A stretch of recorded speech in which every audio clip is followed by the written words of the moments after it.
Hmm.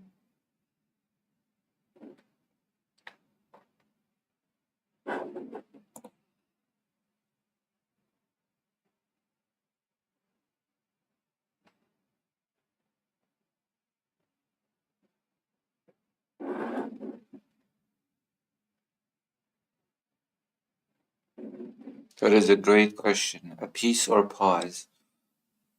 Um, in my experience, things like that end up being more of a pause than anything.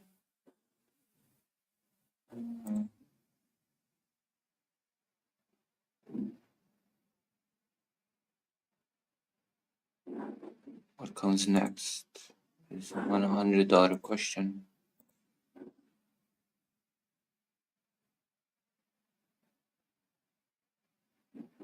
Isn't it?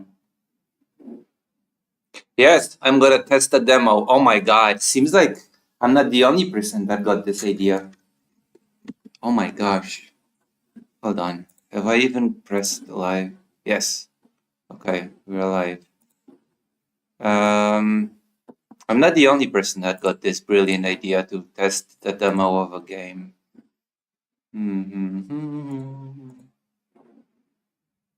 We're going to test the demo. Have I even installed it?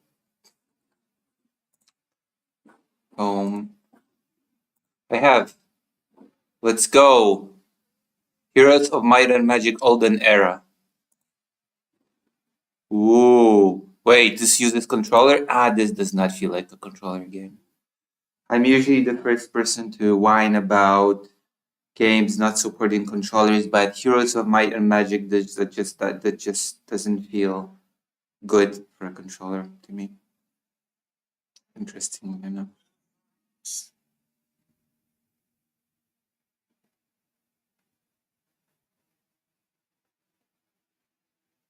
Let's see.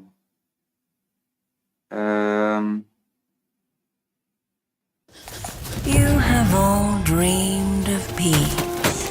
Whoa! Yet it was nothing It's a game!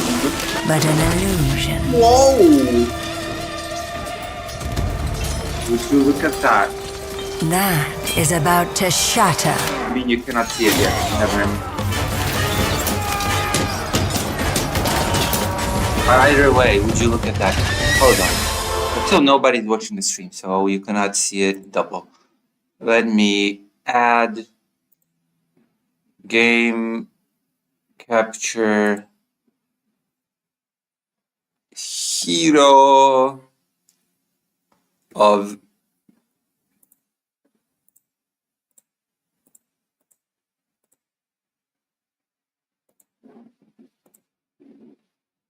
oh my, why so big?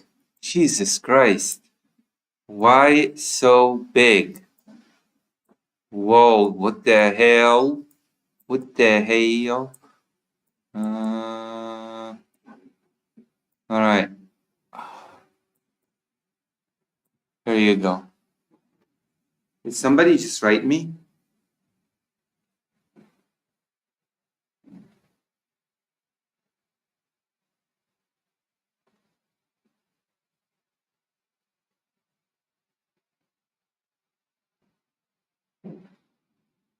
Mm-hmm.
Alright, let's play the demo.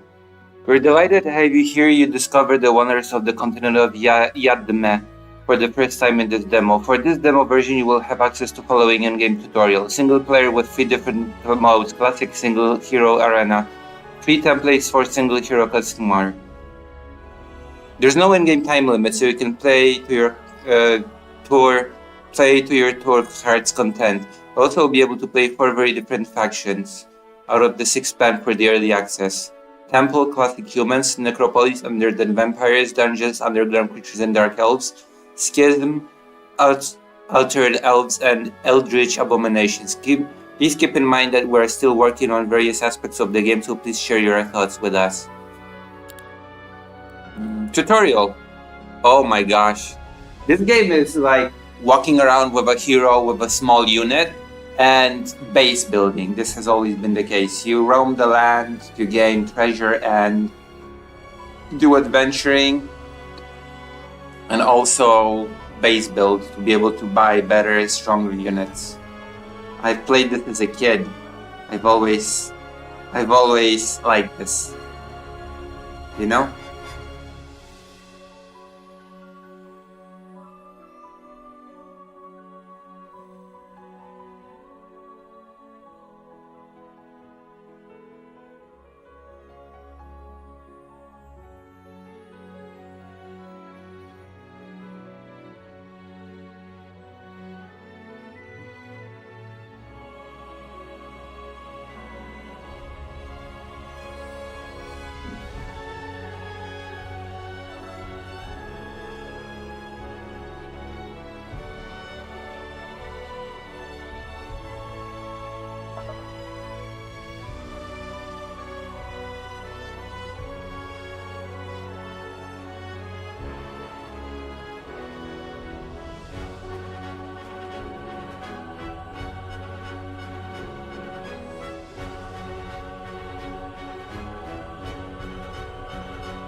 Hello, Lettuce. Oh, hello, Conrad. What's wrong, Conrad? Why the What's wrong?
Oh.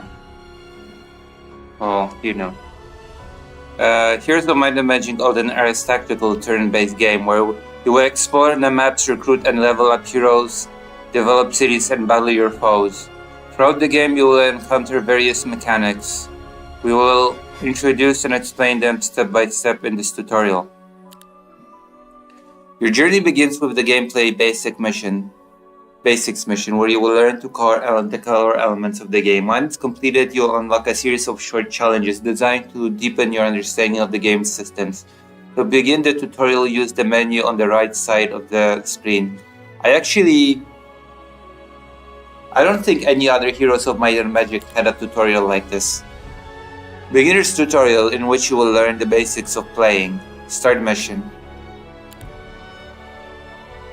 But it is a cool game.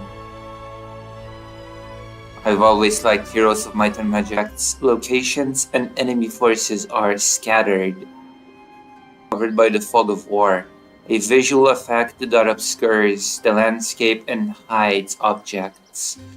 To lift the fog, you must move your heroes, revealing new areas and interacting with special objects and uncover more of the world. To move a hero, double-click on the map using your left mouse button. The first click will mark your path, and the second will confirm it to send your selected hero on a march. Movement consumes heroes' movement points. Depending on what you are pointing at, the mouse cursor will change to indicate available actions or warn you if your movement is impossible. I tried Heroes 2, I think, for like a couple of minutes and had no idea what to do. See, this is why this tutorial exists. This is why this game has the tutorial for people to know what to do. Although basically it's divided into two main core gameplay mechanics. Roaming the land with your hero, which has units, gathering treasure, artifacts, etc. And then building up your base to build more powerful units. And then conquering and destroying your enemy. That's basically it. That's the whole gameplay loop. During the game, you will encounter large territories that cannot fit entirely on the screen. At any time, you can move the camera to see the part of the map you need. To do this, use any of the following. You can only plot a route through areas that are not hidden by the fog of war. Obstacles and enemy squads block movement and prevent route planning. Depending on the movement target, the route will be highlighted in different colors. Green, a regular route, the hero can fully travel in this turn. Gray, the hero doesn't have enough points to reach this part of the path this turn. Red, movement will end in battle with an enemy squad or garrison. Yeah, or you can just play this.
Now you can have learned the basic of movement. Make your way to a marked checkpoint. You can always view your active tasks in the upper right corner of the screen. Move to the marked area. Where's my base?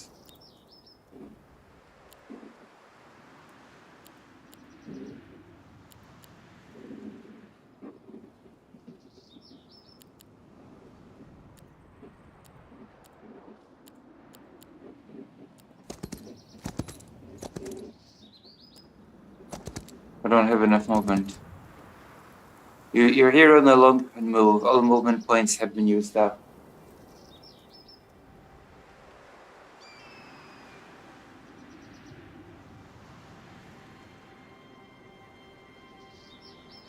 Did you cover the ceasefire already? Nope. I think I'll do it today. I'll talk about what it means. I think because some people were asking if it's a pause in the war or the end to the war, and I would say that in my opinion it's looking at the precedent, because there have been ceasefires before. It's not the first ceasefire. I think it's worth mentioning that this is not exactly the first ceasefire that has happened, so I don't know. It feels to me that it might just be a pause in the conflict, but maybe I should be more optimistic and believe. Maybe I should believe that it's more than just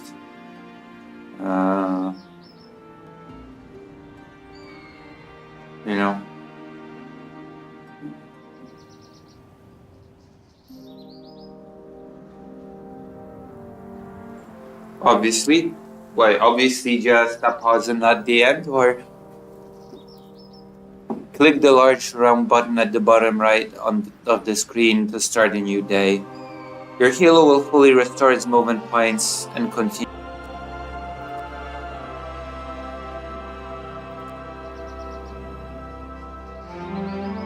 Great, your hero's movement points have been fully restored. Keep moving to the marked square. As you can see, this is a turn-based game. Nice animation, by the way. Part of the city that did not. A lot of the country lost water as well, which is interesting.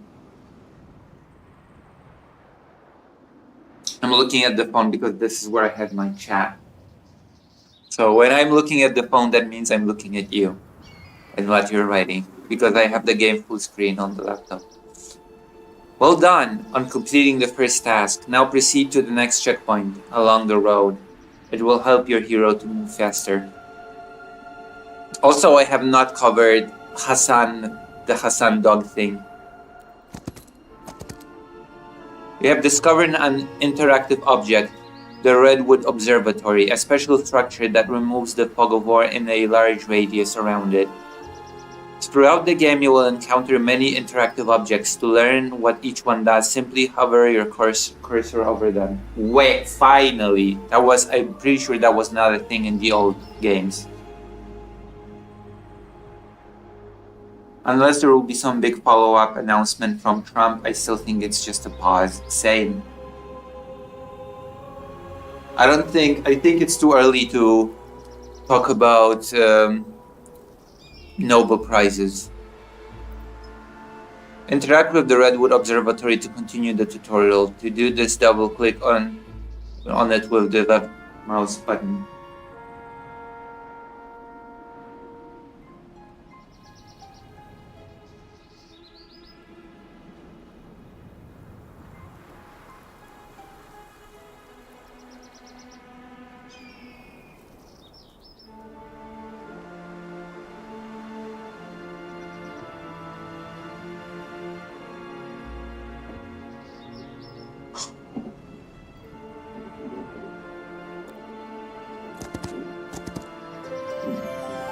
You have uncovered a large area on the map, revealing new objects. The passage ahead is guarded by an enemy, and piles of gold lie scattered nearby. Before attacking the enemy and moving on, collect all the gold around you.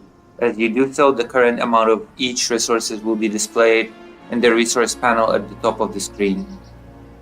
We have the resource panel, you can see up there.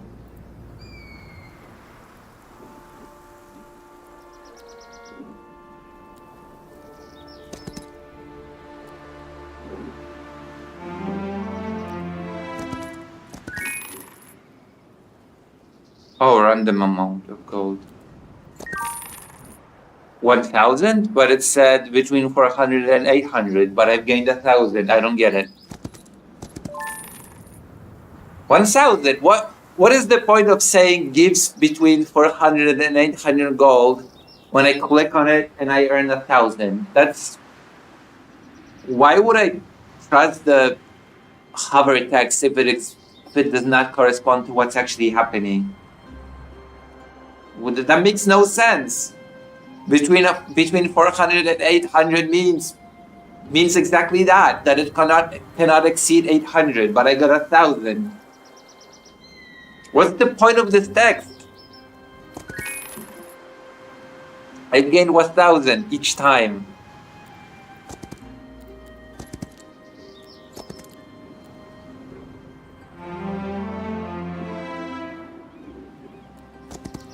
What the hell?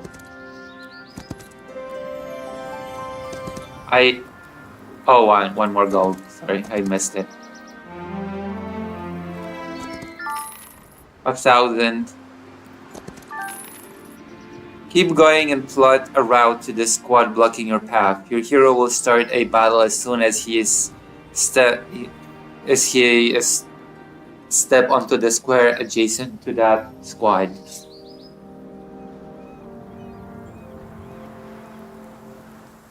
There's already been a Peace Nobel Prize for trying to stop the war in Gaza in 1994, so yeah. I don't think Trump deserves that Nobel Peace Prize, to be honest, but whatever. Whatever.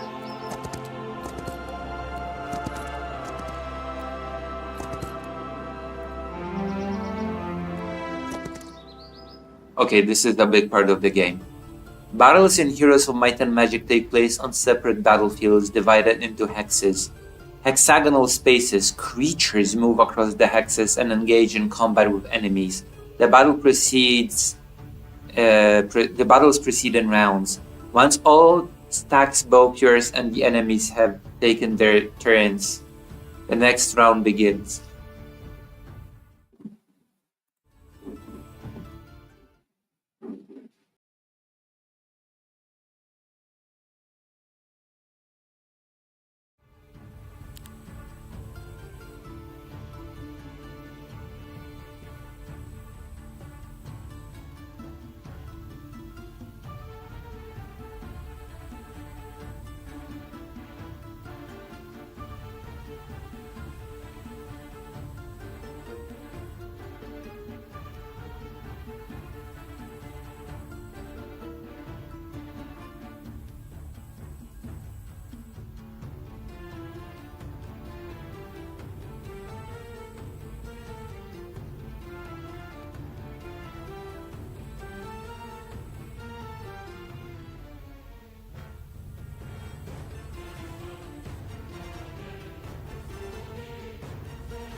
I've been muted all this time. Okay, so as I've said before,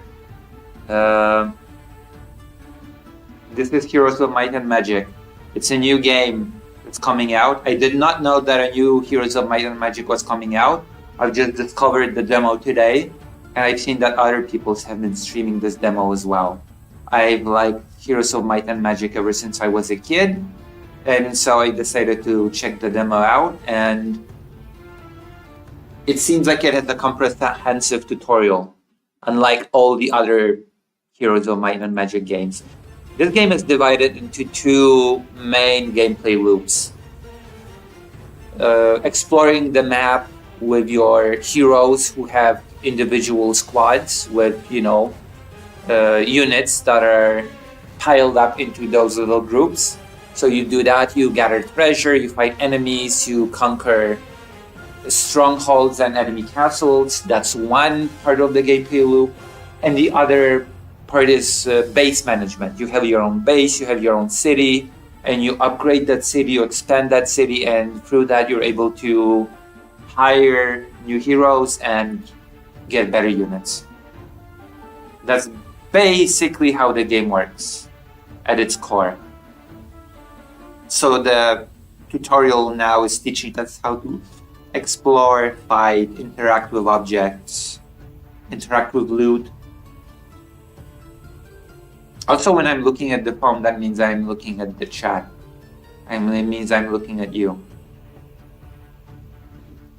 Alright. So I move them forward, start battle. Oh, they have no oh my god. Holy crap. I'll retreat them a bit actually. I'll smash them in one hit.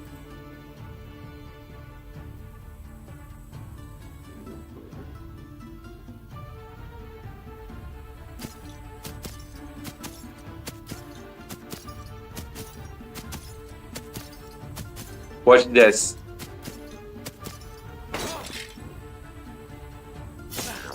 Oh my god. Massacred.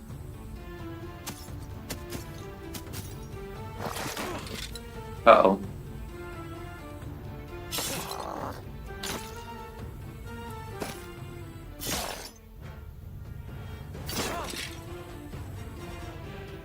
We can see from an angle all the time. This is cool. That is a cool feature.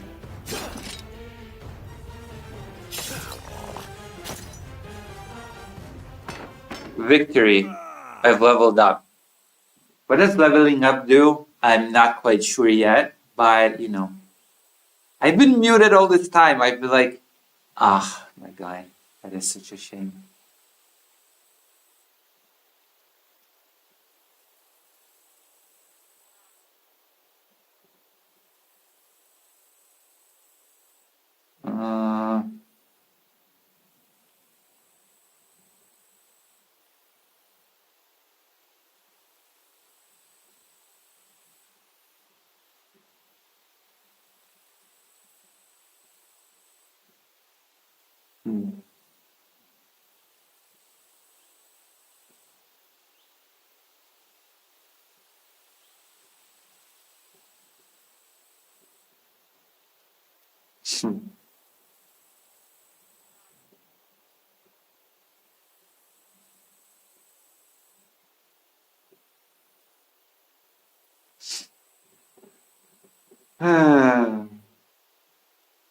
I'm not muted anymore. The chat should be more interactive now.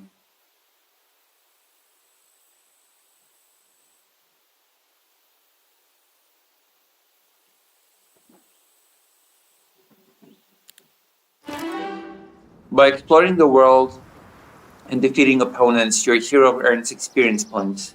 Once enough experience is gained, the hero levels up. With each new level up, the hero receives random improvements to their attributes and chooses one of 3 secondary skills, passive abilities that enhance their overall performance.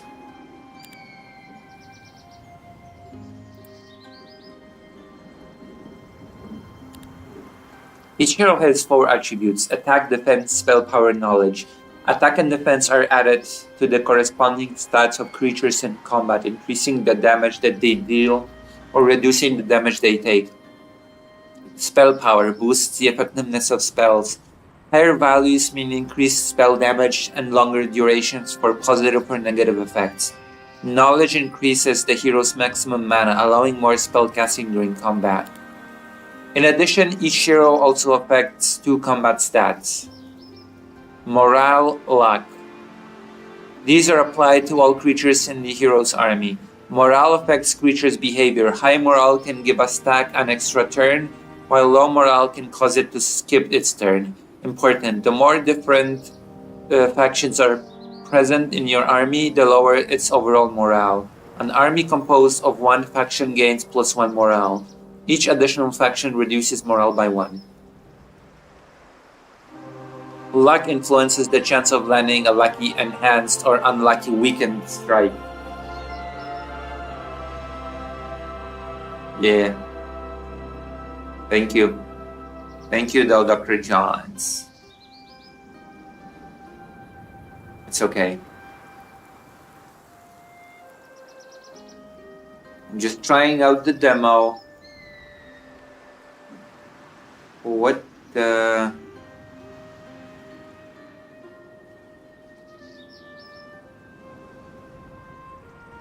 Carry the channel always.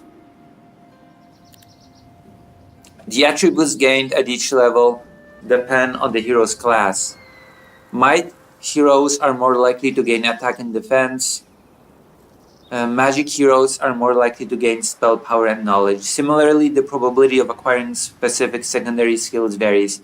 Might heroes tend to learn army-focused skills. Magic heroes are more inclined towards spell-enhancing skills. Each secondary skill has 3 levels. As the hero levels up, the skill can be advanced as follows. Upon reaching the 2nd level, you choose one of 3 sub-skills.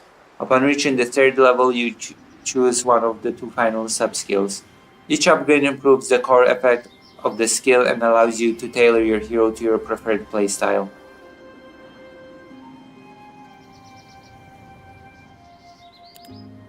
At any point during the game, you can view detailed information about your hero. To do this, double-click on the hero's portrait in the battle part of the screen. So we have to choose a skill now because we're level 2. Basic defense. Friendly creatures take minus 10% damage from basic attacks. Basic intelligence. The hero can learn up to tier 3 spells without needing to learn the corresponding magic school. He's a knight, so we will, I guess, lean into his knightly prowess. Right? He already has this. Basic scouting, +1 to scout radius. So he already is sort of leaning into this skill set, I suppose.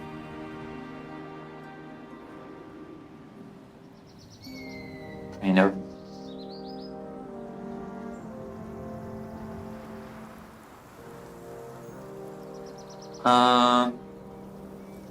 I guess basic defense. That feels like the best one.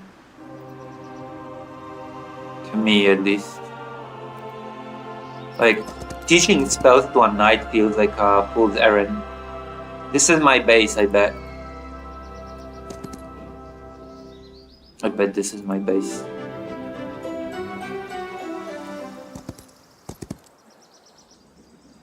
Well done, you've completed the first part of the tutorial and now know the basics of the game.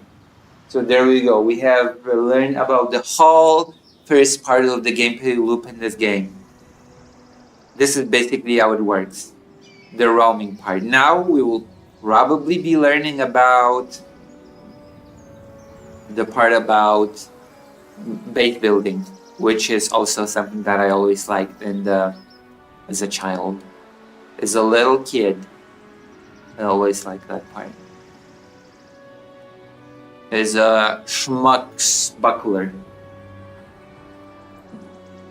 In the next tutorial mission, you will learn more advanced features and strategies in greater detail.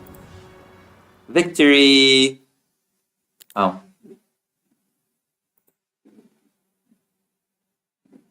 Oh, that's it. Congratulations, you have successfully completed the first tutorial mission and learned the basics of the game. A more challenging mission is now available, offering a deeper introduction to the mechanics of Heroes of Might and Magic.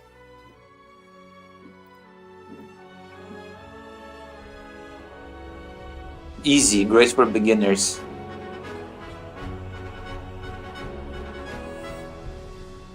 Beginner's tutorial in which you will learn the basics. Oh gee, oh boy. How exciting.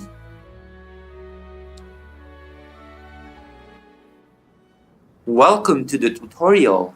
We're going to teach you the basics of the game. Wait. I've already done this. The hell? No,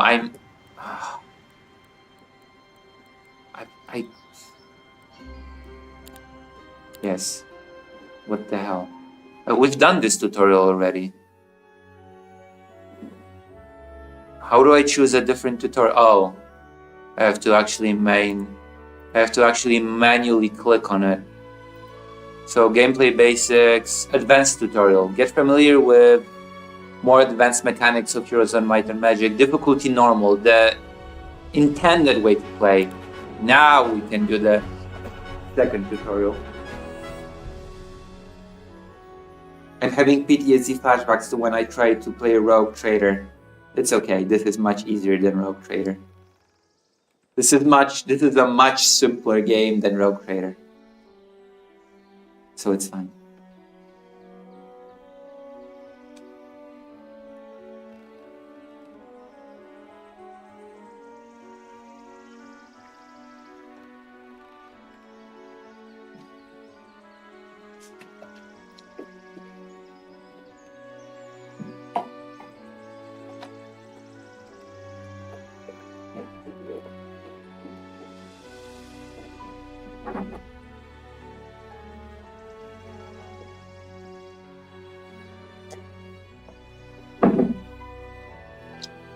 Welcome to the second tutorial mission. Your goal is to reach the city at the Your goal is to reach the city at the opposite end of the map and capture it. Look at this evil city with vultures and evil-looking base. The city is guarded by an AI player, so prepare your hero and army for the upcoming battle.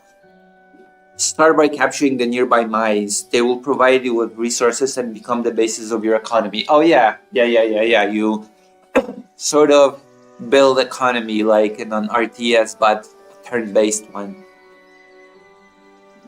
As you explore the world, you will come across a wide variety of map objects, buildings, and items your hero can interact with. Hovering over any interactive objects will display a description, helping you decide whether it is currently useful to visit. Just like with standard movement, you can set a route to an interactive object.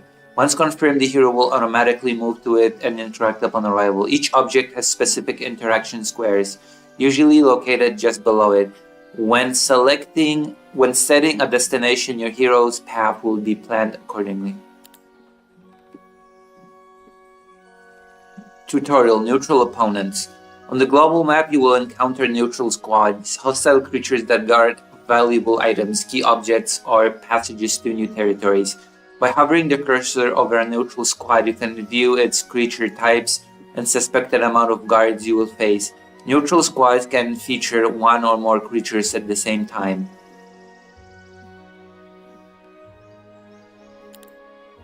Both neutral armies and your hero's armies can include a wide variety of creatures.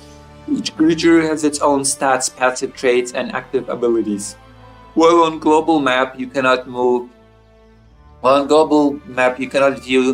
detailed information about enemy creatures. However, you can always check the stats and abilities of creatures in your own army. Simply double-click on the portrait of the desired unit in the bottom part of the screen. Creature stats. Each creature in the game is a unique entity with its own stats, as well as active and passive abilities. Units of the same creature can be combined in a stack, and more units in a stack, the more damage it deals. When taking damage, units in the stack can die, which reduces the number of the stack. In the creature information window, you will be able to find the following stats: HP, the amount of health of one unit in the stack, attack and defense stats that affect the damage dealt. If your creature's attack is higher than the target's defense, the damage increases it. If lower, the damage decreases. Damage, the base damage range of a single unit in a stack.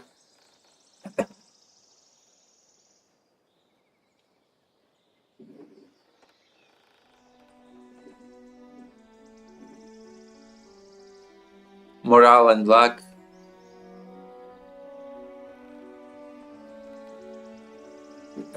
Speed.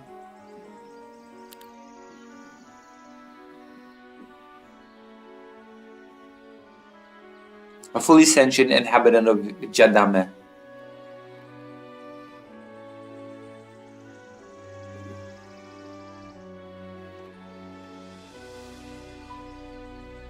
As you can see, my morale is not... Oh, I can upgrade.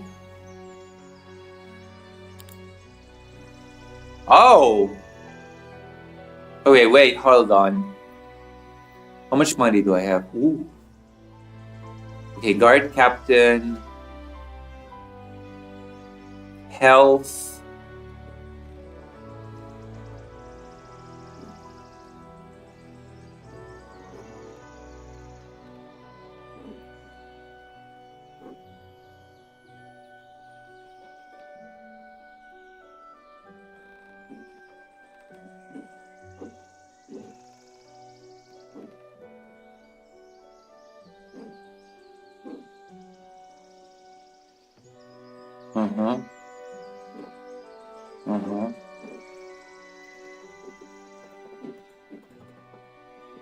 Wait, why can't I upgrade it?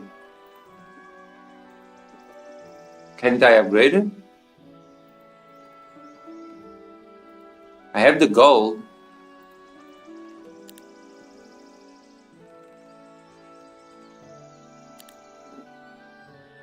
Maybe I'm not meeting the requirements yet. Maybe the game will teach me how to do it later.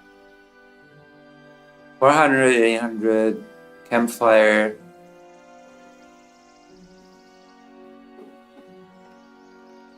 Easy battle.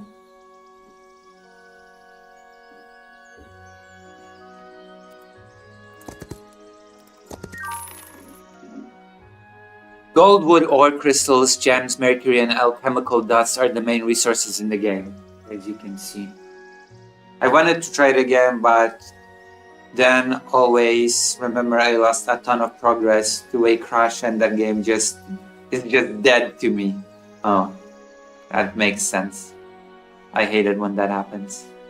I would have been so angry if I would have lost electricity yesterday at Signalis and just lost all the progress. That would have been very, very unfortunate, okay? It would have been bad. Uh-oh, 10% left.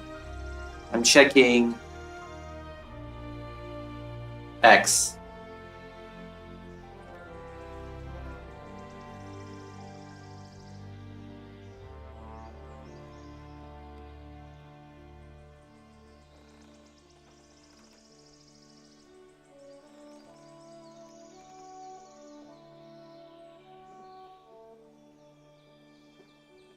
Huh.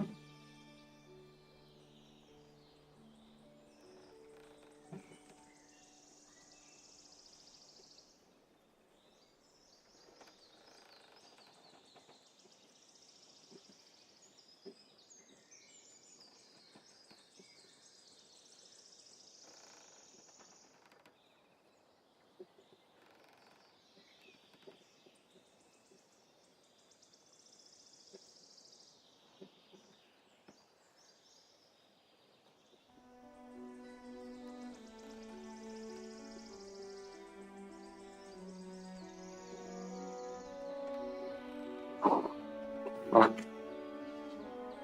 Oh my god. I'm the hit game. Oh, this is so typical. What the hell? By the way, there's a sale on Red Dead now. 40%.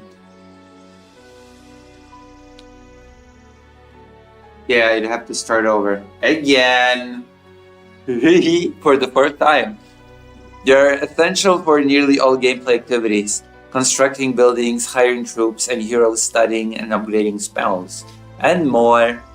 Your objective is to gather a variety of resources and use them strategically, of course, to strengthen your position over time. Resources can be obtained in several ways: found directly on the global map, acquired by capturing mines, collected by visiting objects across the map. Easy battle. Easy battle.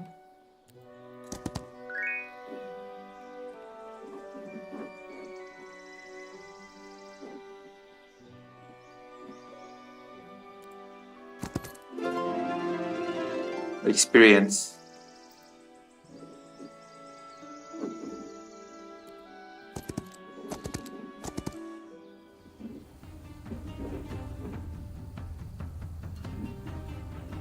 Oh wow, this is so easy.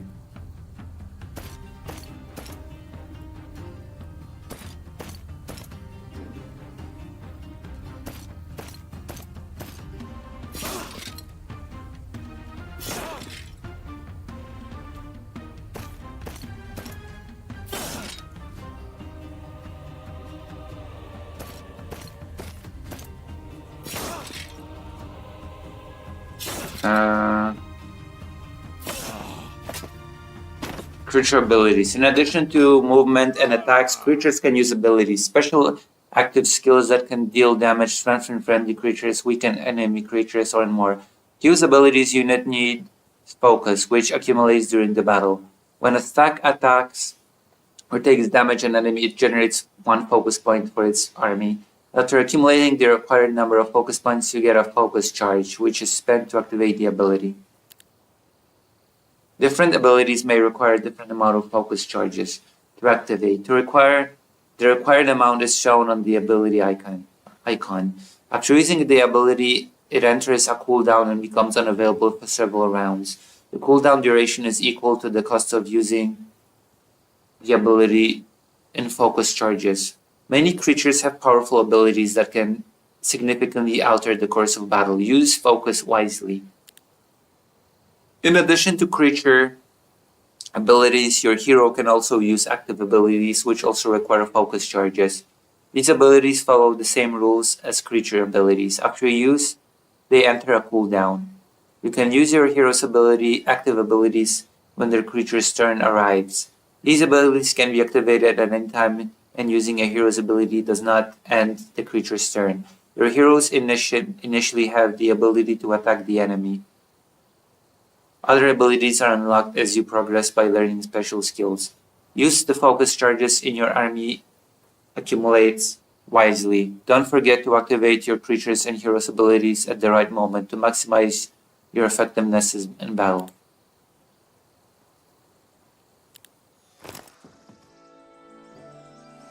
You should have told me that earlier so that I could use the skills.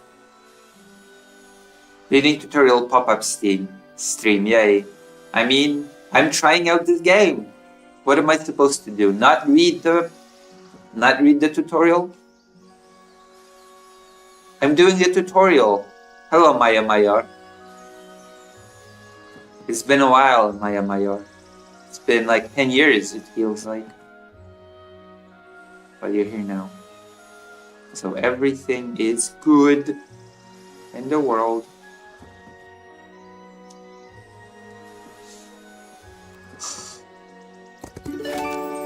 Some interactive objects on the map have an owner, the player who last interacted with them.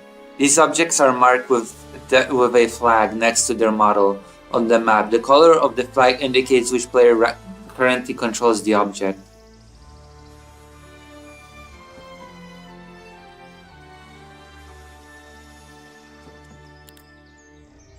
Owned objects include cities under your control, as well as other key structures such as mines, creature dwellings, etc. So it's mine now.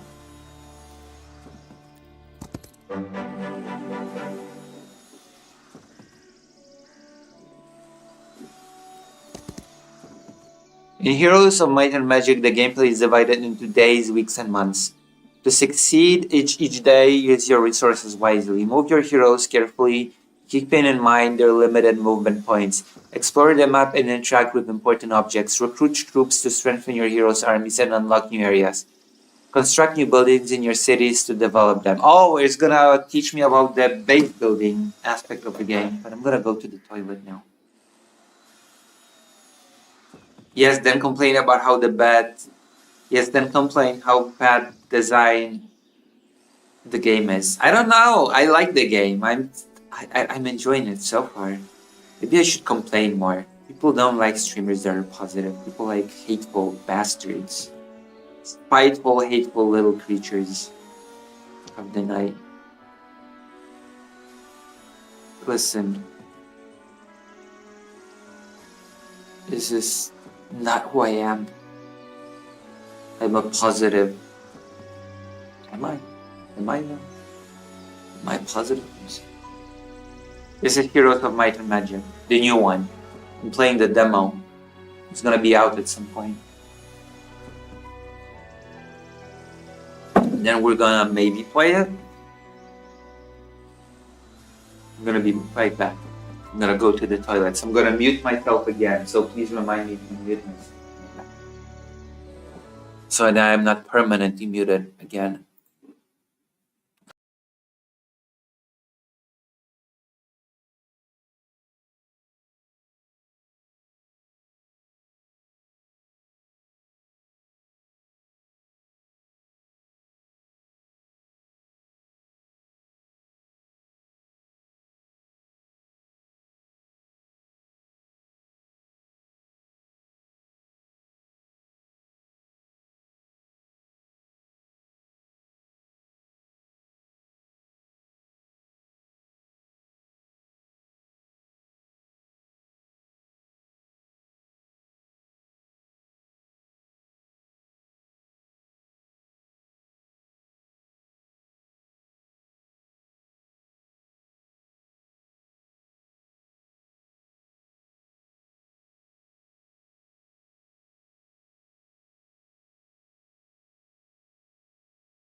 good poll then. I complain about a lot of things, okay? I complain about a lot of things in life. I don't think I need to complain about this for the moment. When I start losing, I will start complaining, okay? That's the Polish way. This is the way. This is the way. I'm not. Am I? No, I'm not. Wow. No, I'm not. What the hell? Wow. No, I'm not. Oh my God. Wow. Wow, wow, wow.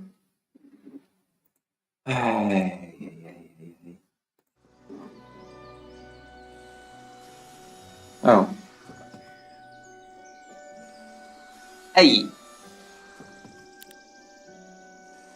Days and weeks. To develop a city, open in one of the. Move a hero to the city's guest square by plotting a route to it. Double click the city's model on the global map. Double click on the city's icon in the city panel on the right side of the screen.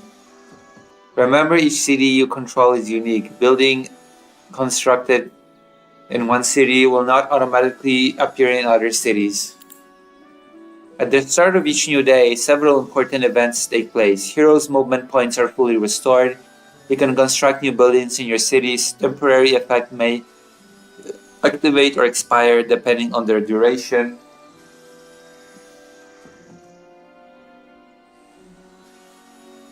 You where when I type that? Where are you? Where oh my God, was I? Was I? I don't think I was. I don't think I was. I think I was not. I think I was not. Also, I've been called a fascist lately. It's just the fact of the universe. I've been called a evil fascist. Every 7 days, a new week begins. Whoa, wow, no way. Every 7 days, a new week. And every 4 weeks marks the start of a new month. Holy crap, we're learning new stuff here. These time intervals are ultimate events, most notably creature growth. The number of units available for recruitment increases in cities and in special objects on the map. To start a new day, click the end day button in the bottom corner of the screen.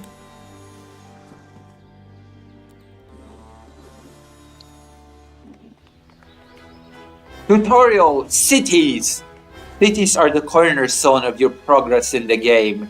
Each one is unique and offers vital functions that can lead you to victory. Construct new buildings to expand your city's capabilities. Buildings unlock features such as army recruitment, unit upgrades, trading, and more. Construction requires resources and, at times, specific prerequisite buildings. Hiring creature. Building creature dwellings allow you to hire units. Their available numbers replenish at the start of each week.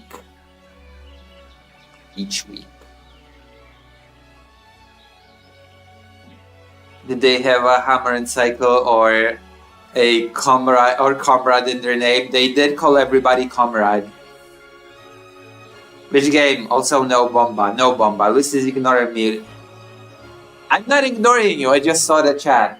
This is Heroes of Might and Magic. They're releasing a new one. I decided to try the demo. I've liked this game I've liked this series ever since I was a kid. I decided to try the demo, and it happens to have a very comprehensive tutorial for the first time ever, I think. And so, I decided we might as well try it. I do not ignore anybody in the chat ever.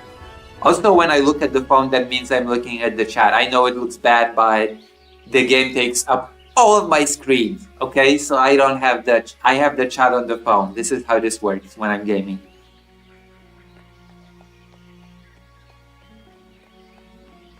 I'm not playing with the phone. I'm just looking at the chat.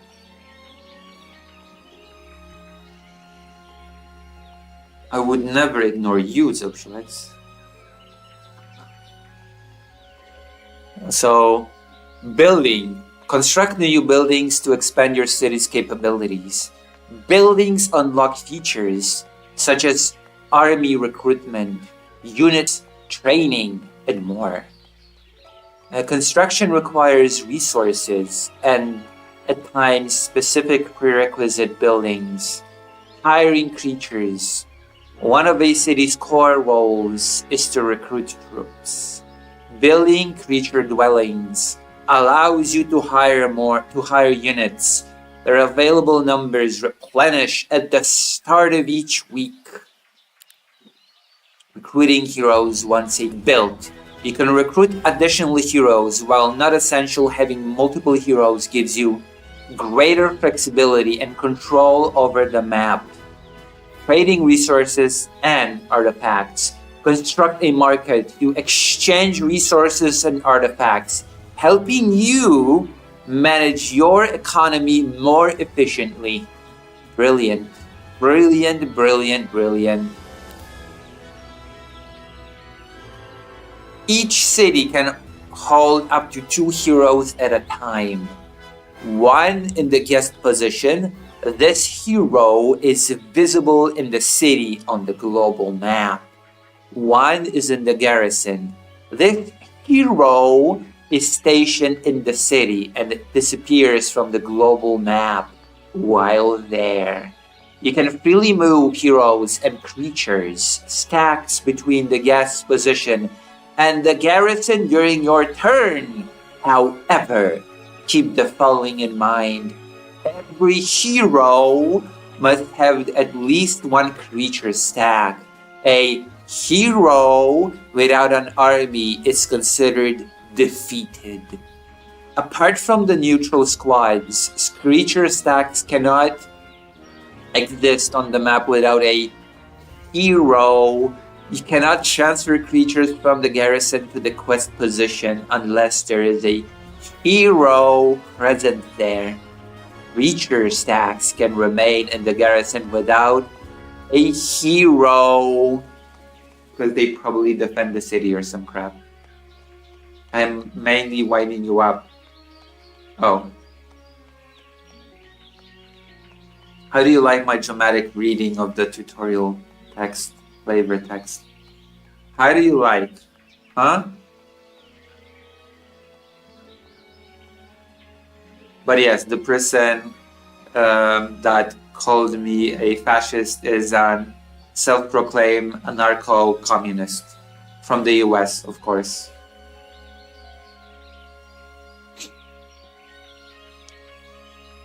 Amazing.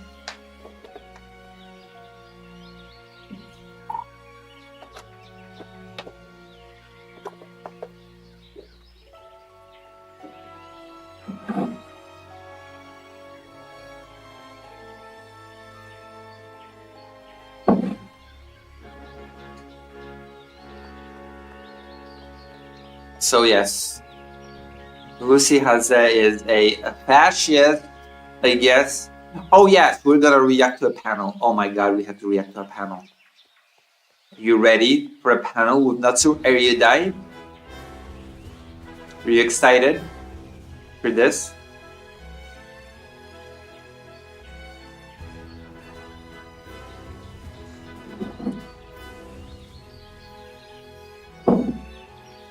Close. All right. So you have, whoa, this was not a thing before. Usually the city map was 2D. Okay, so I can hire crossbowmen.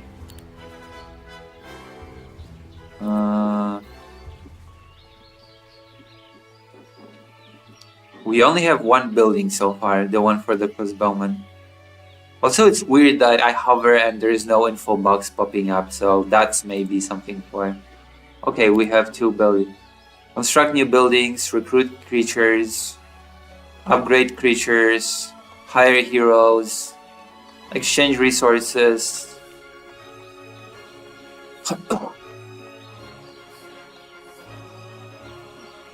Oh, this place has already people in it. Oh no, I think this is how many I can build. Actually.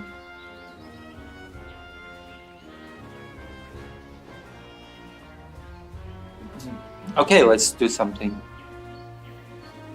Construct. Holy crap! So many options. So garrison already exists. Yes. Griffin. Oh, I can make this. Garrison 2 allows to recruit guard at Sun's Aegis. Mages Guild. Marketplace. Walls. The Muse. Allow to recruit crossbowman. Marksman.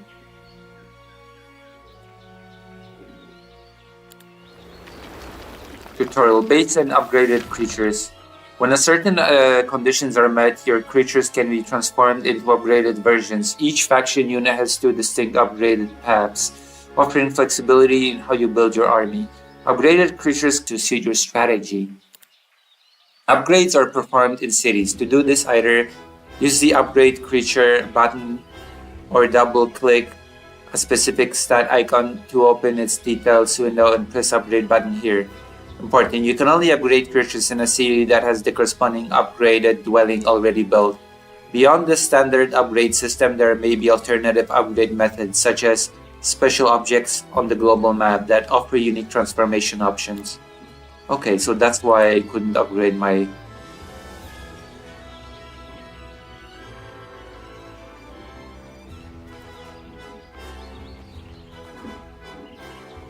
So I constructed the thing?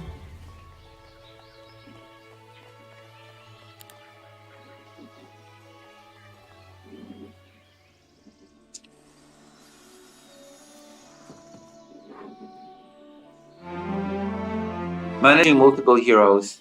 In Heroes of Might and Magic, you can use multiple heroes to explore the map efficiently and quickly. Each hero has their own level, set of skills, and can perform various roles, from a simple scout and resource collection to a great commander who will lead your army to victory. To hire new heroes, you will need gold, and they can be hired in the city where a tavern is built. You can control only a limited number of heroes at a time. Blah blah blah blah. Your current heroes are displayed on the left side of the screen. Oh wait, I have a second hero? I didn't even know that. You can view the detailed information about your hero in the corresponding interface. In addition, heroes can equip various artifacts. Each artifact occupies specific equipment slot and can only be placed in that slot. A hero can equip the following: 1 main hand weapon, 1 offhand weapon, head artifact, armor, belt, pair of boots, back artifact, 2 rings, 4 items, holy relic, a special artifact that enhances gear. This game is so elaborate. Oh my god.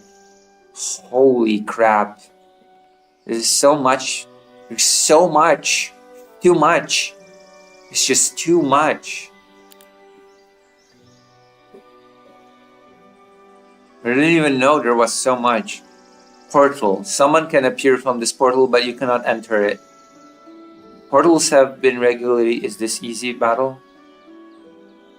Oh, I have griffins. Once per week gives first visiting hero a small amount of random resources.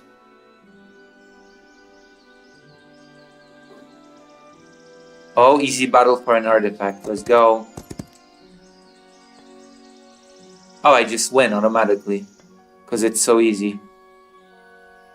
So I can just accept results and win automatically if the advantage is just crushing, or I can battle it out manually. RTS on top of RTS. This is a turn-based game. This is a turn-based game.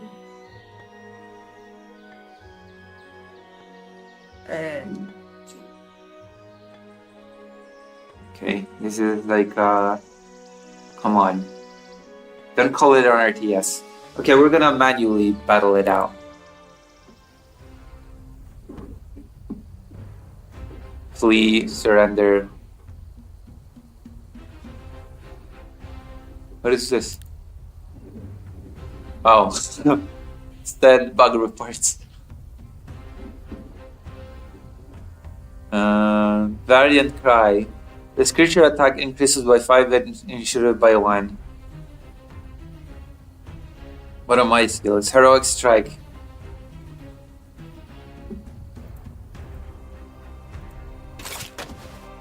Holy crap.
Weird. Did you see the Hassan Kyung with the dog? I did. Would you like me to talk about it? Would you really like me to talk about the dog thing as that dog owner?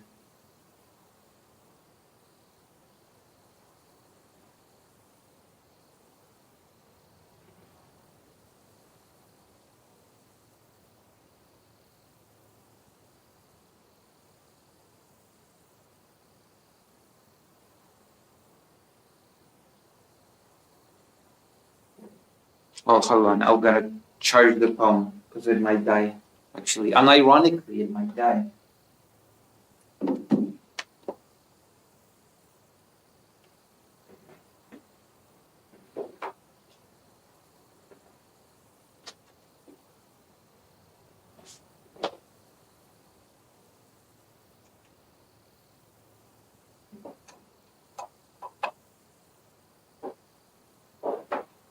Um,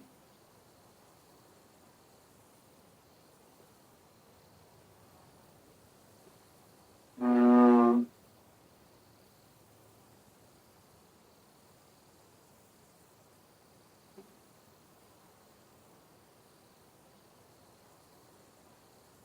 um,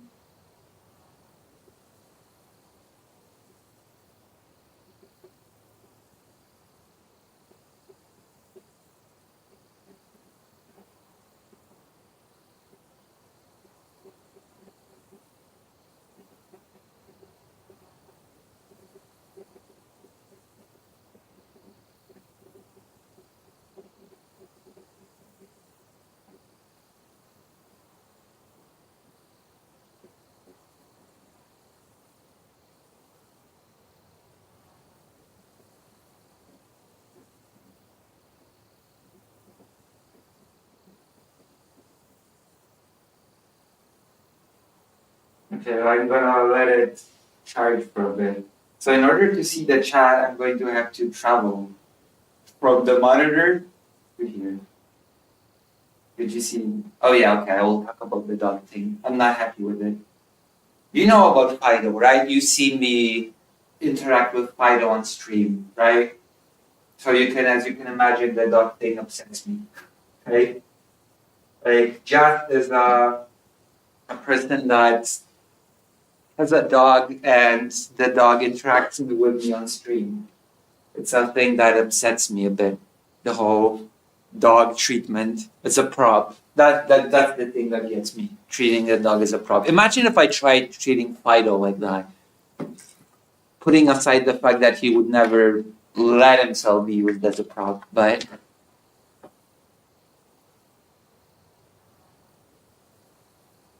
you know, I guess we can talk about it. I can do a segment that is guaranteed to get me views, I suppose.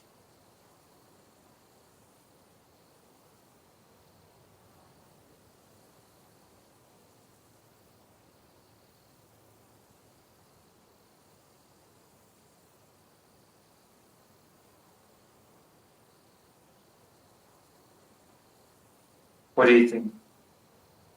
Also, as you can see, I have to choop, choop, choop, choop. Choop, choop, choop, choop. Choop, choop, choop, choop. Ah, man.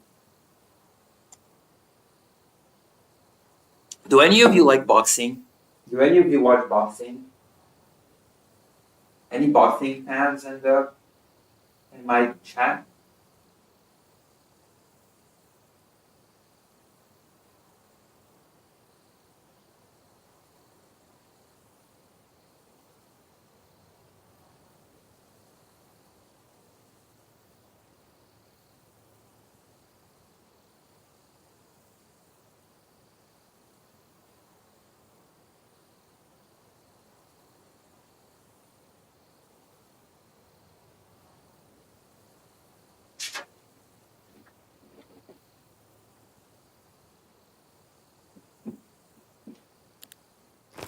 An artifact. Look at that. Pauper's Glory, +1 morale. Ooh, oh my god. A peasant's only treasure. Holy crap. And I'm stealing it for myself. Give me the treasure. Wait, why can't I take the treasure? How do I get the treasure? Oh my god. How do I... Give me the treasure. Oh, am I out of movement? Oh, I have full movement now? No, wait. What? Okay. Artifacts, hero items. While exploring the world, the hero can find, equip artifacts, powerful items that enhance the abilities or weaken opponents. The hero can equip one main hand weapon. Okay, we've already went for this. Artifacts, hero items. Artifacts come with 4 rarities: common, rare, epic, and legendary. The higher rarity, the more powerful the effects. I'm surprised they're not turning this into a micro Quasimodo posture. Listen, it's because... Shut up. Quasimodo posture. You're a Quasimodo posturing. You're posturing to me.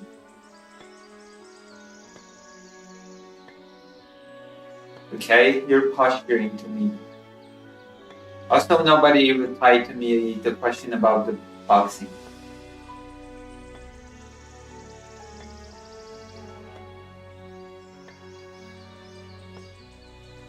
Hey.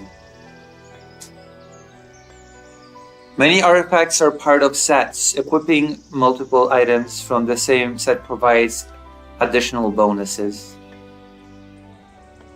Artifacts, artifacts from sets can be improved. This requires alchemical dust, and the upgrade is performed directly in the hero's inventory.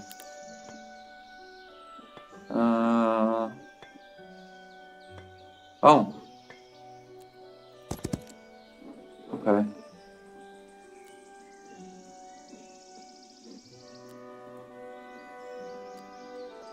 No, wait, how do I... Oh, yeah, I have to select different hero.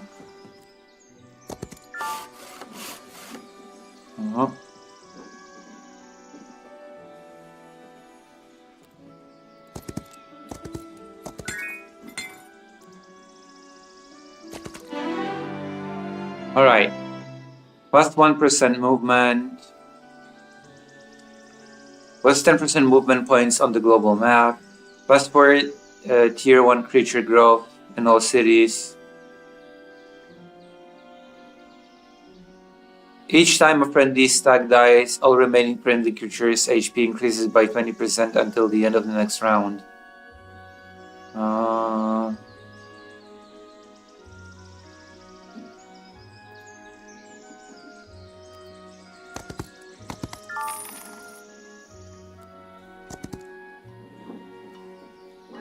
I think that's it.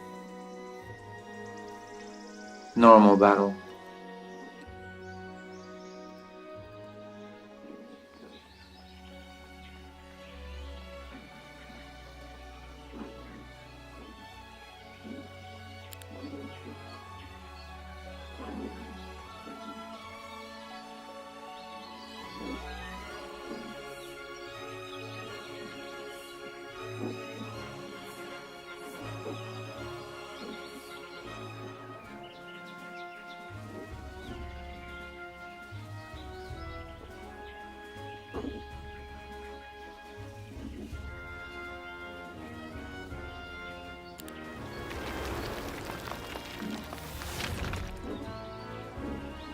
Okay.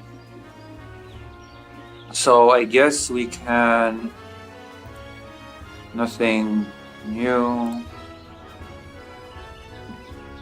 Okay.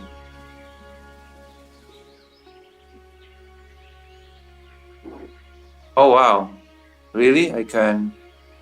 Wait, why? Hold on. How can I recruit angels? Where do I recruit angels?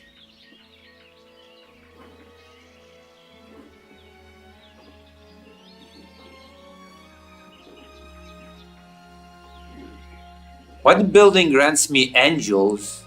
What?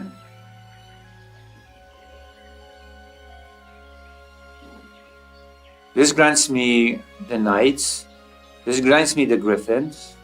This grants me the archers.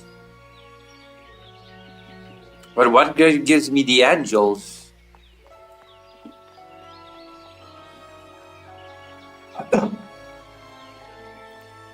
I guess I just cannot make them yet. These are just potentially available units.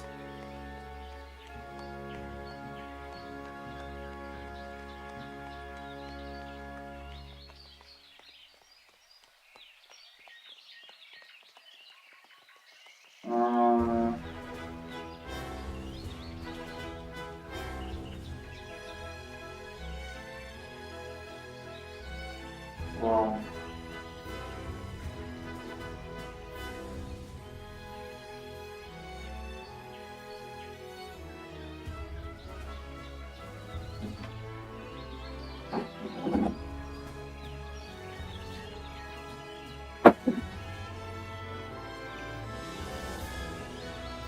Here, here, here.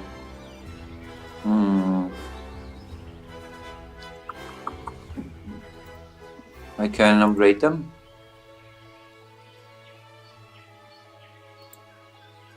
Oh.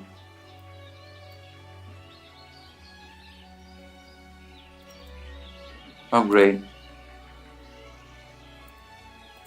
Why can't I upgrade? What do I have to do? I don't know how to upgrade units. Whatever. Oh, I don't think I have the... Wait, I do have the... I don't have the building. Wait, let me upgrade this one. 3, 4, 3, 4, 5, 6. Yep, I can upgrade this.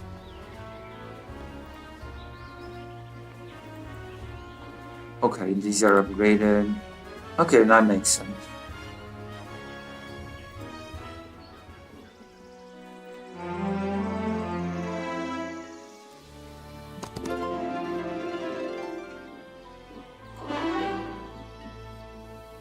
Friendly creatures take minus 15% damage basic.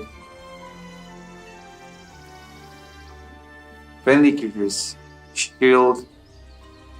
Friendly creatures take minus 55% damage from counterattacks. Friendly creatures take minus 2 damage from range and long range attack.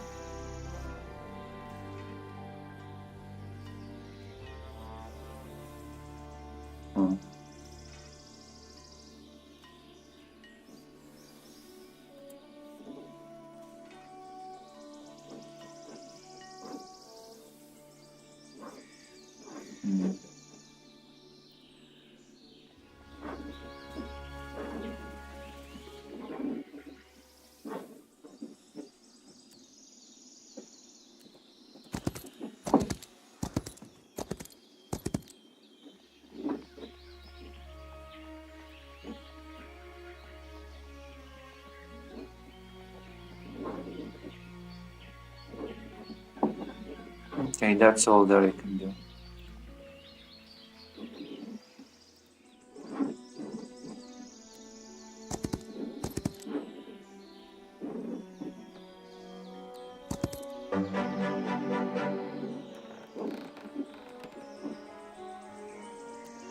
Easy battle.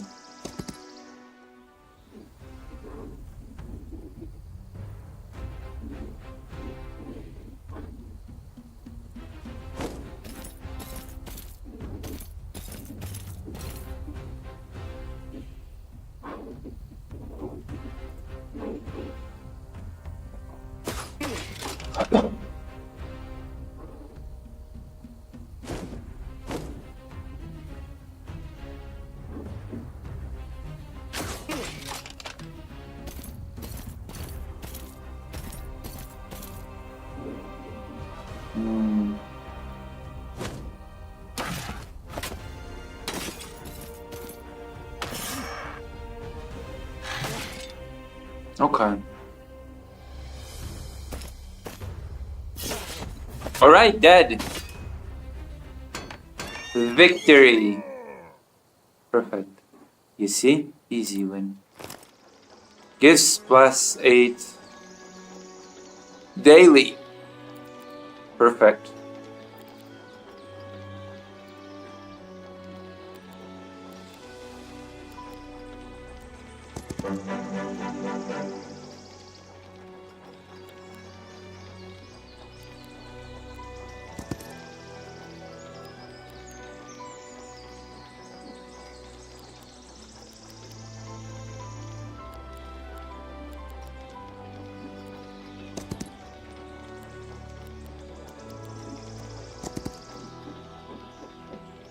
Normal battle.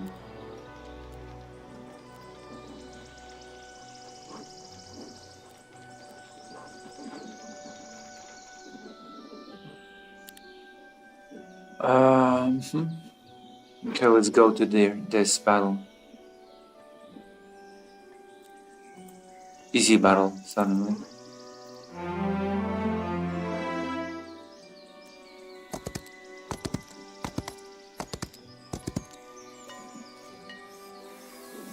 I want to fight it out.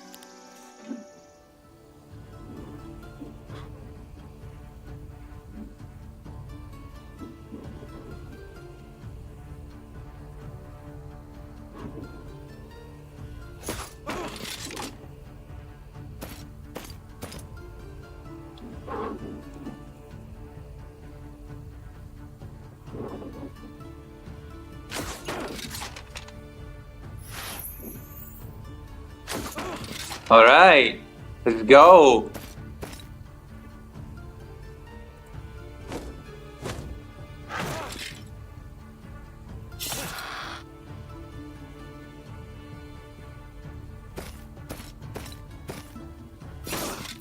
Whoa.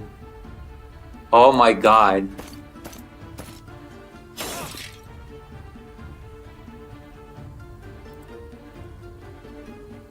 What an onslaught.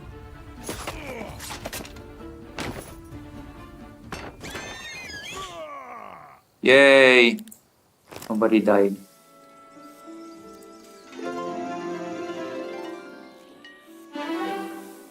The hero can learn Tier 3, the hero can learn 3 daylight spells. Temple creatures deal 1 player rest 10% they taking. Whoa. I like this.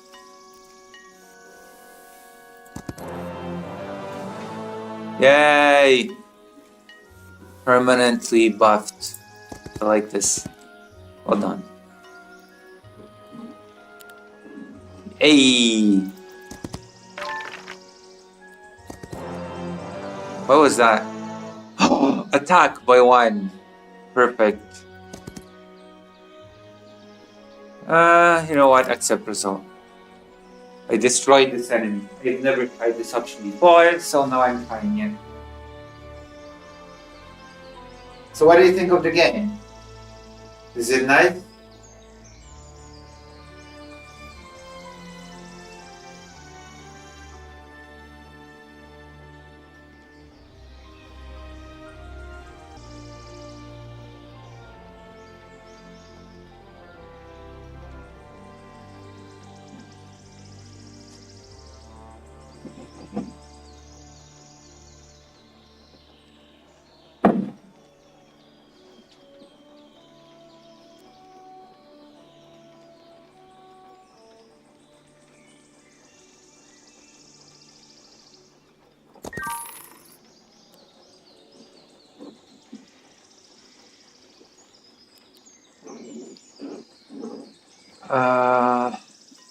Movement.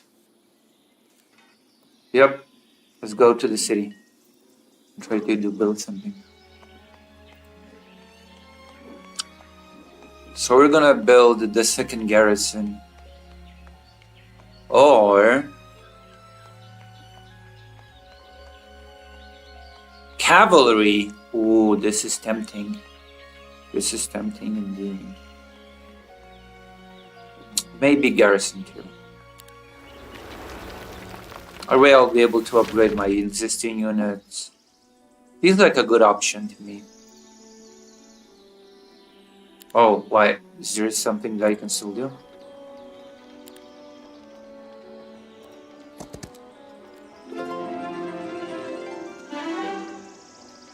Basic insight plus 20% XP.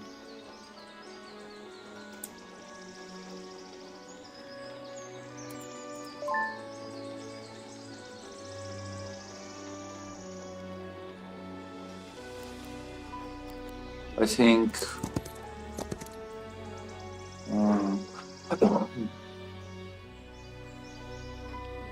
is it not over?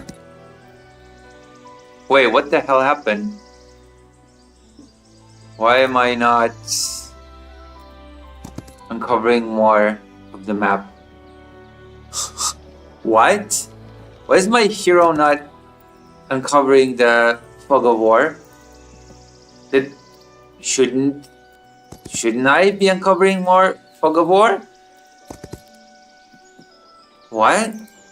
What the hell? What is happening? It's a brand new day, I suppose.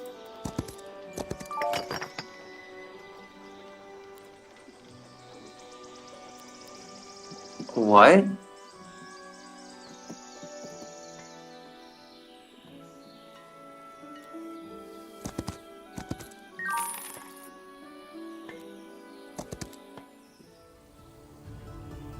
Okay, why can that other hero automatically conclude battles, but why cannot do it with this one?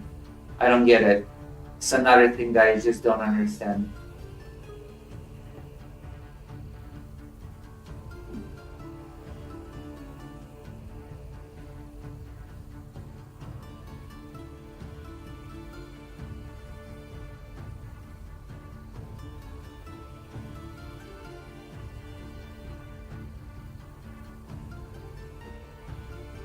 Definitely not a thing that I've expected, but start battle. Time to duel. Oh well, let's see how much power I've got on the laptop. Not much left. Stay, Griffin. Kill him. Whoa, my gosh. Okay, this is gonna be Good.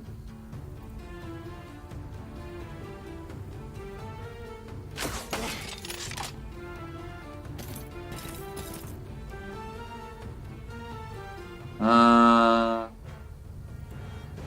uh.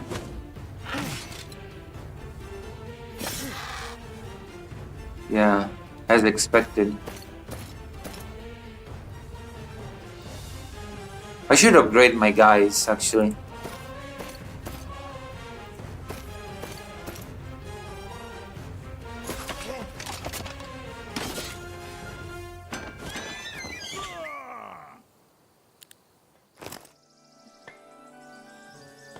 But 1,000 gold daily. Yes, please. Yes, please.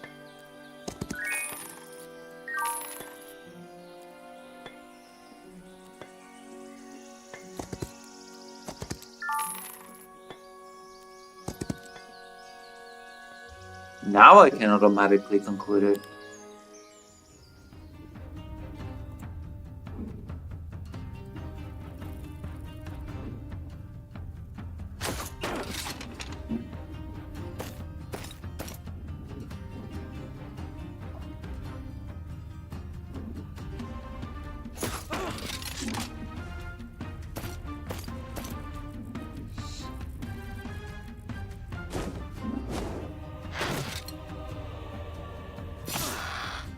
Oh, they killed one griffin.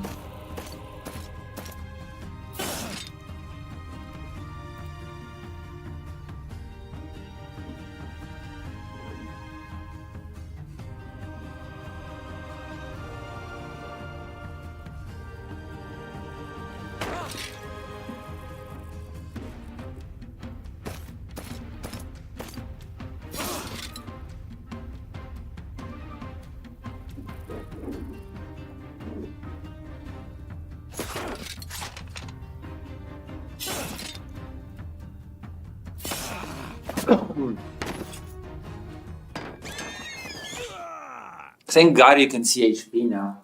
You did not have the HP meter in the old games. The other hero is built different. Now I could do this, so I don't know. Is the other hero built different? Or am I just misunderstanding some core mechanic of the game?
Oh my gosh.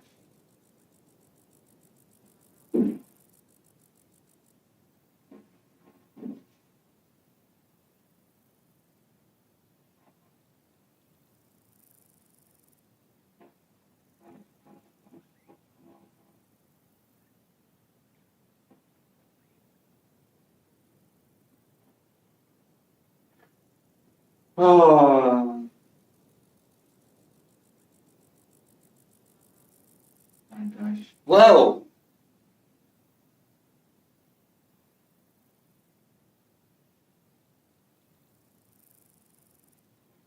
Other heroes built different. You're built different.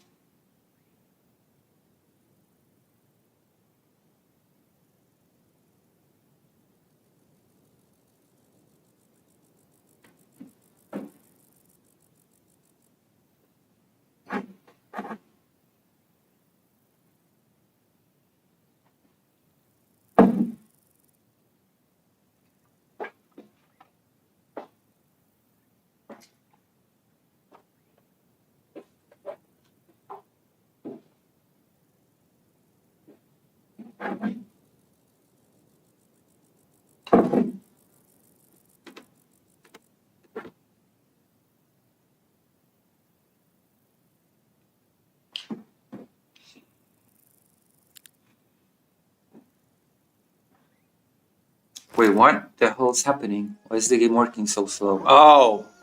The battery on the laptop is almost dead. Never mind, I have to unplug the phone now. How much power do I have on the left? Ah, it's enough. Now I don't have to do weird things to. Yeah. Wait, what's the camera? Whoa! Alright, there you go. How do you like the game so far? Whoever's still on it, whoever's still here to witness this beautiful spectacle of a stream.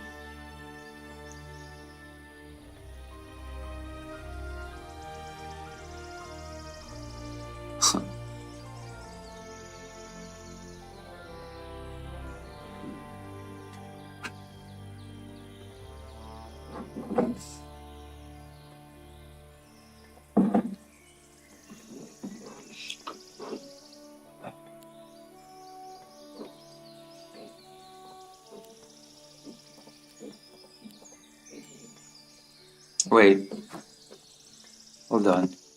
I'm charging it, right? Yes. So why is it still working so? Okay, now. Is this some bug? What?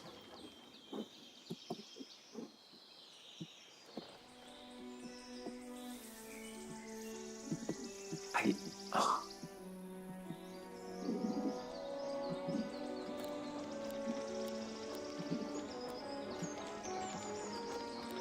I guess. Huh.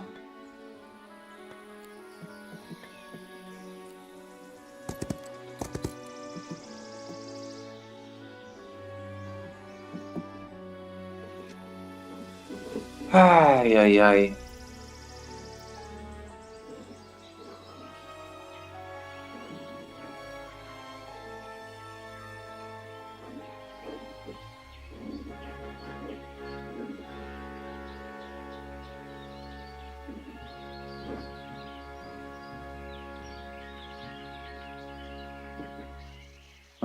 Five.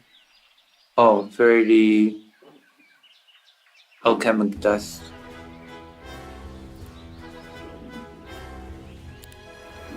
Alright, I guess we can build artillery now.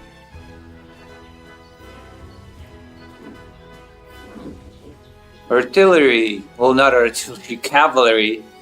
Why did I say artillery? You do have artillery in this game, I believe, though. You do have some forms of artillery in this, I think.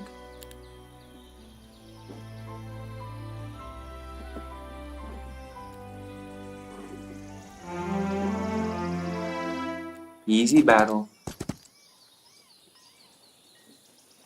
Battle.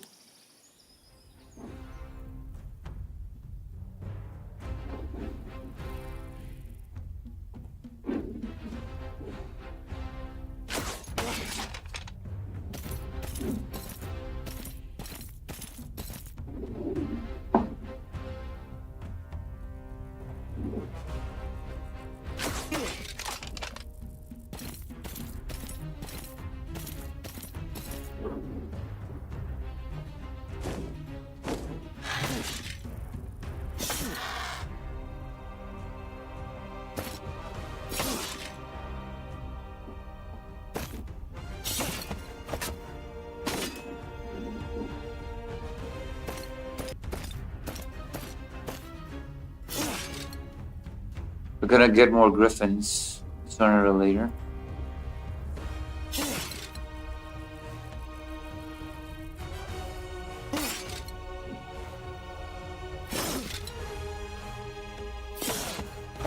I have to upgrade my dice.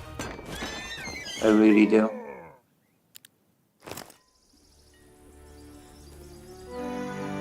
You can only choose one reward. I only have one reward to choose. What? This is so silly.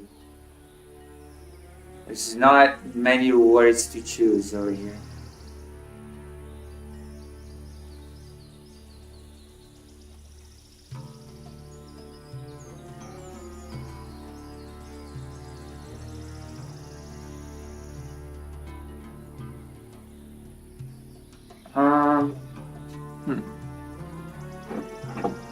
Increases heroes attack by...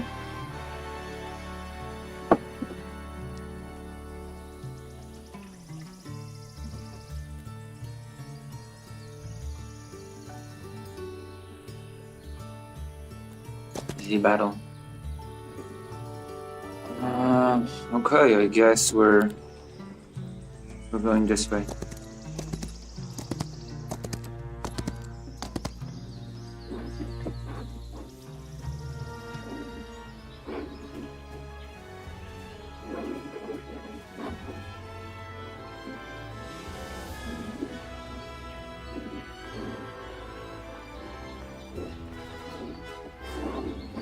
Huh.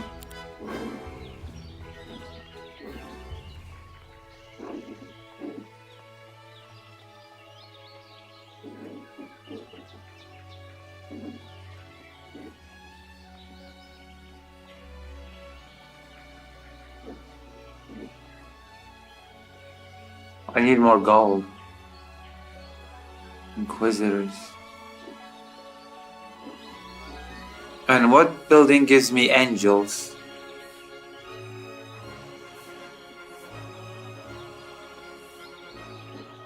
Ah, this Radiant Forge. Ooh, very expensive. Very, very expensive.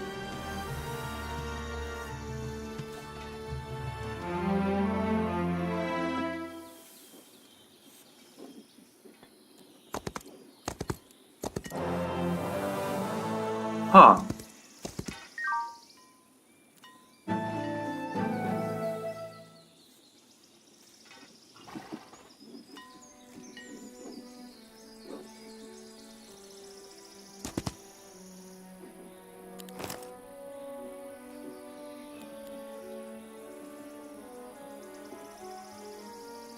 Straw Hat. Straw Hat Luffy.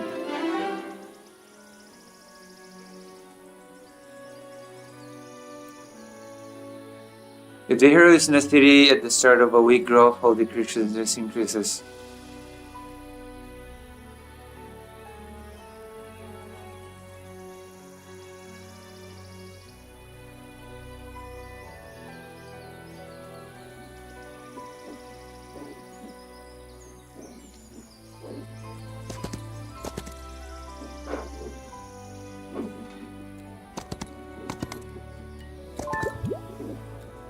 Oh.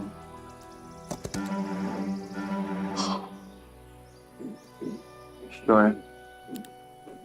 Why not?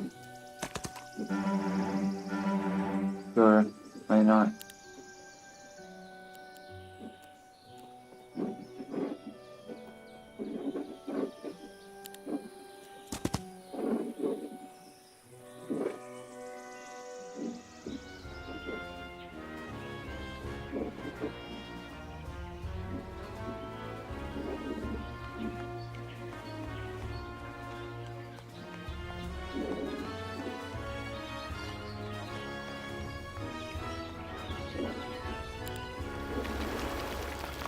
Economy plays a central role in Heroes of Might and Magic. Throughout the game, you'll encounter many sources of income, but cities are among the most important. Certain buildings within a city generate resources automatically. The primary resource produced daily is gold, used for construction, recruitment, and other essential actions. Constructing specific buildings will increase daily gold income and may also unlock the ability to harvest additional resources types. Cities also generate law points, a special resource required to activate your faction's unique bonuses. To boost law points production, upgrade your city's central structure, e.g. Solar Temple. Note cities aren't the only source of law points. You can acquire them through other means as you explore the world. I see nobody's interested in this game. I'm very disappointed. I am very disappointed.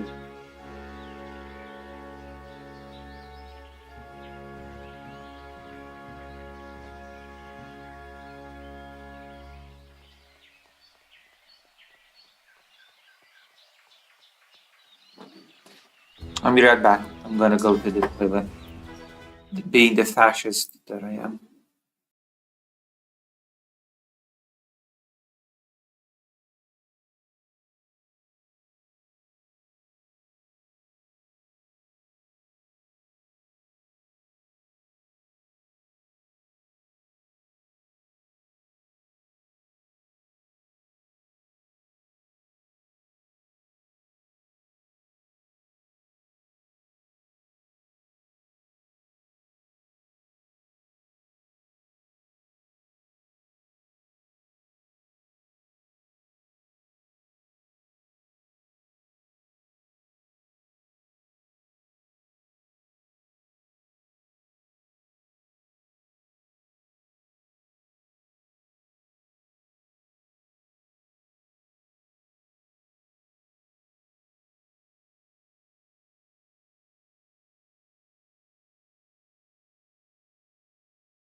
I have to unmute myself.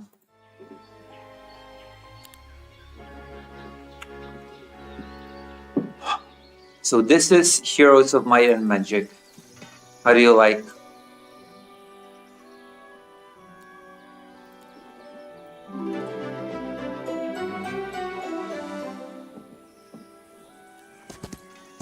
Are you enjoying the game together with me? The demo. This is not a full game, it's a demo.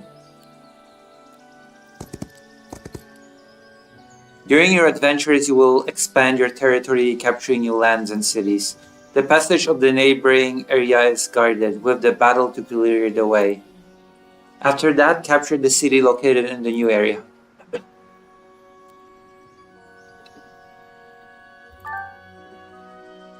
Normal battle. I think I'll wait for my...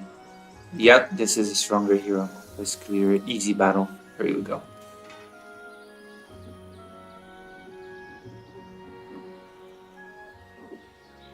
Oh, new week, new opportunities. Solar Temple 2, Solar Temple 3, Tavern.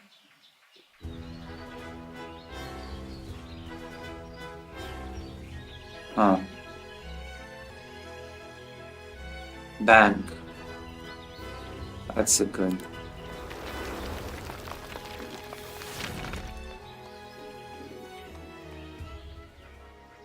Yeah.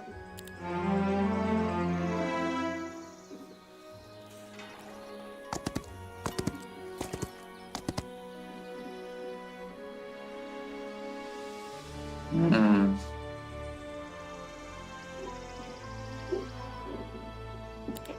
This is a boss battle. I'd like to battle it out.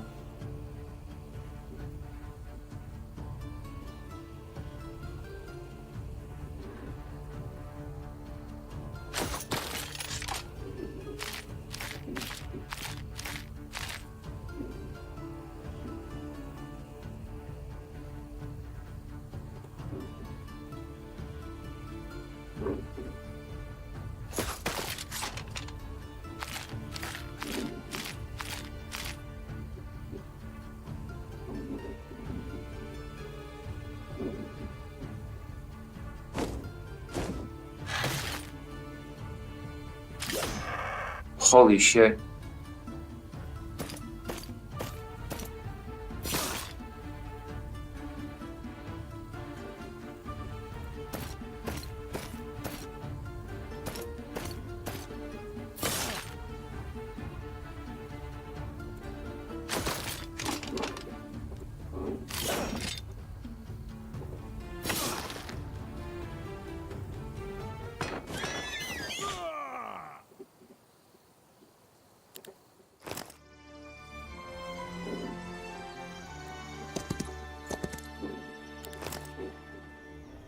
You can recruit griffins in the dwelling. Their weekly growth is increased by 1. Yes, please. Yes, now 10 griffins. Nice.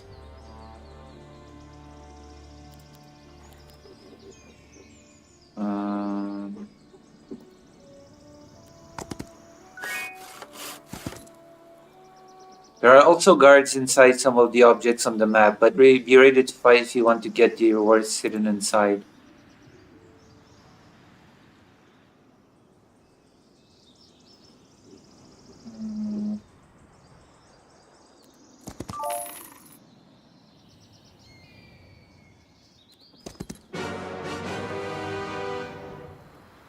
Someone is guarding this place. You can fight the guards for rewards or...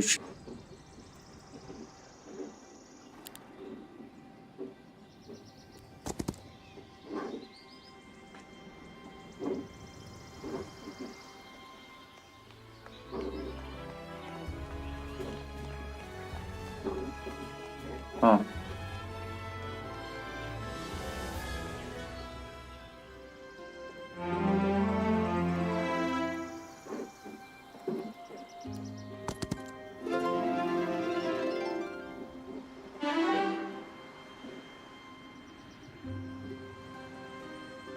When fighting in an area the hero controls, each stack in the army gains plus 10 temporary units. And sort about this bonus is doubled to the hero knows diplomacy.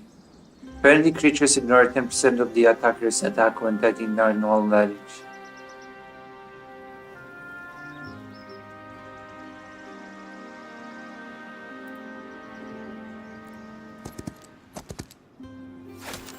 Oh, I just captured it. I thought I would have to fight for it. You have successfully captured the city, complete the exploration of the nearby lands, and prepare for a long... I thought I would... Okay. Okay. Alright. Alright then. Alright then.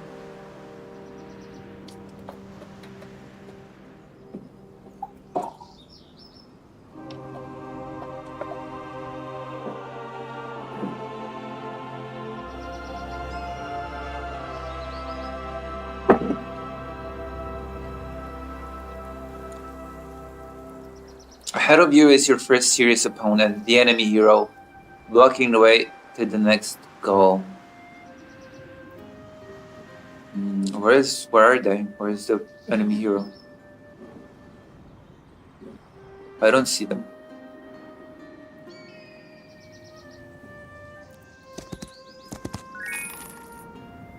You can recruit white waivers in this way.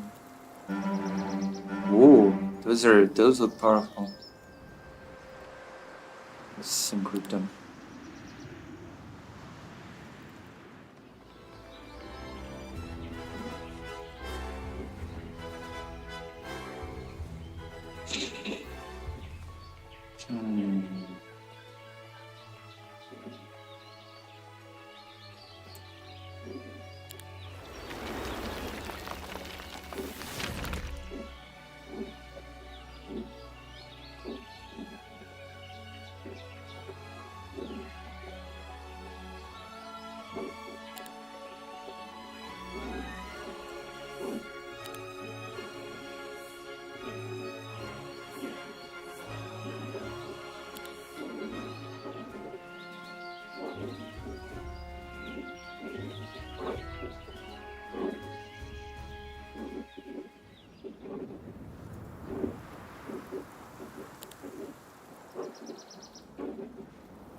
Alchemical dust. Alchemical dust is a special resource required to improve various elements of the game.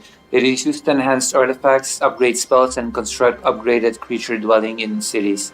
Unlike other resources, there are no mines that produce alchemical dust.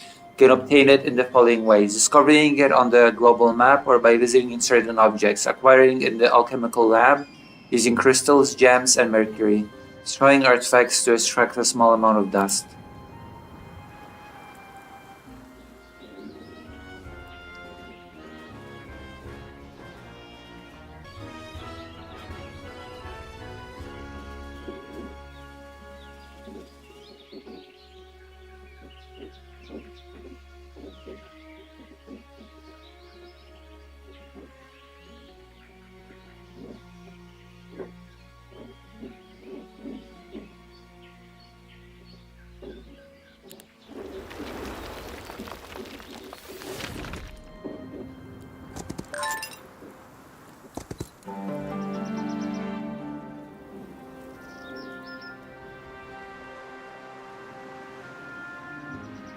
Oh, okay.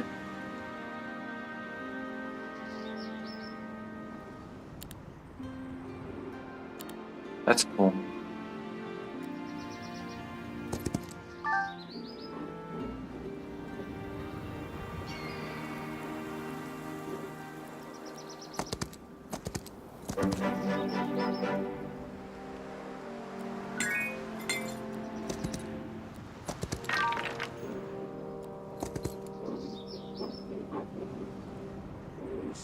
Hmm. Easy battle. Attack. Yeah, accept result. Whoa, very nice. This is excellent. We're gonna.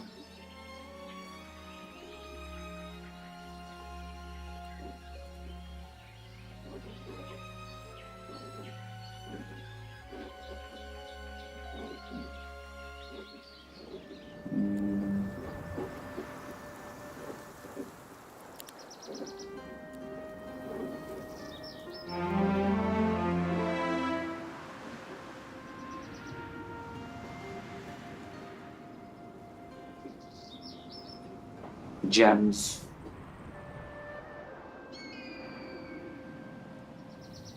So how is everybody? How do you like the game? Would you like me to continue playing the demo, or would you like me to move on to some actual stuff? If you're here, it's your vote to make.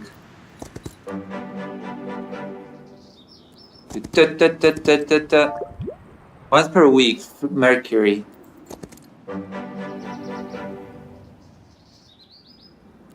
Coolio. Coolio. Easy battle. Let's go for the easy battle. This guy I will take here. But that's not what I want.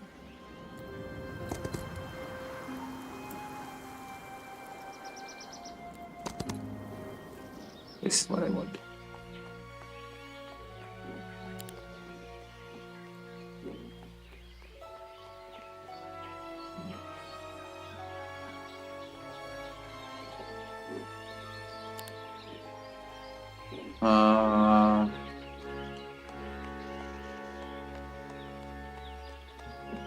Oh, I cannot.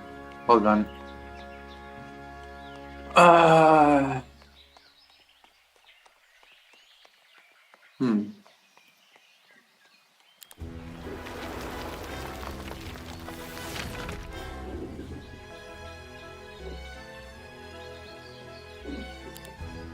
Okay. 598 7710. Yes, definitely. Oh, yes, please. Oh, jeez. Oh, jeez, Louise. Yes.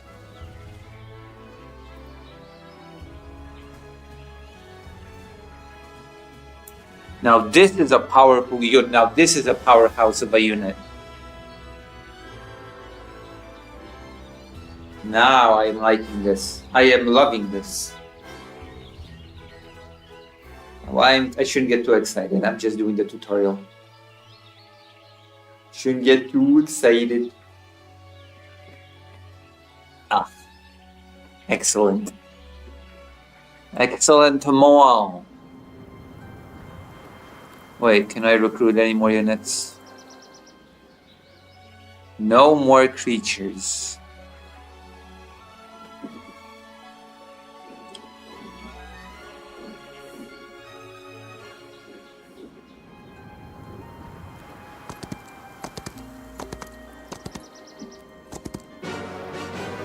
Someone is guarding this place. You can fight the guard for a reward or retreat, incurring no losses. Attack!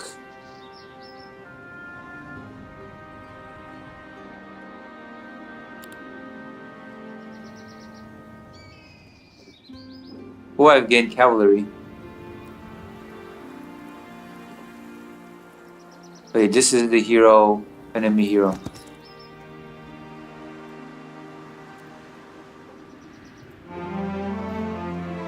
I think my hero is stronger.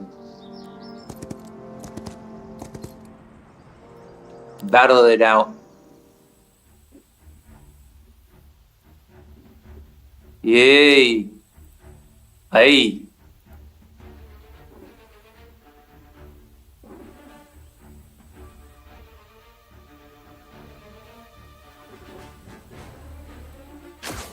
Aye. Pervert. Holy crap.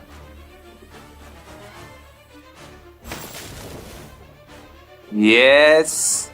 Very good, very good.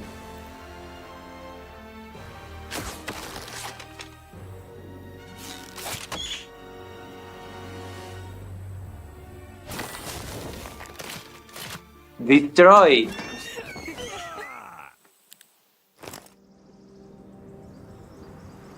Common armor. +1 spell power.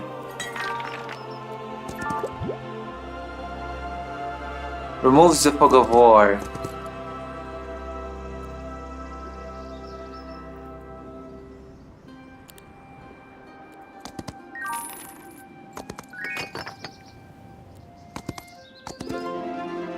Tutorial portals. While exploring the map, you may encounter portals, special objects that instantly transport your hero to another location. Unlike regular movement, where you always see the destination, portals can take you to unexplored and remote regions of the map. Each portal is always connected to another portal. Sometimes access to a portal is guarded by a neutral squad. Defeat them, and your hero will be able to use a portal. You can return through the same portal without having to fight again. The guards only appear once.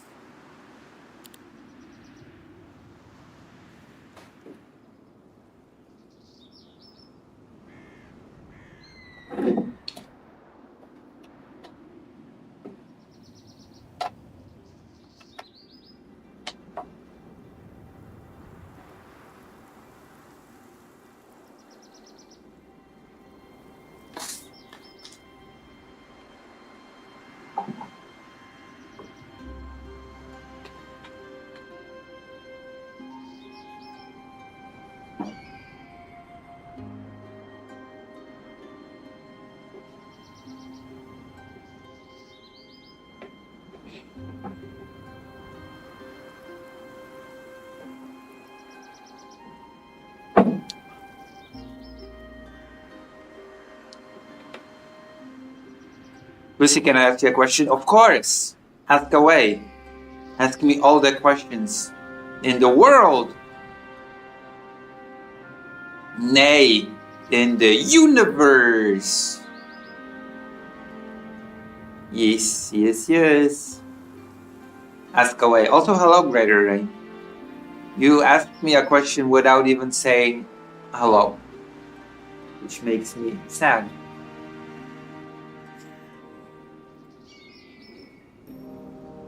Easy battle. Look at this. Ooh, yeah, accept results. Permanently increases knowledge is like whatever. Oh. The catapult deals plus 50 damage, yes. Basic battlecraft. When a creature waits in battle, they gain plus 20% attack until the end of round. When they skip turn, they gain plus 20% in their... Oh, I like this.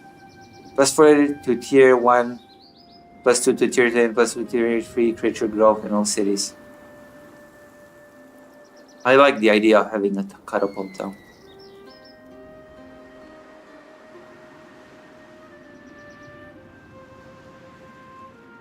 Are you still having nightmares? Yes, but they are mixed now with... yes, kind of. Oh my gosh, yes, I guess so, yeah. Yeah, why? Yeah, I do, actually. Very elaborated.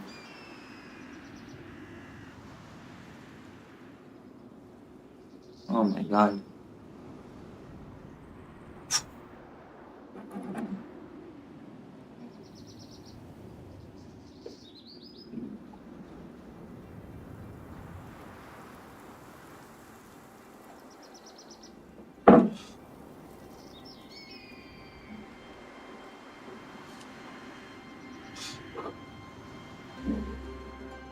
How do you like the game though? Ooh. Okay, let's go kill that guy.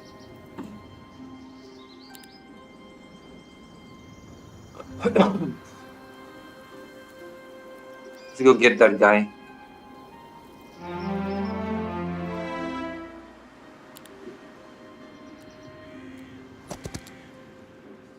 Tutorial: interacting with an enemy hero. In addition to moving around the map and visiting interactive objects, your hero can encounter an enemy hero. When this happens, a battle will occur. A battle with an opposing hero is a special type of battle where the enemy can use spells and their army is typically stronger and better organized. At the end of the battle, one hero is killed and the victorious hero receives experience as well as all the other artifacts that belong to the defeated hero. Oh, good. Kill. Easy battle in my opinion, but whatever. Do I have the catapult?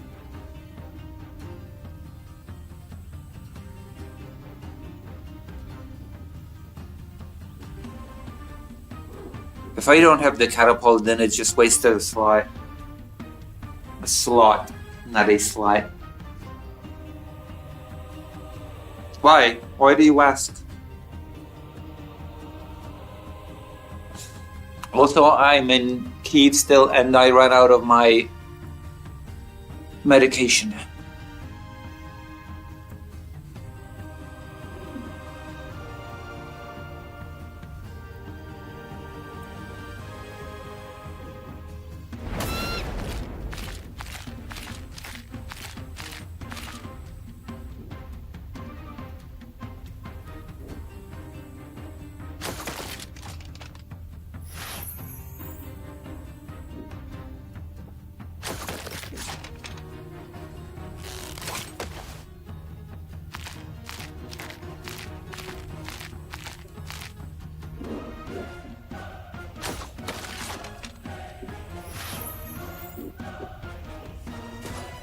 My motivation is so big.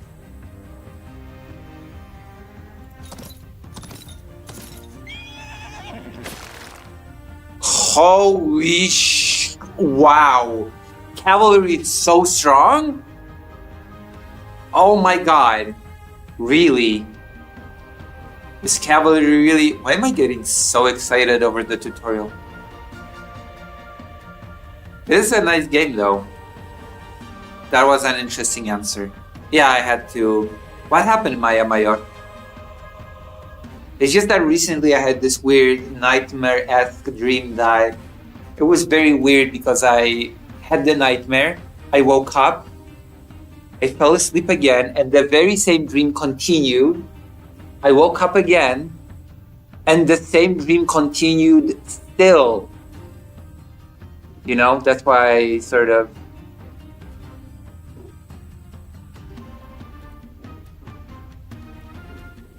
It's weird.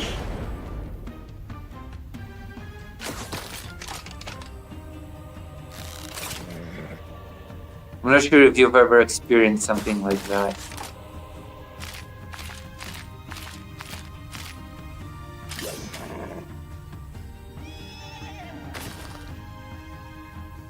The cavalry is so overpowered.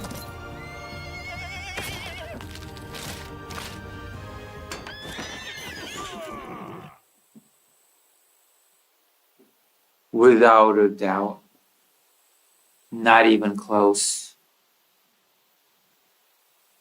I don't think it has ever happened to me before that I woke up twice and the same dream continued.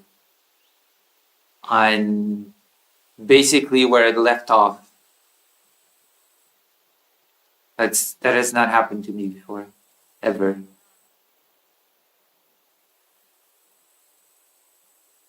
Ah, okay. I mean, people have nightmares.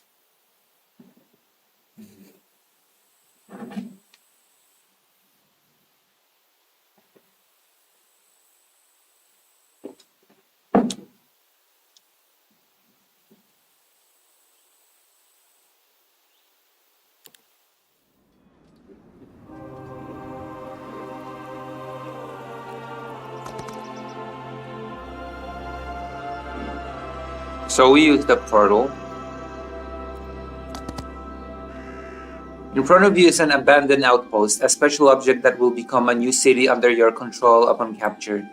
Defeat the enemy guarding it to gain control of the outpost. After that, prepare for the final battle. Ahead of you is an enemy hero defending the Necromancer's city. Easy battle, mega easy battle. We're gonna battle it out though. In addition to the usual battles on the global map, you may come across special guarded objects. These battles differ from the standard battles due to the unique placement of both you and the enemy's troops. In these encounters, your forces may be surrounded by the enemy, or in some cases, you may have the advantage of surrounding the enemy yourself. That's not happening here. None of this is happening here. Why did it teach me about surrounding enemies or being surrounded when none of it is happening right now? Makes no sense. Whatever.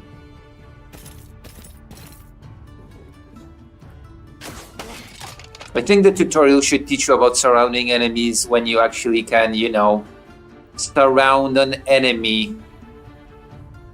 But maybe I just don't know game design. There you go. I complained about bad game design. I hope you're happy, Dr. Johns.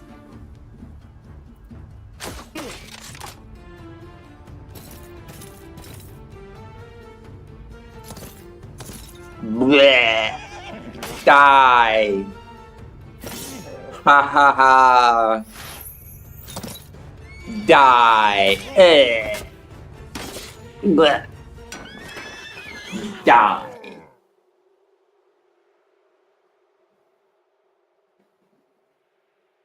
I'm bloodthirsty.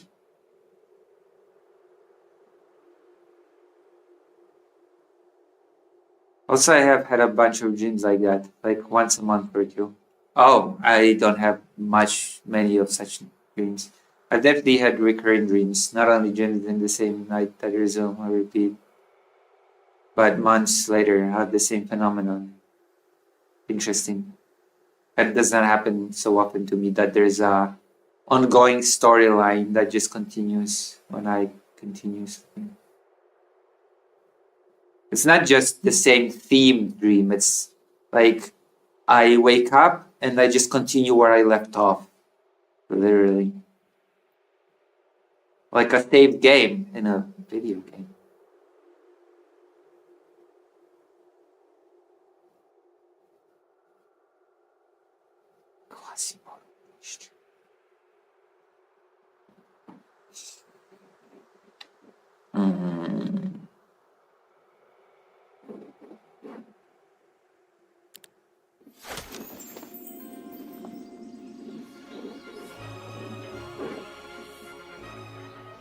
Oh, it's the same type of city.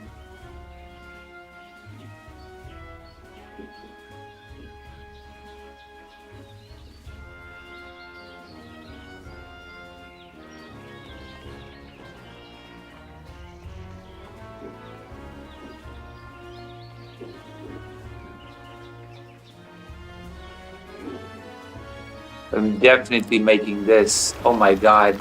Cavalry is so overpowered.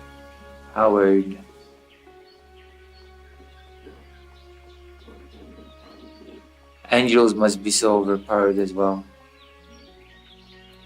There we go, 11 cavalry.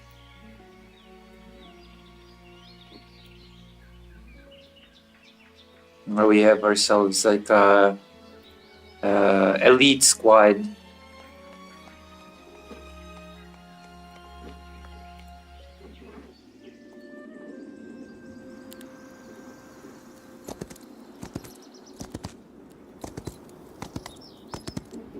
We're almost done with the tutorial.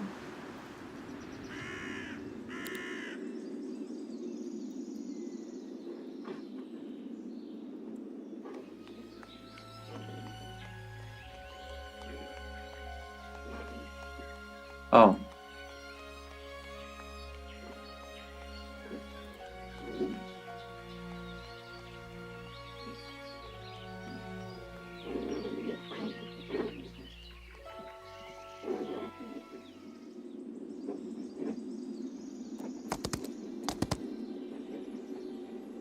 Enemy fleeing, destroy them. Accept results.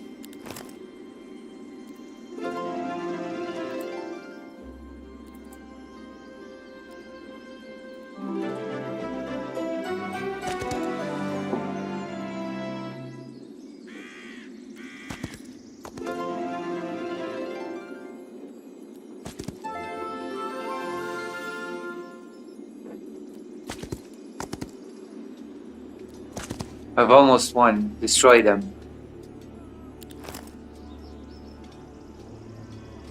Gives you an unpredictable but great reward. Did you know there was actually a large jar? You have received an incredible reward. What is this? You can rearrange creatures before the start of battle within a 2-line area. The hero can learn tier 3.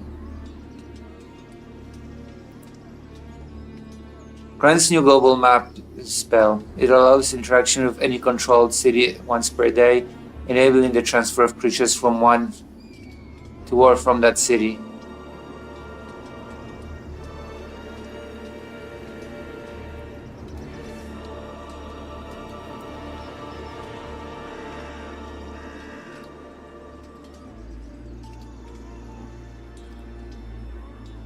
Wait, what?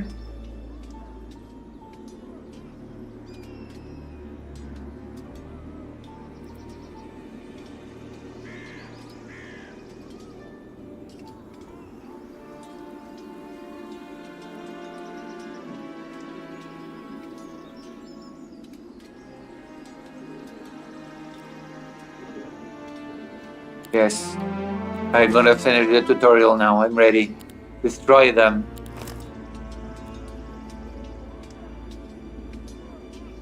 Allows upgrade each facing hero's creatures for gold. Upgrade.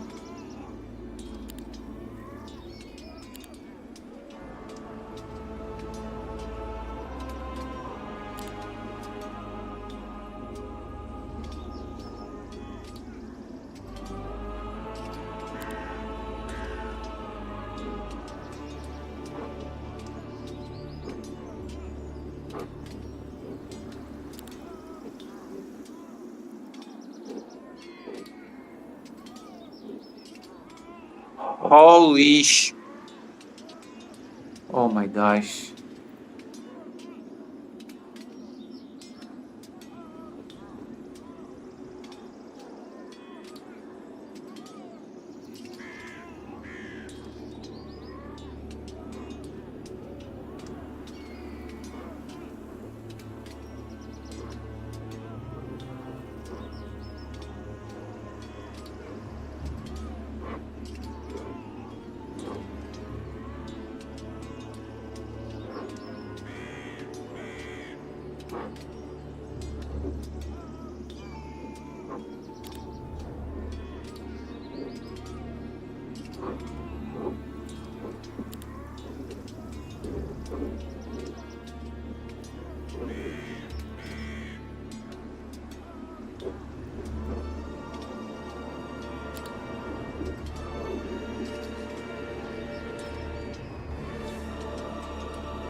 Oh, holy moly.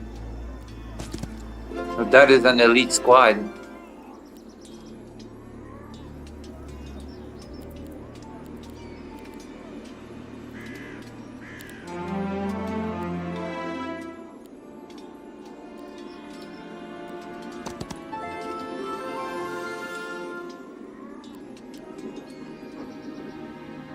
And how do I get here?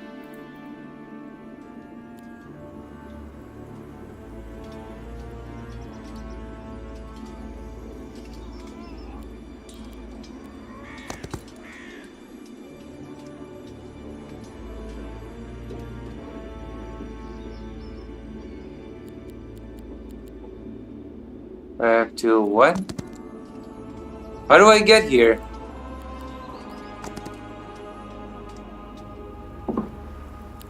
Huh?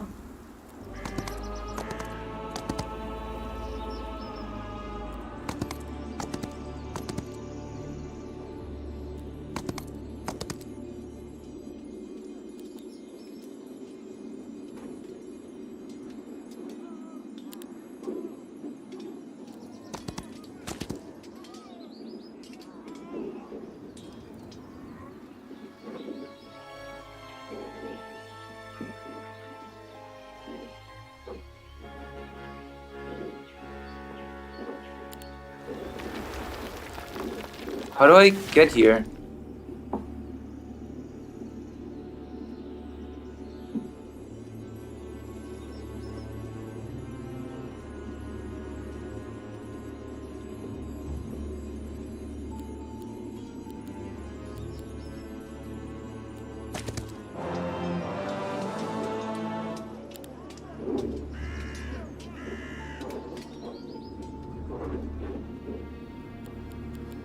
I want to fight him, but I cannot get to him. How do I get to him?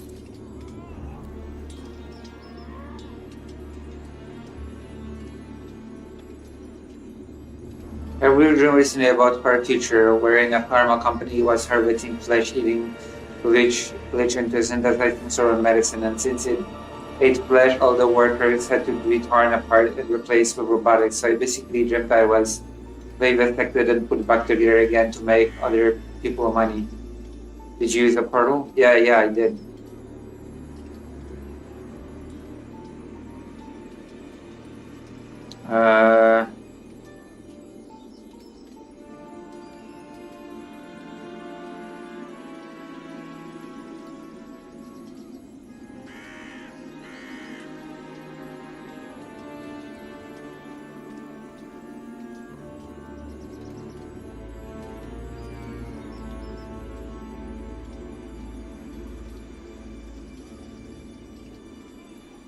I guess I'm stuck on the tutorial.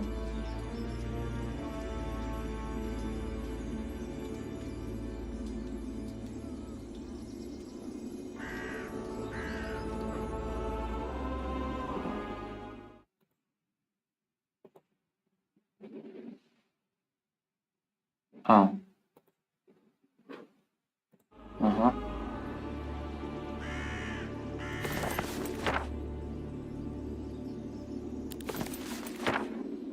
Oh.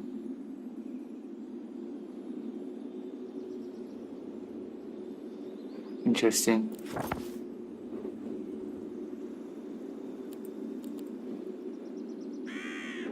I don't know how to get here though. There's a path, but there's like am I missing something?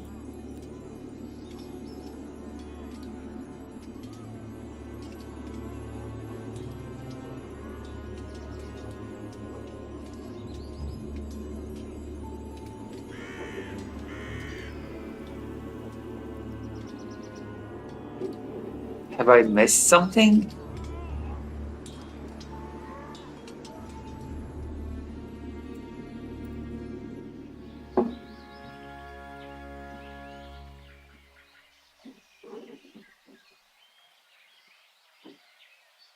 What is this game called?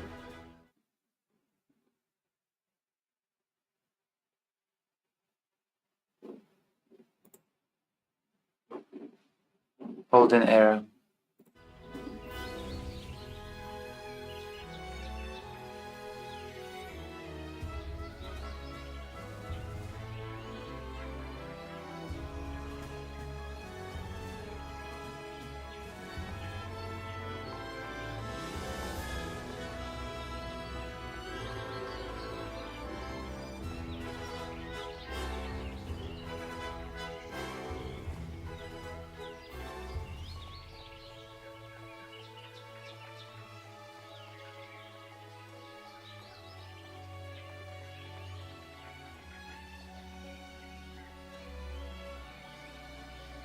Uh,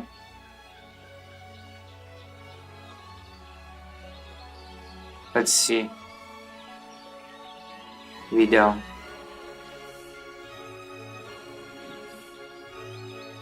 What? Why is it in Ukrainian?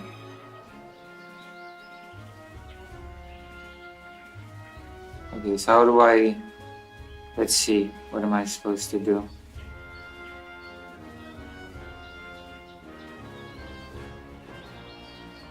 And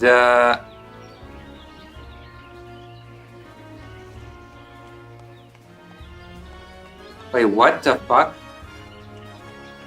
Hold on.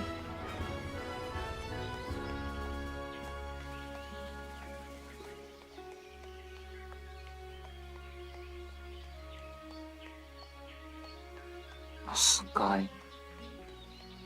So annoying. There are no trees for this person here. I'm watching a video, and in the video there are no trees here. But here there are trees. Why? What? Same map, no trees. Did they remove them somehow?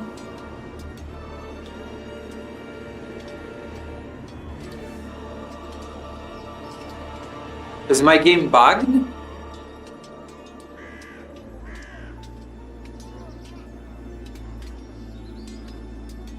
What the fuck? Did I miss something or screw up? There is no trees in this.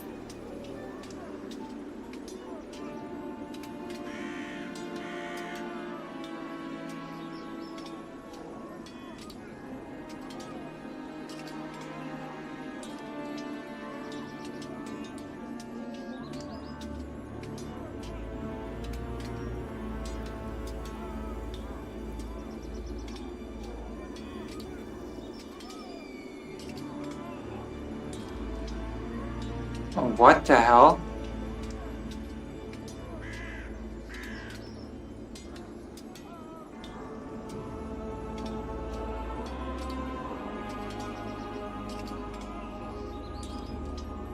Okay, can you hurry up? So I don't know why this is in Ukrainian.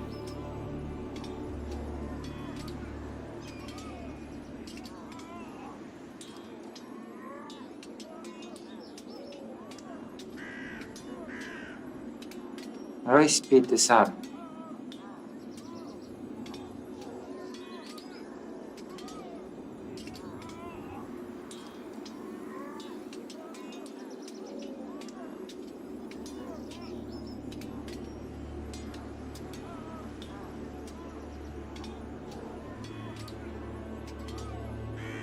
What?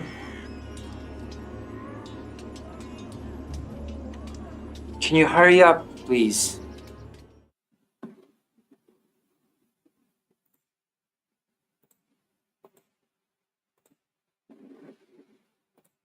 Can you please hurry up? Oh my god.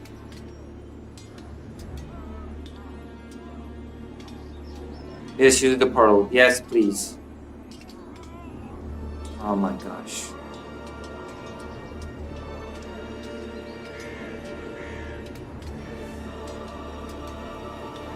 No, there's a...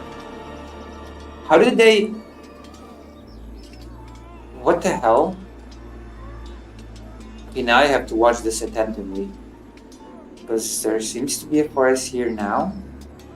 The tutorial tells me nothing of the forest. This is a frustrating moment for this stream. For sure. And the video that I'm watching, the person's doing everything so slow.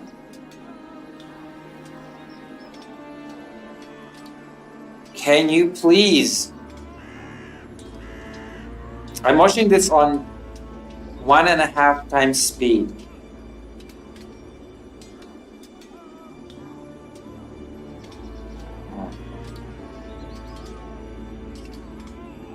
Oh god. Hurry up.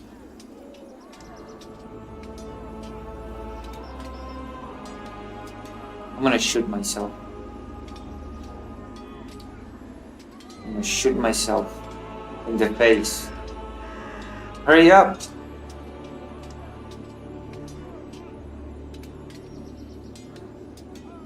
Oh my god. I'm gonna speed this up still. There you go.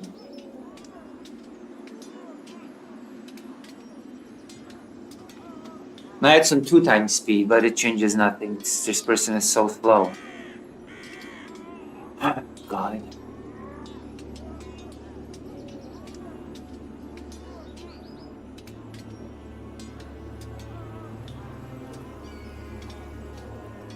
I understand being methodical, but this is ridiculous. I just want to see what to do with these trees. Oh my god, I've chosen such a cursed video. Can you get out of this? Oh god.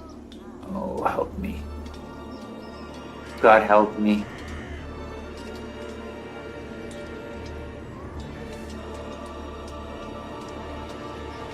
Yes.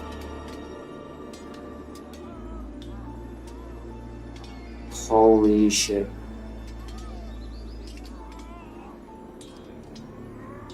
Okay, I'm gonna do this on the... This is getting silly. Hold on.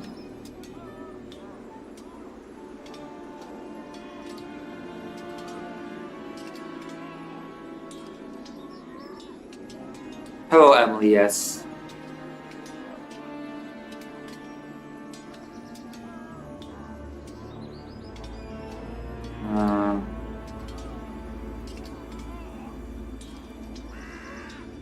Nah, watch this on the computer.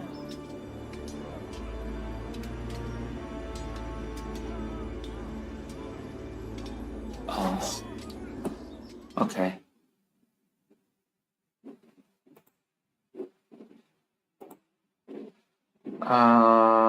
Olden era demo.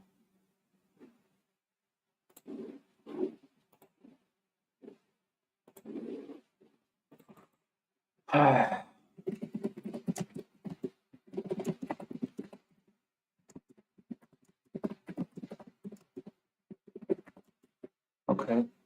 Very, very good.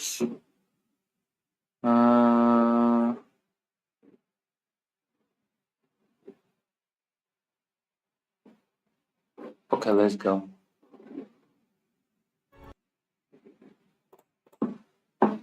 Let's see. Demo 2.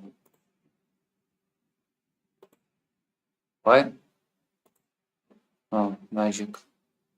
Definitely I haven't touched it in this.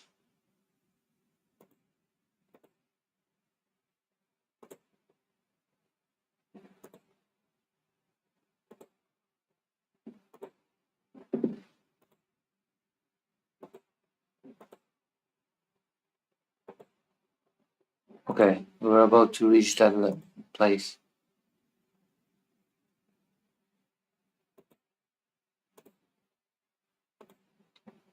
Okay, go for the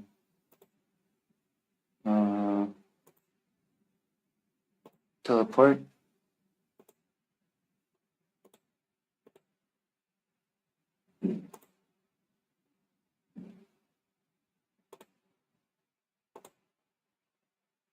We're going through the teleport. Yeah. Yes, yes, yes, yes.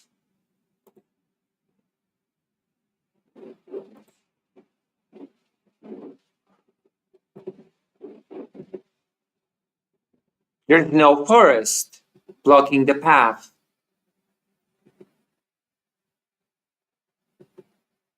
But in my game, there is a forest blocking the path. So what the hell am I supposed to do then?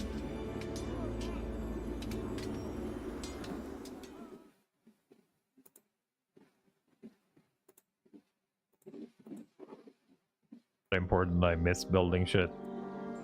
And whatever, right? the artifacts belonging. Did I miss something?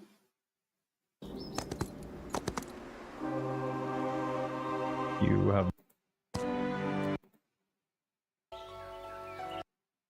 I don't see it. That's a rookery and that's a spearman. Yeah, I actually didn't need to fight. Okay. Points, yeah. We already know. Hard time seeing the flags if we capture these. Okay. You have got to be kidding me. Anything left here to grab? Wait, there's still forest here. Grab the stuff. No, there's still a forest here. How did they get rid of the Anything forest? left here to grab? Oh yeah, actually haven't done the arena. 5 griffins, easy battle. How did they get rid of this I'm forest? probably gonna lose more than that, but I want to try But it it's out. still here.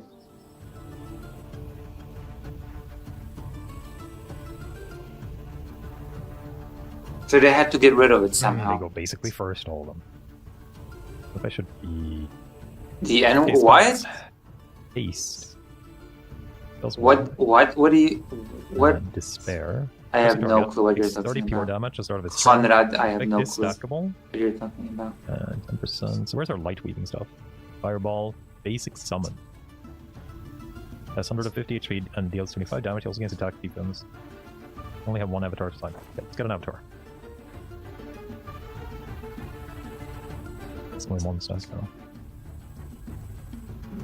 As always, I have no clue what you're talking about.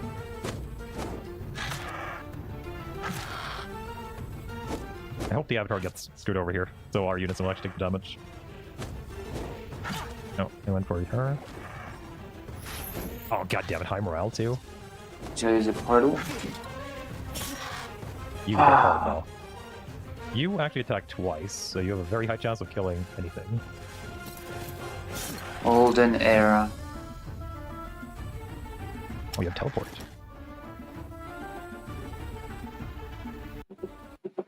Yep. Oh, dude. 8 cavalry. Okay. That's actually pretty Okay, good. so there's a forest still here.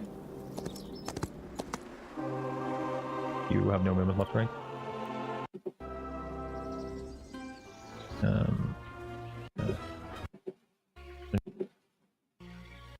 That... Well... Walls. Okay. Walls? Traps on the battlefield? This one? Walls are a vital part of... Walls... Yes. 4. I need almost the... Oh, I guess this is the whole set you're getting. You have the other 2, right? Yeah, dude. Let's give you... Additional type of battle where the enemy can use spells or enemy...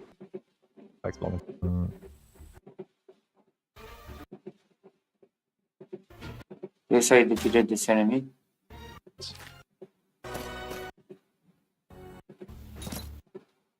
Lightning bolts. Okay, move in the portal. See what happens. No fucking way. Okay, move in the No, this is... No. Please don't tell me the game is bugged for me. No, the game is bugged for me. One hero is killed, the other victorious receive experience as well as the artifacts belonging to the defeated hero.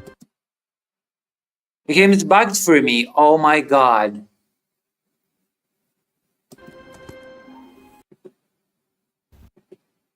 Oh. Can actually do anything. What an experience.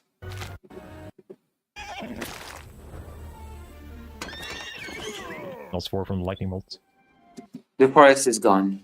The forest cleared after they defeated this enemy. And the forest did not clear for me. That's just fucking amazing. Dragon Utopia gives a tutorial.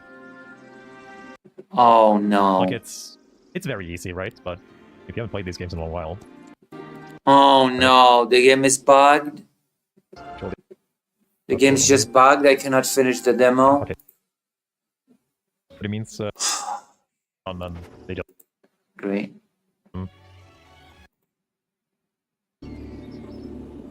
wait, what did you Oh.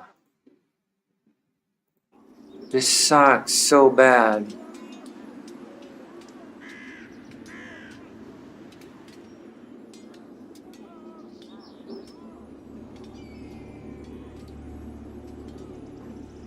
This sucks so bad.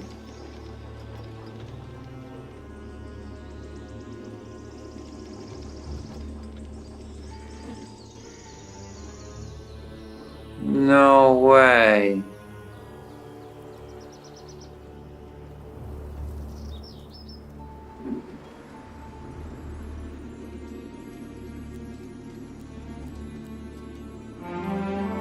Oh my god.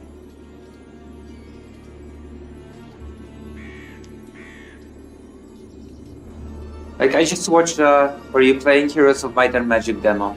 I just hear there was a forest for them when they fought the enemy hero, and when they defeated the hero, the forest just disappeared in the tutorial video.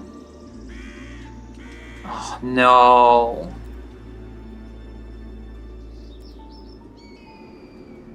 Oh god.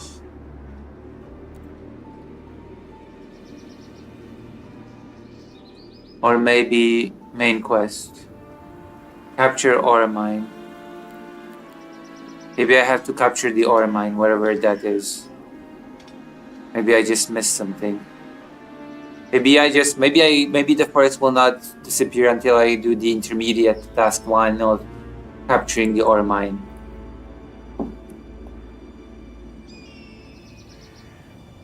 Where is the Aura Mine?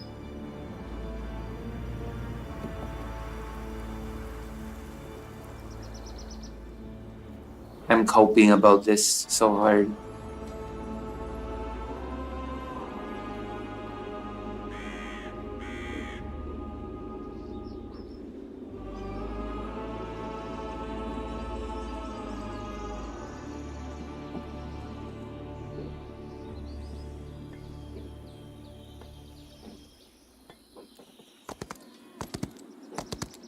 Were there an ore mine that I missed?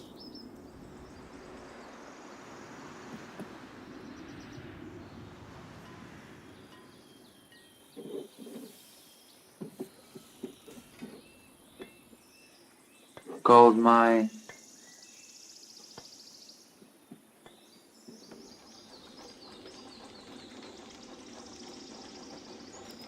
Wait, have I not visited this?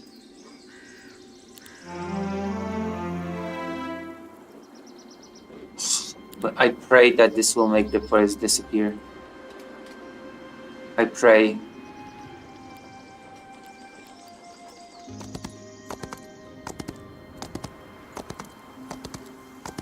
I pray this is it. Oh my god. Please tell me this is it. It would be stupid, but it's the only thing that I can think of, that I have not captured this single mine.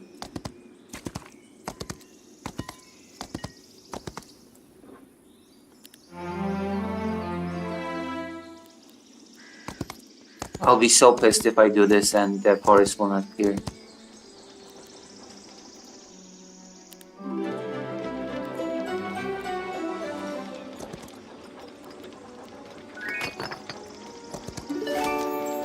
Congratulations, you have completed the first intermediate task of the captured the Nermite mines. Now build up the city strength from the army at your own pace. When you're ready, move on along the road to the main goal.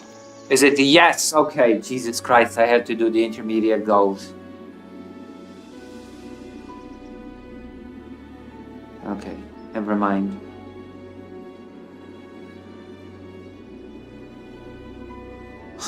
My righteous anger was misplaced, I guess.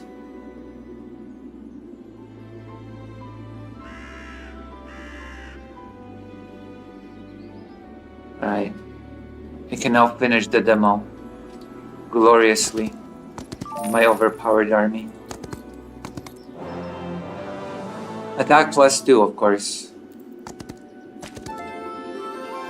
Knowledge, spell power.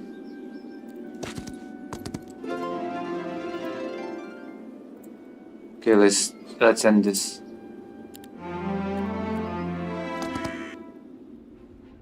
City Siege. City Siege is a special type of battle that is triggered when you attempt to capture a city that is defended by creatures or a hero. This type of battle differs from regular combat due to the increased size of the battlefield and the presence of defensive structures on the defender's side, especially if they have developed the city and built defensive walls. An attacker, your goal is to destroy the defensive walls in order to reach the enemy creatures. A catapult can be used to destroy defensive structures. I do have one. As a defender, your task is to repel the enemy's attack. I do have a catapult. Okay.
How do I use the catapult?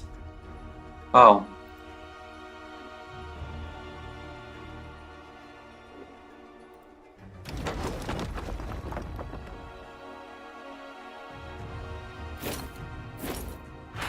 Well, then there we go.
All right.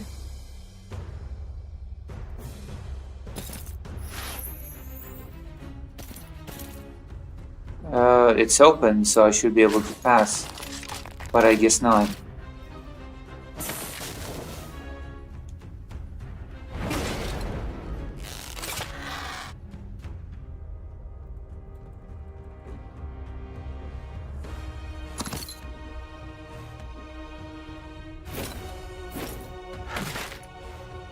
It's okay though.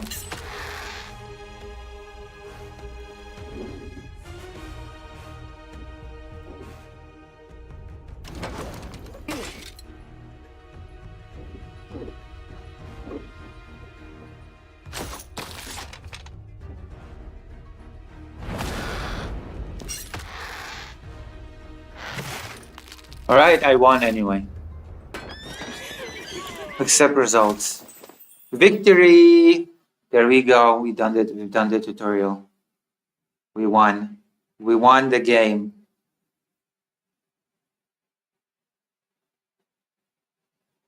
We have won this amazing victory. Yay. Is this the over? Is this the over? Is this the end of the tutorial? Congratulations on completing the basic tutorial. You can replay any mission on the map at any time to refresh your knowledge of the game mechanics. Wait, hold on. So, what now?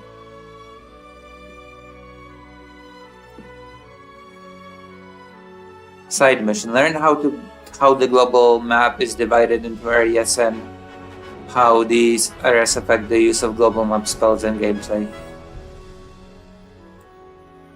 Learn how to trade resources.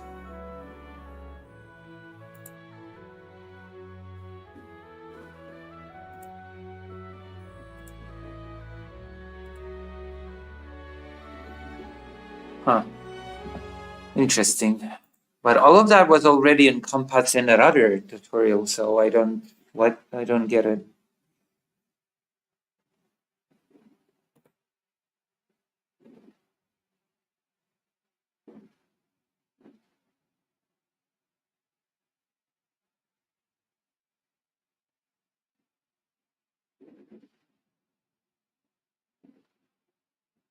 The Forgotten Partition of Poland? Not forgotten. Not by me, anyway. It has not been forgotten by me. Okay, let's exit the game. Okay, for now. I hope this saved. I hope my progress is saved and I won't have to do this all over again. And let's put something on that I wanted to react to.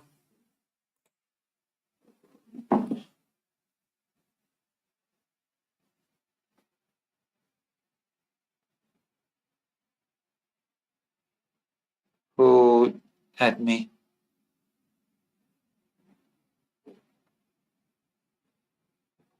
Oh. Let's go to the flock.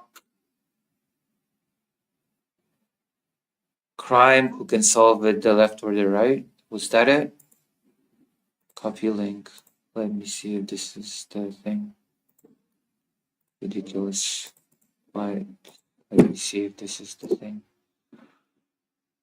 Wow.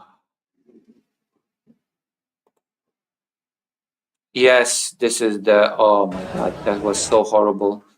That was so horrible, and this is exactly why we have to react to it. Hold on.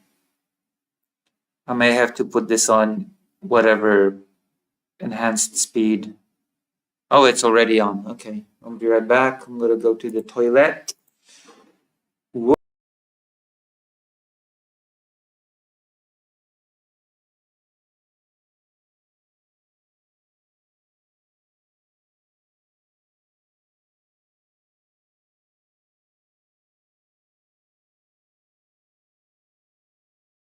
Yeah, I have completed the tutorial. Well, I have not completed the tutorial. There are a bunch of side missions that I have to do, but whatever. Let's do some reacting to Not So Erudite because I've seen our Ico rules react to it. And oh boy, I cannot believe what I've seen. I cannot. Whatever. We'll see. Let's see what I mean. Let's see what I mean. Be right back.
it. We're gonna watch this, and you're gonna see very quickly why I am critical. I'm critical of this crap. You're gonna learn very quickly why I'm critical. Alright? It's gonna be a doozy. Something. Where are you? Wick TV. Wick TV. This is the worst panel ever. This is the most painful panel ever. It's gonna be about genocide because, of course, people are gonna be discussing genocide without the basic understanding of what genocide is, how it manifests, how it differs from stuff like mass murder, for example. All these things are gonna drive me insane. You'll see. You'll see. You'll see.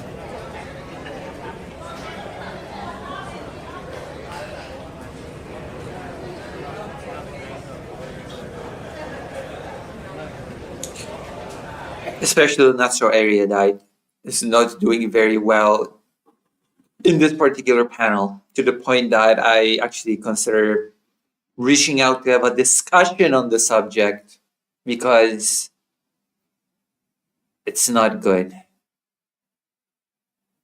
The moment the whole erudite's so out of her element here, not sure what her element is actually. Oh gosh, that is such hard criticism. Not sure what her element is. There are a few things. That I just so strongly disagree with in here that, oh boy. Nasser Erudite's quip about the final solution must have sounded really funny and clever in her head. It was hilarious watching her panic once people started interrogating it. She spent too much time watching Destiny being edgy. Oh no! Oh no, no, please. Well, here we are. Here we are. We're getting a preview of what's to come.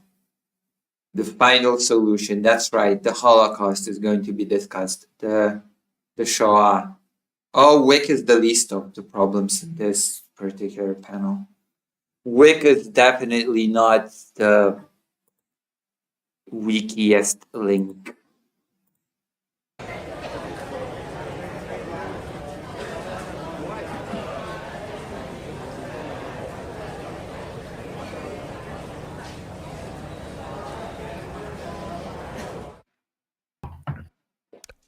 Okay. Welcome, one and Hey, all. okay, Yet another okay. episode of Wick TV. It's a cross-ideological space where we come together to talk about issues both political and cultural, from the silly to the serious. Gang, we're going to be talking today about who has a better solution to crime, the right or the left. Oh no. Recently, not to erudite, Kyla here, made a tweet and said this. She was quote tweeting a gentleman by the name of Gunther Eagleman, referencing the Charlotte train murder of Arenia. I think I'm saying her name right. She says this: the right has zero solutions to this, by the way. Zero Paranoid, final schizophrenic, solution. violent outbursts require an integrated care system to ensure he has access to and is taking his medication. Boom. And they just defunded school lunches. They won't fund this. In response, Blacktoid says the following: the right solution is to keep criminals locked up if they keep committing crime. 3 strikes laws, cash bail, tough sentences, low threshold for felonies. Yeah, the United States has the biggest number of prisoners per capita in the world, I'm pretty sure still. And the solution to crime in the United States is to have even more prisoners per capita, to break the world record even more. That's the solution, because it has worked so well over the years. That has solved it. Locking up criminals. Does the US have the biggest amount of prisoners per capita still. Yes. Oh, wow. The US has the highest incarceration rate per capita in the world. Whoa, whoops. Although a few smaller countries like El Salvador and Turkmenistan have slightly higher rates. Wow, that makes it so much better. The US has held the highest rate among all democracies for many years. Many years. So, yeah, that's the solution. Let's just lock up more people because not enough people are in prison in the United States. That's the ticket. It has solved the problems for many years thus far. I wonder if anybody's going to point it out. Hey, we already have the largest incarceration rate in the world per capita, and it has not solved jack shit. So why do we think that doing that more will solve things more? Proactive policing, etc. For this particular incident, Yes, more any one of those policing, more proposals will pass. incarceration. That will solve it. That will solve it. I guess just I don't know. I don't know what to say at this point. Maybe just every single country other than the United States is just less prone to crime. Maybe there's this essentialist, I don't know, fundamental thing that causes the United States to commit more crime. And Jesus Christ. Oh my God. Prevented this. Today, we're Galactoid, as always, with the brilliant brain take. The most brainy take of all. here to talk about it, and we're here to discuss it. And I've got The some smartest great one. people to go on. We're gonna give the mic first to Erudite, and then we're gonna go around and Erudite is gonna trigger a conversation about genocide, which is why I'm watching this. I'm watching this for the conversation about genocide, because genocide is, as you all may know, my wheelhouse. I am the genocide content creator. I am the one that, okay, I'm not gonna say I am the one that genocides, because even for the sake of making it sound like Breaking Bad, because that's horrible, but I know a thing or two on the subject. I'll let Ant-Man have the last word. Go ahead, Erudite, open us up. Tell people who you are, what you think, all that. All that, yes, Yeah, all I'm not that. so erudite. I mean, I feel like what I think is pretty decently like fleshed out within the. Why even say that? This is so automated. Hey, not so erudite. Tell us what you think on this matter. Yeah, I'm not so erudite. Why even say that? Why? I know I'm nitpicky, but what a weird start. Hey, John, why don't you tell us what you think on this issue? Yeah, I'm John. Yeah, I know you're John. I addressed you as John. You've not been asked to introduce yourself.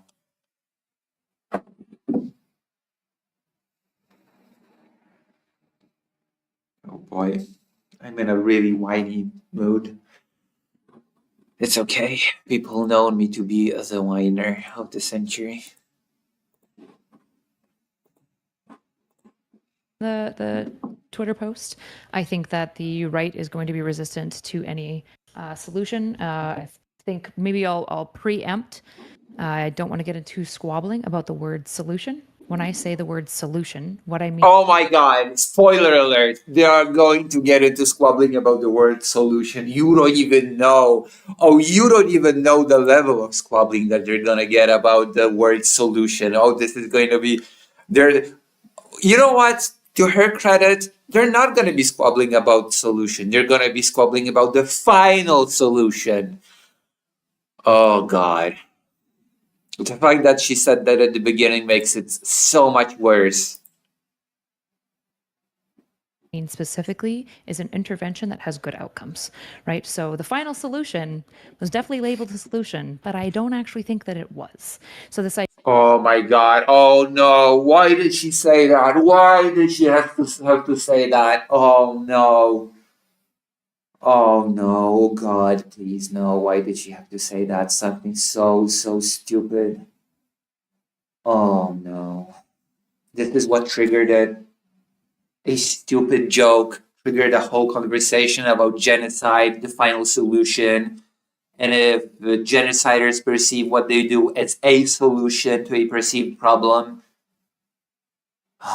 this is going to be very, very bad.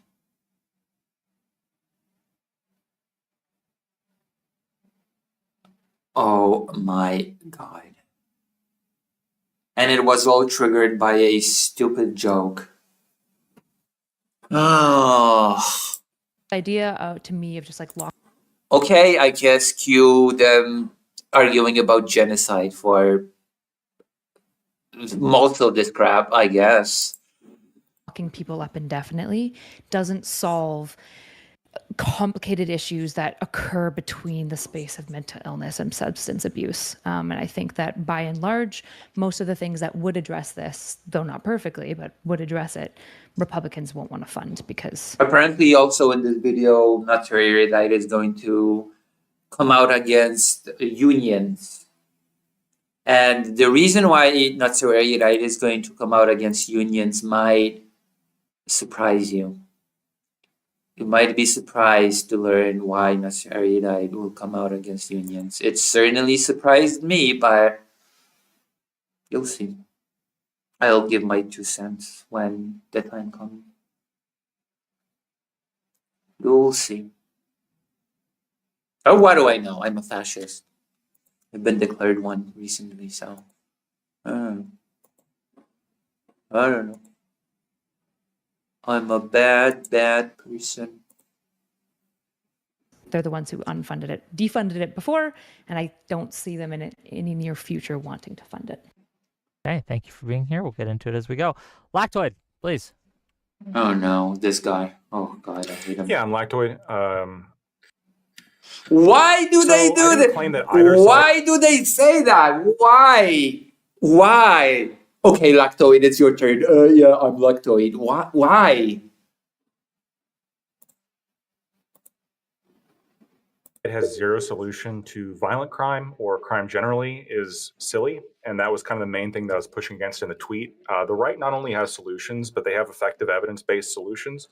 The kind of plurality of the studies, a lot of them, consistently show that increasing law enforcement presence reduces crime. And Well, then why does the US have so much crime and yet it has the biggest rate of incarceration per capita in the world? Hold on. US crime rate compared to other countries, because if the US has the biggest incarceration rate in the world per capita, then it follows then from all these studies that Lactoid has quoted. Well, he has not cited anything, but the US should have the lowest crime rate per capita in the world.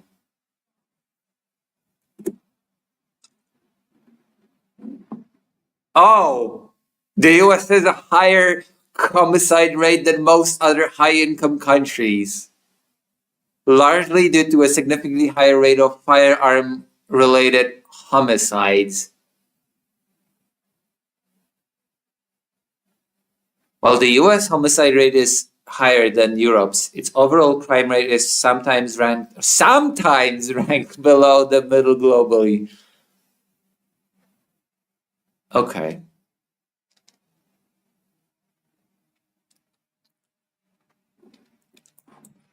US crime rate per capita compared to other countries.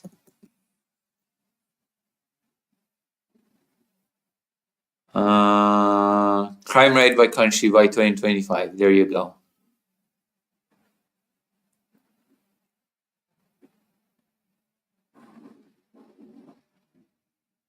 crime index. 49.3.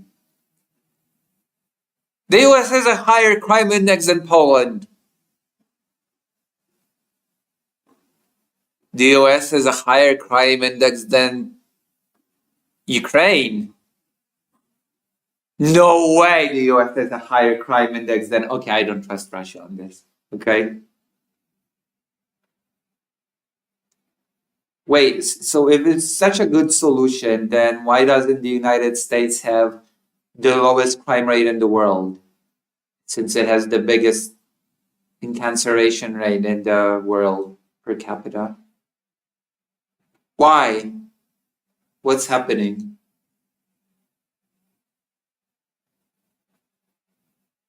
I thought the studies said that it works.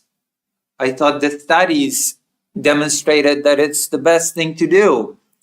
Increasing sentencing for crime also reduces crime, not only in terms of a Well, then the US crimes should be super, mega, ultra low, lowest in the world. deterrence effect, but also a incapacitation effect. If you keep people who commit crime locked away, they're not out with us committing crime.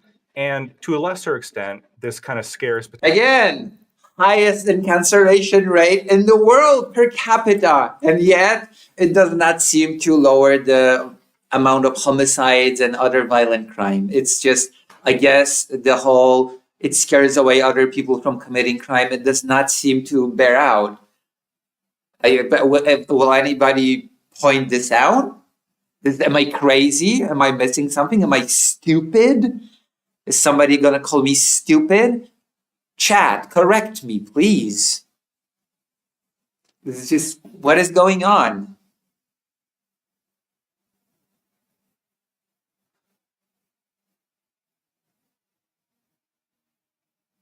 Am I crazy? Am I insane?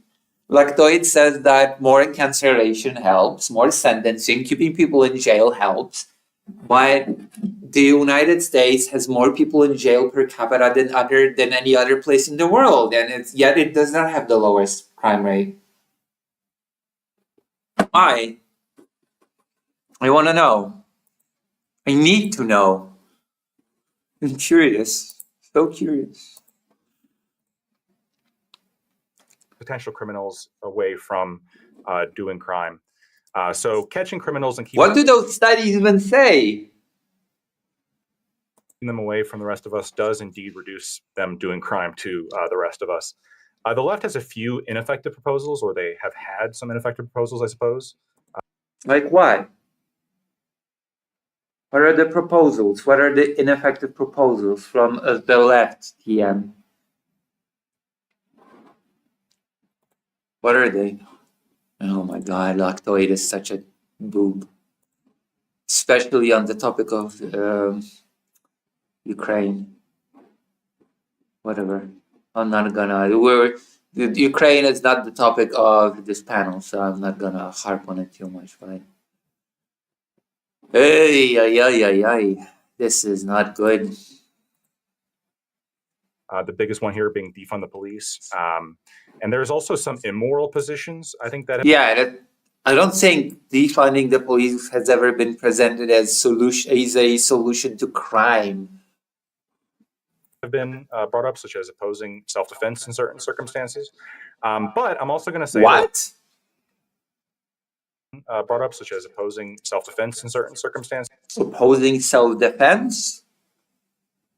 I have no clue what that means. I've only seen one person ever debate that, and I'm not even sure if that person's on the left, TM. There was this Rose Mullet or Rose Mullet person, and they argued that self-defense is bad in some circumstances. I don't want to get into it, but I don't think that person's on the left. I've never heard this argument that the left supposedly puts forward that self-defense is bad. But I'm also going to say the left does have some effective solutions as well. And I think the main one here that I think Erudite's been talking about, at least on Twitter, and that I've seen the left wing talk about is funding and addressing mental health. There are studies that show this is effective. I'm not going to deny that. However, the right wing also recognizes the importance of addressing mental health. In fact, Donald Trump has spoken on this a few times. Has he? Has he really? I don't believe he has, actually. Not in the way that. Okay. Addressing it just in a little bit different ways, right? There has been talk of bringing back the institutions, especially for the chronically homeless, kind of mentally ill, psychos. Psychos. Jesus. Bringing back the institutions. Yeah, that's not what the left TM is talking about. Okay? Bringing back the institutions. The institutions were designed to torture people. They were not designed to help people. And you already have mental health institutions. You already have the psychiatric ward. So what sort of institution do you want to bring back exactly? Is my question. I'm very curious about it. What sort of institutions do you want to bring back? Resurrect from the dead? Specifically the kind that killed Irina. So overall, I think the right wing does have more effective solutions. What? Specifically the kind, the chronically homeless, kind of mentally ill, psychos, specifically the kind that killed Irina.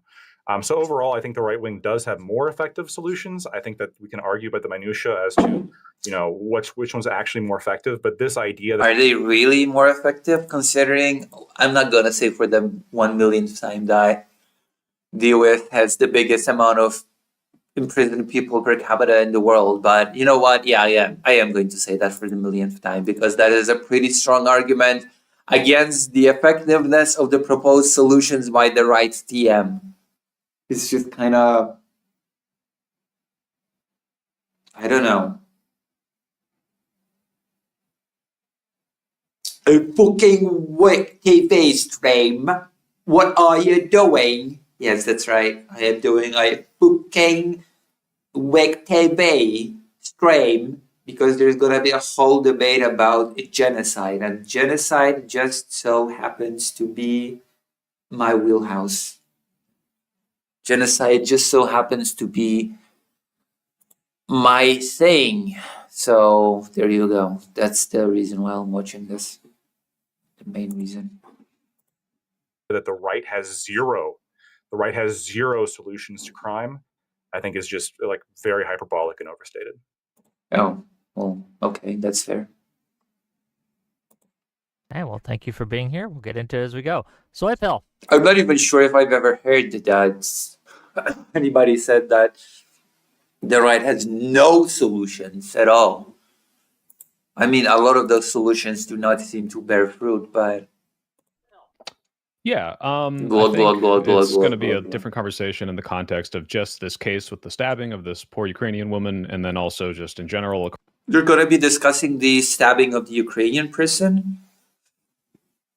across the country. I didn't have as much time as I wanted to research this, but from what I found, the idea that Dems are soft on crime is not really substantiated. I look at all the evidence, and it seems that crime and violence What does being soft on crime even mean? What does that mean?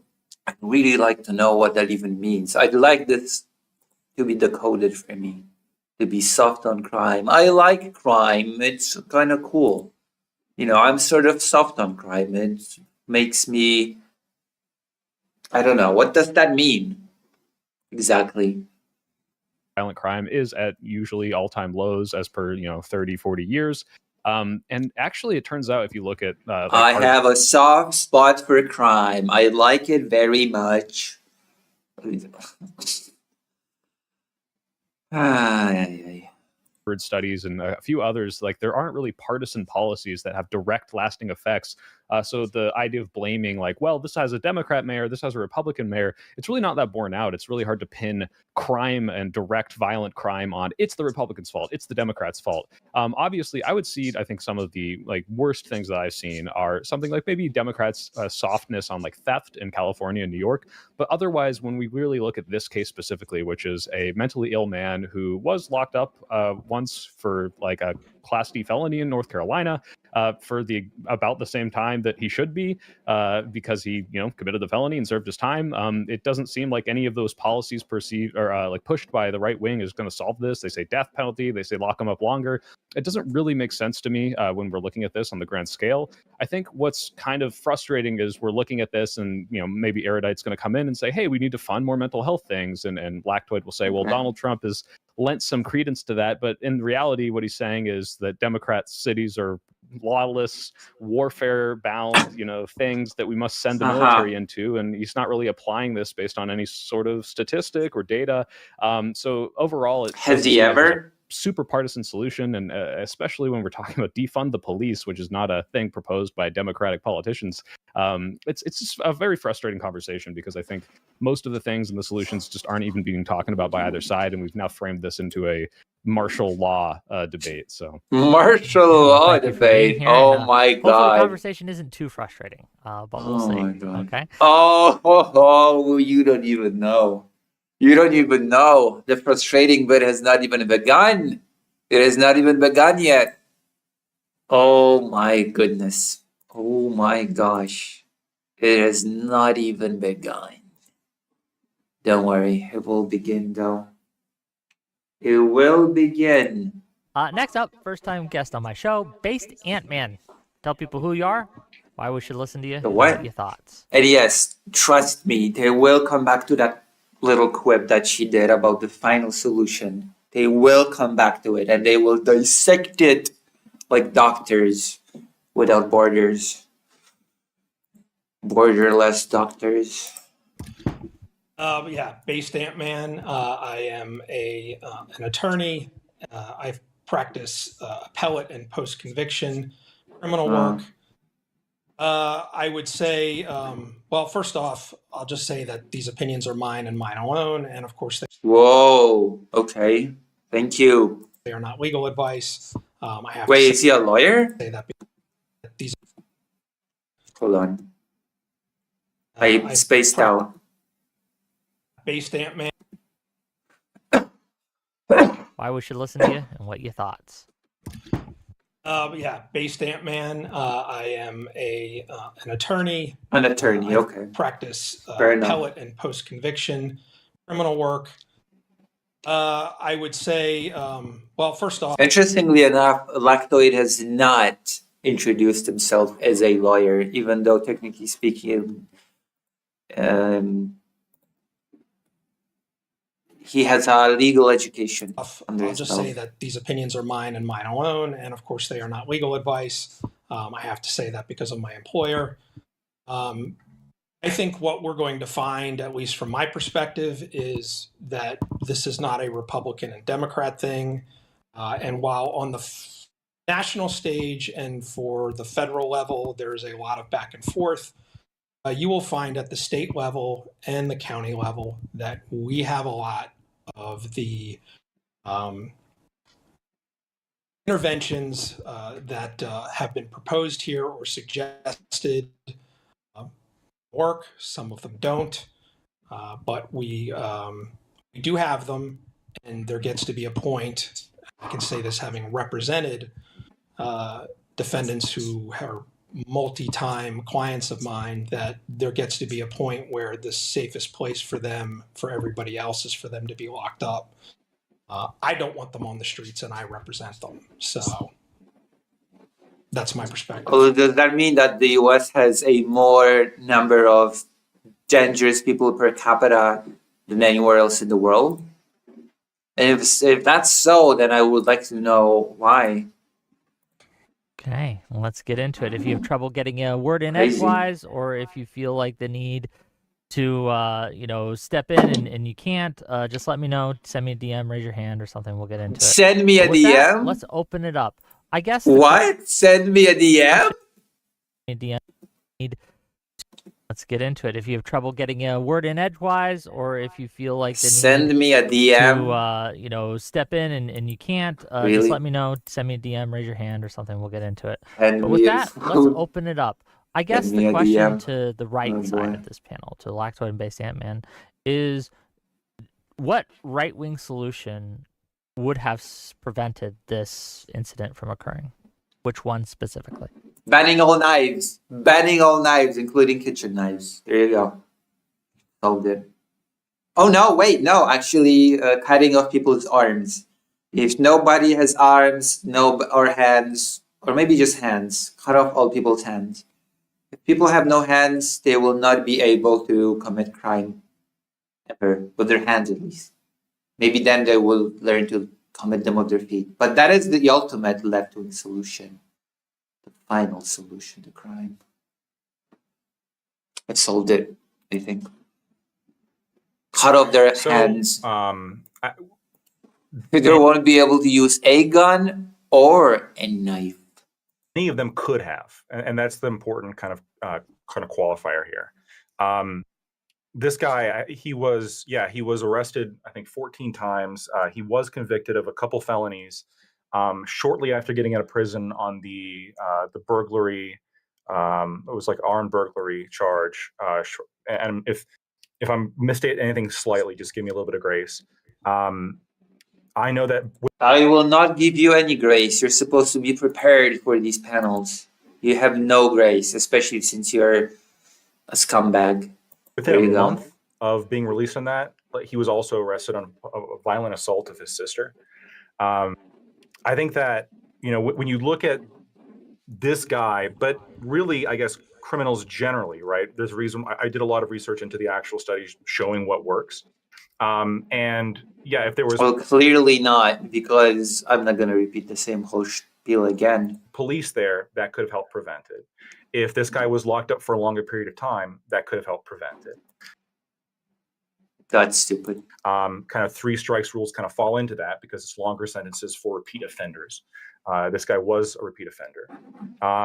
In terms of cash bail, I mean, that one's a little bit, and the research on that, or if someone's a repeat offender, that's already a failure on the justice system's part, because I guess reform is part of the system. It's supposed to be part of the system. The justice system is supposed to reform criminals. Otherwise, what is even the point of letting them go after they serve their time?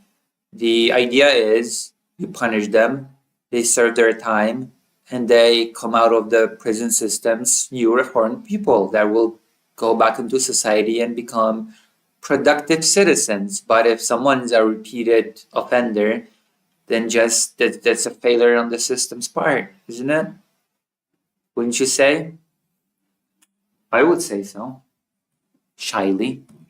Which would mean, by the way, that the incarceration solution is a failed solution because it fails to produce people that come out of it not as repeated offenders, potentially. No? Am I crazy? If it's so effective, then why does it produce repeated offenders? What is the rate at which the U.S. incarceration system actually produces repeated offenders? I would like that data. Is there a data on that? Hello, persönliche Videospiel Ost playlist. Hello. Is there anything that I'm saying that is crazy or out of line or unreasonable? Please tell me, all the people that are watching this stream right now, please let me know. Studies on that one are a little bit more tit for tat. There are ones that are for it, and there's ones that are against it. So I'll just concede that cash bail is a little bit more mixed. Also, I don't know. I don't trust Lactoid. So him just saying, I have studies is not enough for me. I want to know what the abstract of the studies is, how it was conducted, where it was conducted, what the study group was. And then I want to know in detail what the conclusion of the study was. I just don't trust Lactoid when he says, I have a study, It's not enough for me. There are some studies that shows that it does reduce recidivism while you're out on bail, though. And so it's by a few percentages, just to be clear. So it's possible that any one of these could have prevented this. It's possible. Okay, good. Nice. Now, I also want to make the argument that if this guy had the mental health care of the Democrats' dreams, or even the far left's dreams, where everybody has their own psychologist or something, that's also not going to guaranteedly prevent this from happening. So the question is, well, in terms of an evidence-based solutions, what is the right proposing versus what is the left proposing? And all the ones that I listed out are things that the right is proposing that do reduce crime. Well, how much? Jesus Christ, considering that the US has the biggest amount of people, again, arrested and incarcerated per capita in the world, and it has still, in comparison to that, a fairly high crime rate. Just how high would the US crime rate be if that wasn't the case? Why is the crime so disproportionate in the US compared to other countries then? Is the US an insane country? The recidivism rate, I think the recidivism rate widely differs depending on the state. Blue states usually have a lower recidivism rate. Alaska's recidivism rate is at almost 60%. You were not here, Prasanlisha, when I pointed this out, but Lactoid says that more policing, more incarceration, more arrests, longer arrest leads to lower crime rate. But the United States has more arrested people than any other place in the world per capita, but it does not have the lowest crime rate per capita in the world somehow. So my question is, why? If that's such a good solution, incarceration and arresting people for longer, then why doesn't it produce a country with the lowest crime rate per capita in the world? It should, logically speaking, from like Lactoid is saying, if the studies show that it's an effective method of reducing crime. Otherwise, I have to conclude that this is already a country with a massively lowered crime rate, and if the United States did not have the biggest amount of people incarcerated in the world per capita, then it would have had a lot more crime. It would have by far the biggest crime rate per capita in the world. But then I have to ask, why is crime so rampant in the US?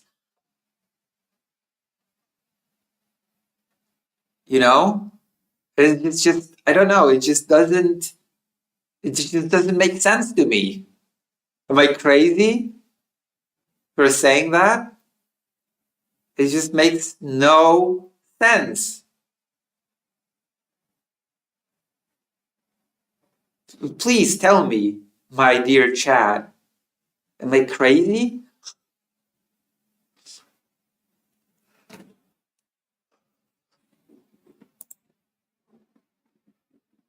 So yes, more police officers do reduce crime. More sentencing does reduce crime. Like, these are empirical, statistical. So are we now operating within the US that has lowered crime? How high would the US crime be without all the incarceration? Jesus Christ, I'm terrified to even imagine. My imagination, I'm going to have nightmares about US crime tonight. Realities, you can look into it. I'm not wrong. I don't know how you can say that, hey, the right has no solution when they're supporting more police, when Donald Trump is implementing EOs, mandating federal funding for more police. We need to arrest more people. Oh my gosh. Even more. Oh, that'll solve it. Arrest even more. Cars going into areas and occupying these areas. Yeah, I mean, you can say that's too far. Washington D.C. has had its crime cut in half, right, including murders. So you're seeing a massive drop in crime associated with the presence of law enforcement, because that's what the evidence suggests happens, and that's what we're seeing happen right now. I guess real Yes. quick. Oh, well, I just want to say, just in response to a couple things you said, that I mean, like, if you look at what the actual Democrat governor is proposing in this, and you could say this might be a reaction to the right wing backlash, but he is proposing more cops. He is actually proposing getting rid of cashless bail, which I think you actually represented very well. There, it goes both ways, and whether or not it. And again, if incarceration, longer sentencing, and all that decreases crime, then why does the US produce so many repeated offenders? Okay, I have to look this up now. Okay.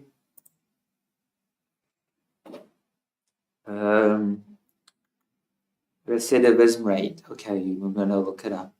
We're gonna look at the data. This is a database stream. US recidivism rate per state 2025. Oh, not even available. Compile. Recidivism rates by state. Let's check. Oh, not available. Maryland has no available recidivism data.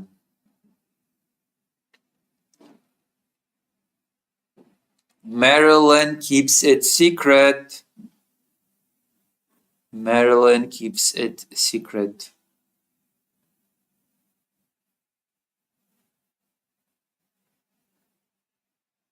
Where is Maryland?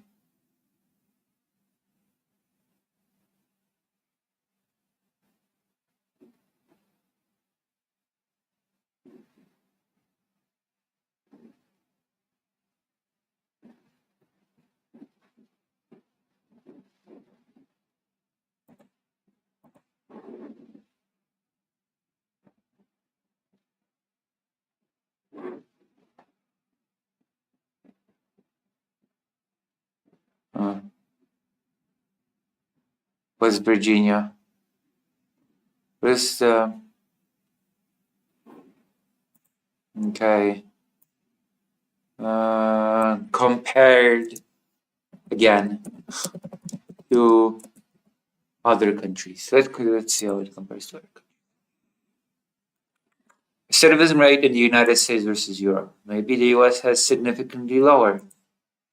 Oh, the US has significantly higher recidivism rates than many other developed countries. Oh, it's interesting, considering that more policing, more arrests leads to the lowering of crime.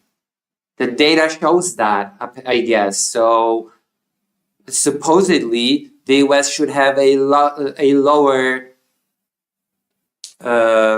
recidivism rate than other countries in the world, right? Arrest everybody, then nobody can commit crimes.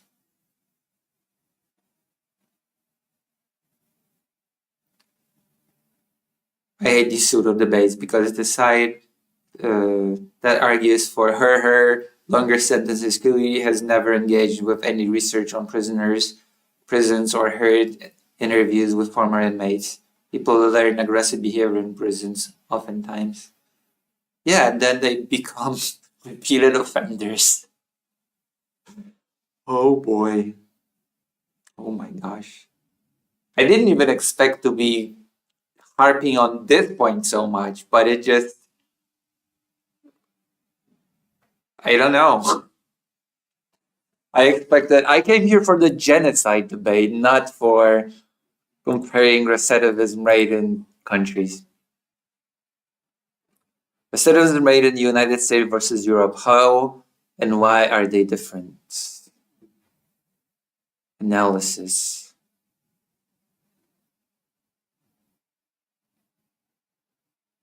Oh.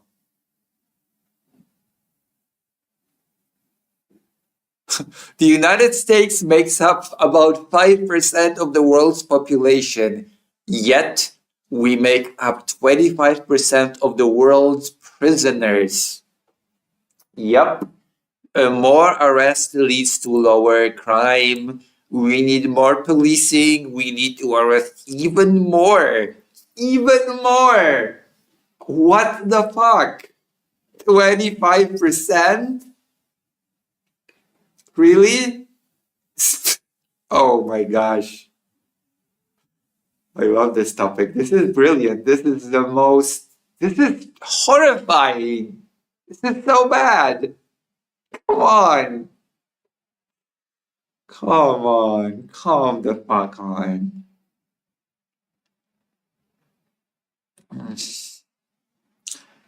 Like the US should have the lowest crime rate on earth. By Lactoid's logic, of course. This paper seeks to understand why and how incarceration and recidivism rates in the U.S. This paper seeks to understand why and how incarceration and recidivism rates in the United States differ from our European counterparts. Differ is an understatement. And the perceptions of these differences by professionals in the United States criminal justice system. The United States incarcerates citizens at a rate that is 4 to 7 times higher than any other developed Western nations. Tied to incarceration rates in the United States are recidivism rates. Recidivism rates are a good way to judge whether sentencing protocols and the prison system in a country are working. The United States has a current recidivism rate of 70% within 5 years. 70% within 15 years. Yep, arresting. The data bears out. The data bears out that arresting people more just reduces crime. 70% within 5 years.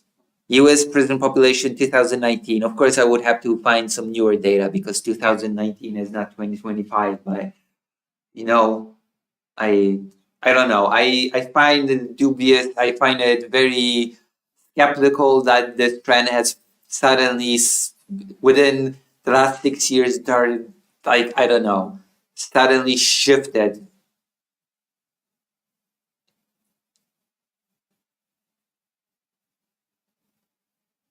I don't know, just insane. I doubt that this whole thing has suddenly changed dramatically within the last 6 years, somehow. This means that within 5 years of their release, 70% of prisoners will have reoffended. In comparison, Norway has one of the lowest recidivism rates in the world at 20% within 5 years. The biggest reason for this large difference in percentages, and this goes directly against Lactoid's thesis, this goes directly against Lactoid's right-wing TM solutions and studies, the biggest reason for this large difference in percentages is that the United States tends to focus on punishment in our criminal justice system, whereas European countries like Norway focus on rehabilitating their inmates. Another big reason is structural barriers that are present when a former inmate tries to re-enter society, like finding a job, fitting within society. Those are real issues that the United States does not seem to be interested in addressing in a really any substantial manner. Even this discussion panel does not even talk about this aspect of the thing. It's just arrest more, keep them locked up longer. Don't help them reintegrate into society. That'll surely lower the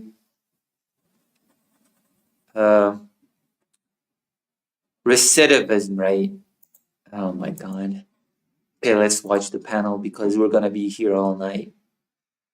We're going to be here all day, night, evening, morning.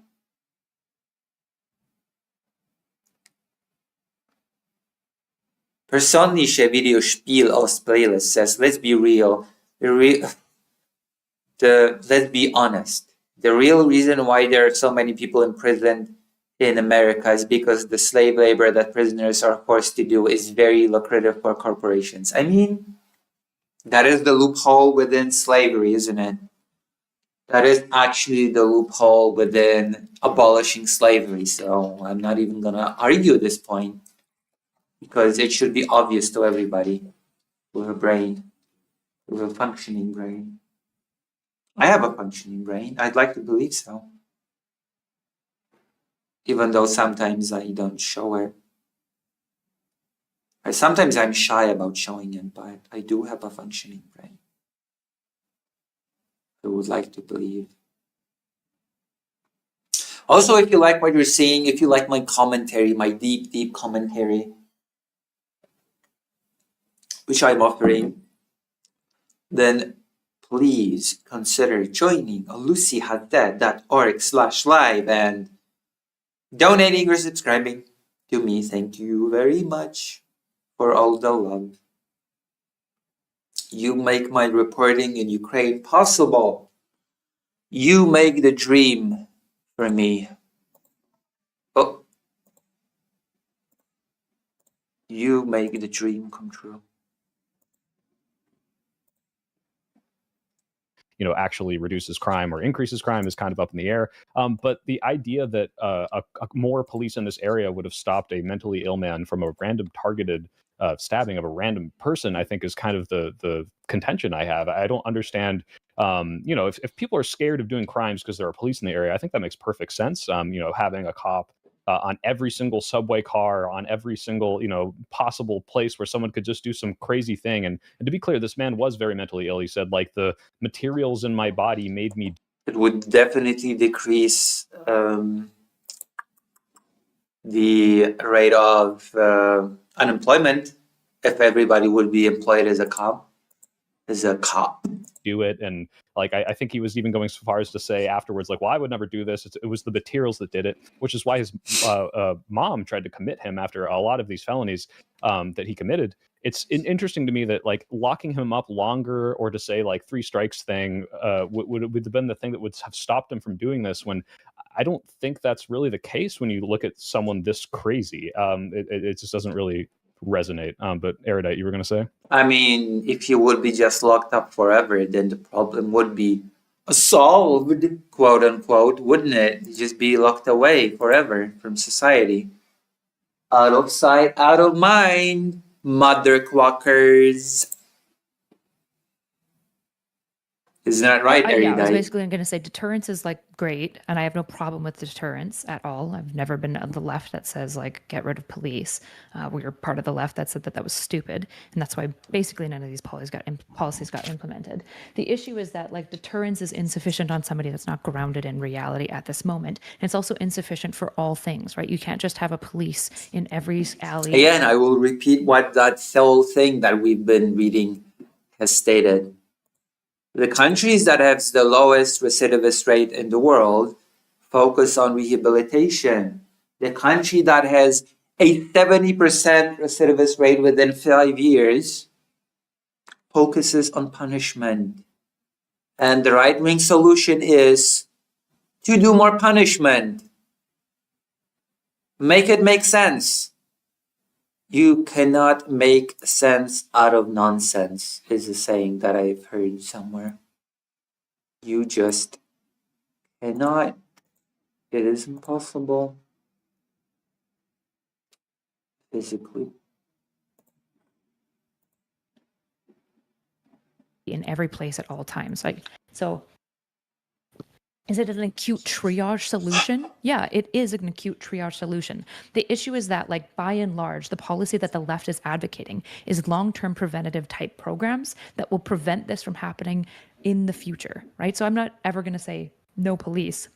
What I am going to say is, why exactly is it that Republicans don't want to fund community care centers or want to integrate mental health problem-solving courts into judicial trials when we have good evidence, for example, that things like drug courts are extremely effective at reducing recidivism, in some countries up to 40%? And rehabilitation. So this is the thing that I take issue with, right? Is it's typically comes down to a funding issue.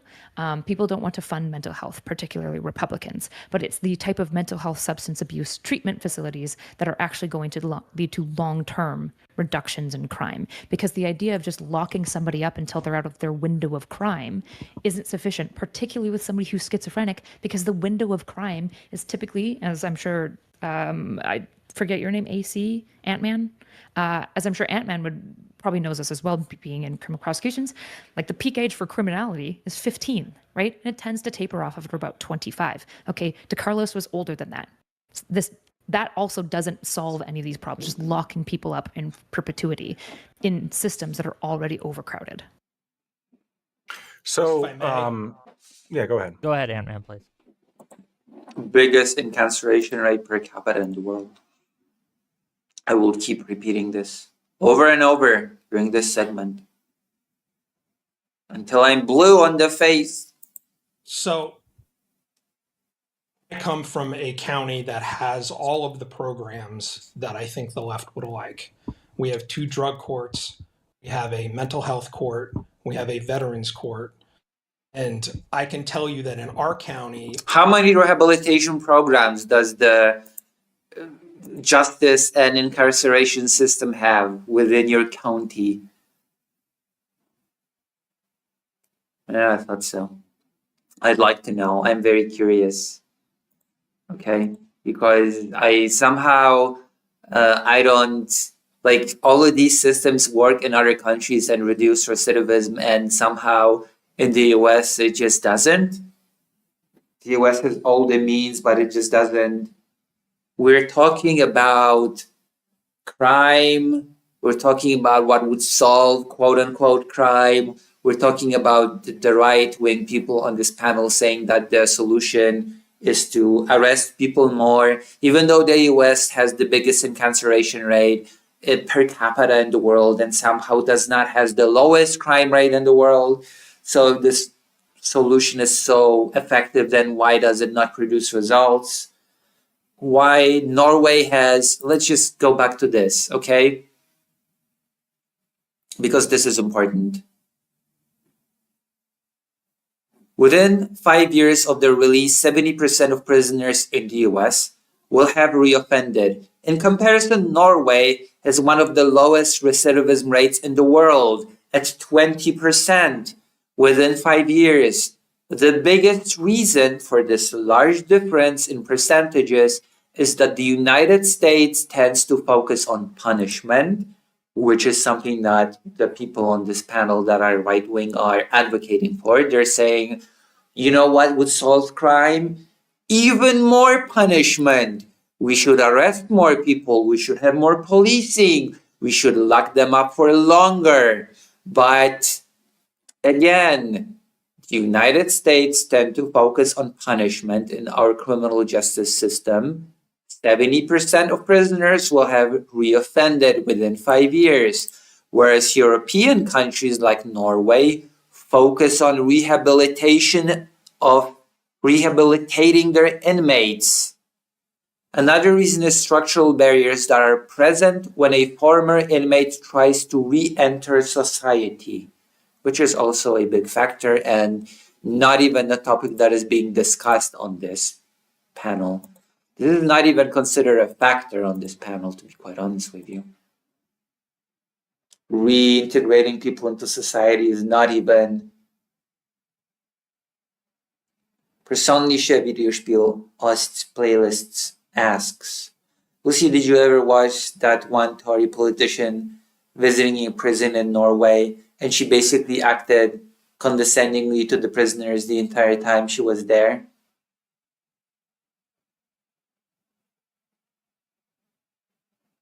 Right. So there we go. I've given you the TLDR.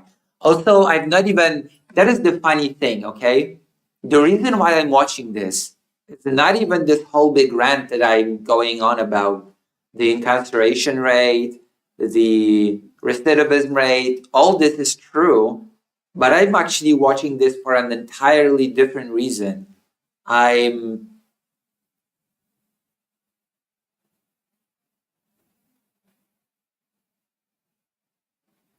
it's like, how should I put it?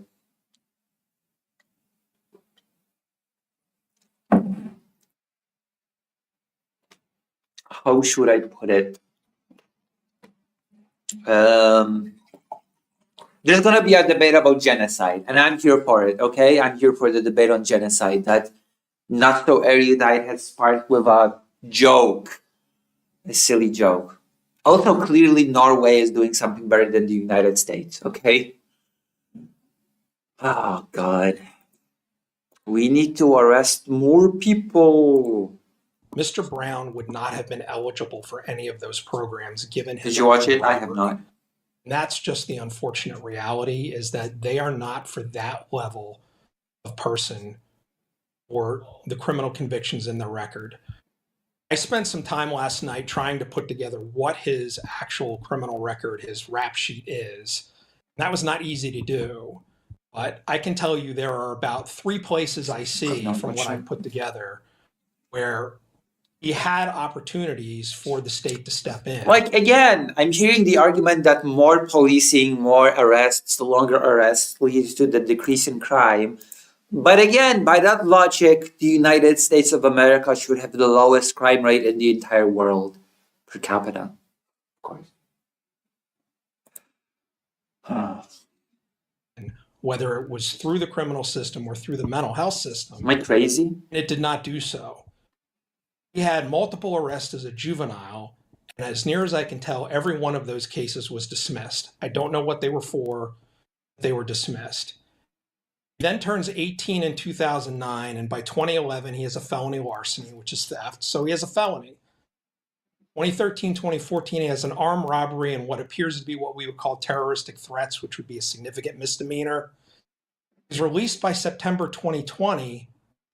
He should have, as near as I can tell from North Carolina's sentencing code, have been on a 9 or 12-month period of probation supervision, which would have provided services for him. He was arrested. Well, I'm still crazy, it seems. So I have to know your secret. How to stop? How to stop? How do I stop property being crimes and crazy? Trespassing, which should have been a parole violation, which would have How, provided him with how services. can I stop? It seems nothing happened. Then by July of, let's see, let me look here. His mother obtained an involuntary commitment order. So he was involuntarily committed at some point under their Mental Health Procedures Act, whatever they call it in North Carolina. That could have given him involuntary inpatient mental health services for up to a year. He was then had police contact, which they apparently didn't think was significant enough, other than to refer him to resources. And then we get to the misuse of 911 in 2025, and then the murder. So we had opportunities to provide him with services, and we didn't do so. So Why? I don't know. My understanding was We the kept letting him out. involuntary. My understanding was his mom trying to get the involuntary commitment failed because the resources weren't there. Either it was because of he didn't qualify, like you said, I don't know, or because they Didn't qualify? That is so weird.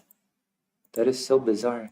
weren't able to go through the system. It was too sluggish. I did not find that information, but it seems like attempting to get the resources was the right step, and it just didn't happen, which is why I would say at the very least for this case specifically, because like I said, I don't think it's a super partisan issue when you zoom out. I know that's a thing in Poland where you get a court order and people can be held in a mental institute without being able to get out. Like when I was in the mental institute, I committed myself. I had a person that was there with me and they just couldn't get out. They couldn't get out whenever they wanted because they were a very, very severe case of a person that could not distinguish dreams from reality. So they were a danger to themselves and others. Kind of, because they were not really violent per se, but I guess they were a danger to themselves considering that they had really serious problems with distinguishing dreams from reality.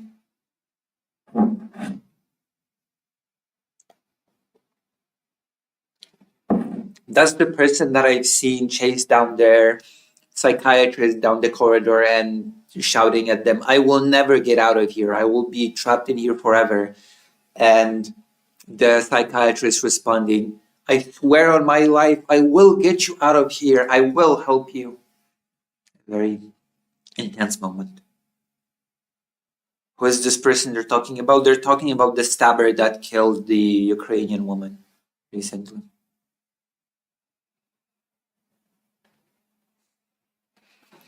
They're discussing the stabbing case that happened recently of the Ukrainian refugee.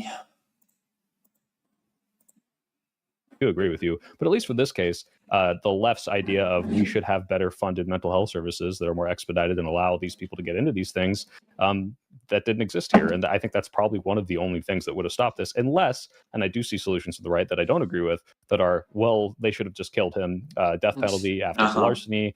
They should have locked him up longer, which, I mean, he fell into what was the bandwidth of a Class D felony for the larceny, and he served his time. I don't know if doubling that sentence or tripling that sentence would have stopped him from being a schizophrenic. So I guess for this case, it does seem like the funding would have been the difference, the delineator as to whether or not he actually got out and did this again. A part of these issues that we're pointing out that Ant-Man pointed out is that he couldn't access a lot of these like mental health courts because of his prior felony. Okay, well, where does that philosophy come from? Well, if you look into it, it's from tough on crime bills and tough on crime policies, because it's certainly not the left that's opposed to felons. As somebody in Canada in a very liberal area with a very liberal mental health policy, we worked with felons in drug court facilities all the time. So in fact, they can't access drug court, which is proven to reduce recidivism and increase treatment compliance. He can't access it because Republicans said, yeah, but he did a felony. 70% within 5 years. 70%. 70. The United States is a place. So we need to get vengeance. We gotta be tough on crime. Just so I'm clear, I'm not saying that people who have been charged with felonies cannot access these treatment programs. Violent felonies, yes. I mean, I think that's one of the cutoffs. And you can that's call what that I'm taking an issue with. And you can call that tough on crime, but I mean, I think that is where it's from. If you look into the bill origination, right? The origin of drug court language came from a specific mental health bill, and the tough on crime aspect, specifically isolating things like violent crime, was Republican driven. That was what was in the bill. I guess for my edification, Ant-Man, can you tell me, first of all, do you support keeping violent offenders out of things like drug court and things like that? And whether you do or do not, can you give us the... You're violent, you don't deserve help. You're lost. Process? You should be locked for life. About why that's the case? Well, I mean, I think in general, the cutoff for a lot of diversionary type programs, and I'm speaking for my own state, so this may be different, but I think you'll find that if these states have these kind of programs, violent crime is a cutoff, and it always will be, because 70% recidivism rate within 5 years, biggest amount of incarcerated people per capita in the world. In fact, I think the exact number was, and that is insane, the United States makes up about 5% of the world's population, yet we make up 25% of the world's prisoners. 25%. 1/4. 1 out of 4. There is an issue with, first off, you have to hold people accountable. I don't know if the United States methods should be held as the highest standard of solving complicated issues such as this. The proof seems to be in the pudding. I don't know. Maybe I'm just, maybe I should be locked in a rubber room or something. And you do that through punishment, and that is jail sentences. And there's programming in jails. There you go. Punishment. The name of the game is punishment, just like this little report said that we read. Whoa. Ho, ho. handle these kind of things. We have an entire state correctional institution in my state that is dedicated to the integrated care that you have concerns about, including secure facilities, step down facilities, and then release facilities that have mental health treatment for people with significant mental health issues. And yes, part of the deal is Rehabilitation is not the name of the game. Punishment in is. sentencing is making sure the public is protected. So yes, that's the cutoff. The public is so protected when 70% of the people that get out of the system will reoffend. That is such tight protection. I've never felt more protected. Because there are significant benefits to a defendant for drug court programs, wellness programs, mental health treatment programs, which, I mean, in our case, it can often mean reduced felonies to misdemeanors, or misdemeanors get dismissed. And then you have somebody who doesn't have a record, and if they're violent, I mean, you don't want that. Can I Nobody clarify wants that. something? I have to clarify something. God, that is such brain dead. That is so brain dead that I cannot even.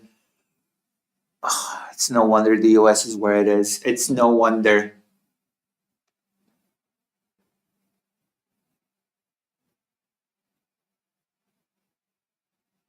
Why are prison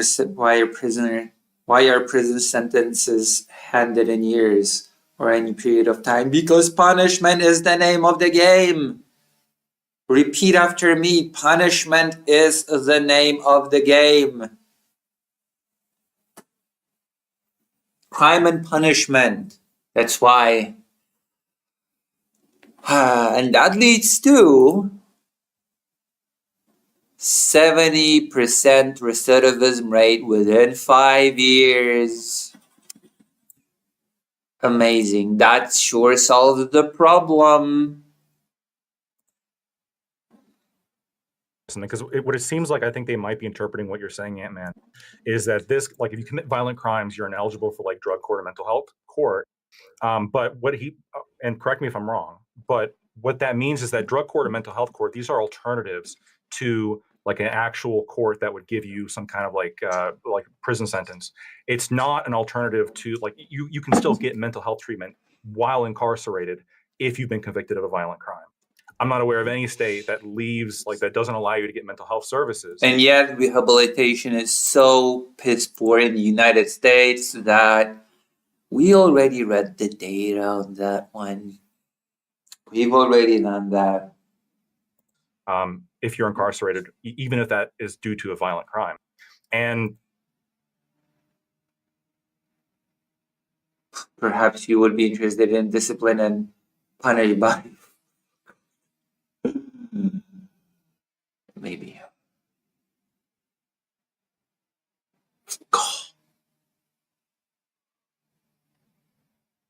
Maybe.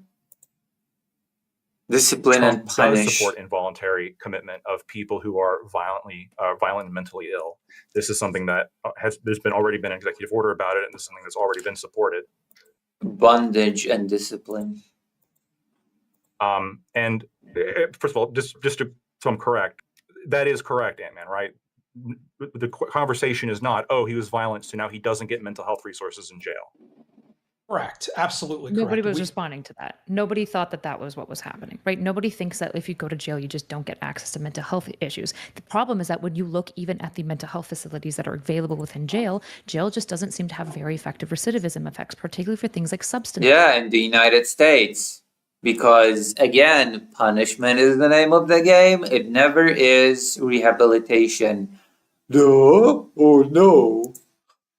How can that be? Abuse, probably due to the nature of the size and volume. It's not like I'm going to like knock all the practitioners that are trying to make it work. I think that unfortunately the jail system doesn't set up an environment where these types of like healing and recovery that we want to see take place actually to take place. And the idea that like the violent crime is the cutoff because of like some notion of like, well, they need a consequence. It's like, does somebody who's not violent not need a consequence? And how is having forced rehab not a consequence? There you go. A consequence. Punishment is the name of the game. Punishment is more important than rehabilitation in the United States system. You need bondage and discipline, you cur. True. True and real. It's like what Truer words have never been uttered by an utter. like what exactly are we even talking about here? When we I think what we're talking about here is when we talk about the violent crime threshold, there's one logical caveat that should be included for treatment facilities with a violent offender, which is the safety of the staff and ensuring that that individual can't get away from the facility to go and do violent crime elsewhere, right? Other than that, if that can be guaranteed, other than that, at that point it's more about like some sentiment towards justice or something like that that is tied to jail that cannot be sufficiently found within mandated treatment. Punishment, crime and punishment. I'm gonna be like a parrot.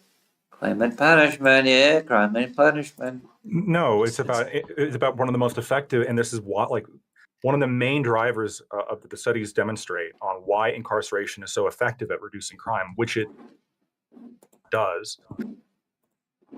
Ahem.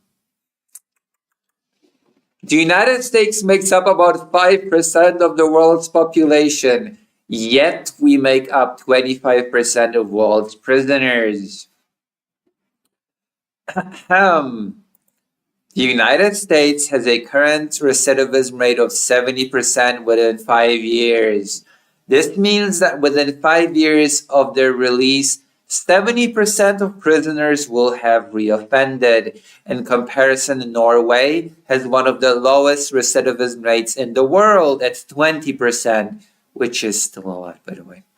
Within 5 years, the biggest reason for this large difference in percentages is that the United States tends to focus on punishment in our criminal justice system, whereas European countries like Norway focus on rehabilitating their inmates. Another big reason is structural barriers that are present when a former inmate tries to re-enter society. So what did Lactoid say here once again? What did he say? What did you say? The studies is about one of the most effective, and this is what like one of the main drivers of the studies demonstrate on why incarceration is so effective at reducing crime, which it does. Right? Like prisons do reduce crime. One of the reasons is simply incapacitation. If you have somebody who's out committing violent crimes, it's not sufficient to put them in a mental health court or a drug court. I'm aware of at least the drug courts. My state has those. It's not sufficient to put them in these courts where they get out and then have to go in for treatment. Yeah, it's also effective that the United States, once again, I will repeat this, has, I guess, the lowest crime rate in the world per capita.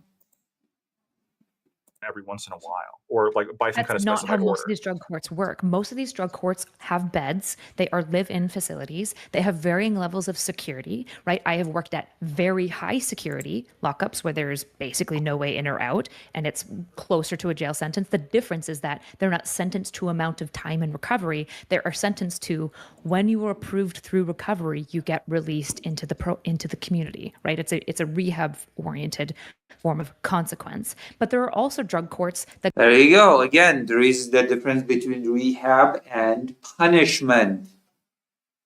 Holy moly. It's almost as if that matters. Almost. Go all the way to like outpatient for like less severe crimes. So there is a whole gambit of drug court that is available between both high levels of security and low levels of security, right? The idea that they'll just be wandering around staying at home as a violent offender is not true with a lot of drug courts. Where was this? I mean, You are correct. I'm really surprised that nobody brings up some basic facts like the US has the biggest amount of prisoners per capita in the world, and somehow it does not have the lowest crime rate. In fact, we've read this several times now. that is true for our drug courts. Our drug courts are alternatives to incarceration. So every drug court is different. I understand that, but our drug courts are specifically for people as an alternative to some Yeah, ours are significant too. jail sentences. I agree, social with what you said. It does not provide any benefit to isolate social animals. That's true. Real quick, They've Kristen, come to I think court- we're talking past each other real quick because on one hand, I think we can agree that in certain violent cases, the alternative should not be the drug court. It's, yeah, this person's violent and maybe shouldn't have access to this because they've committed some crime and they should go and be punished for this. But in the case we're talking about, Why? Is it supposed to be a left? Isn't this supposed to be a left-leaning person? Why the focus on punishment? What is this hang-up that the U.S. has with punishment? What Crime and Punishment was a Russian book.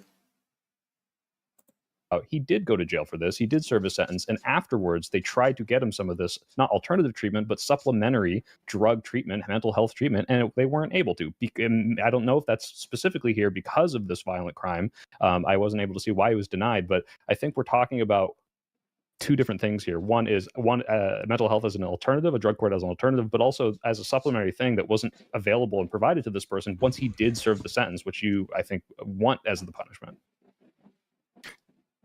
Didn't you say You don't want punishment. You want to rehab. What? that his mother tried to involuntarily commit him? Yeah. Sure. So this is not opposed by the right. This, as to the topic of this Well, question, this is no who got rid of involuntary commitments are asylums? not. Who got rid of asylums?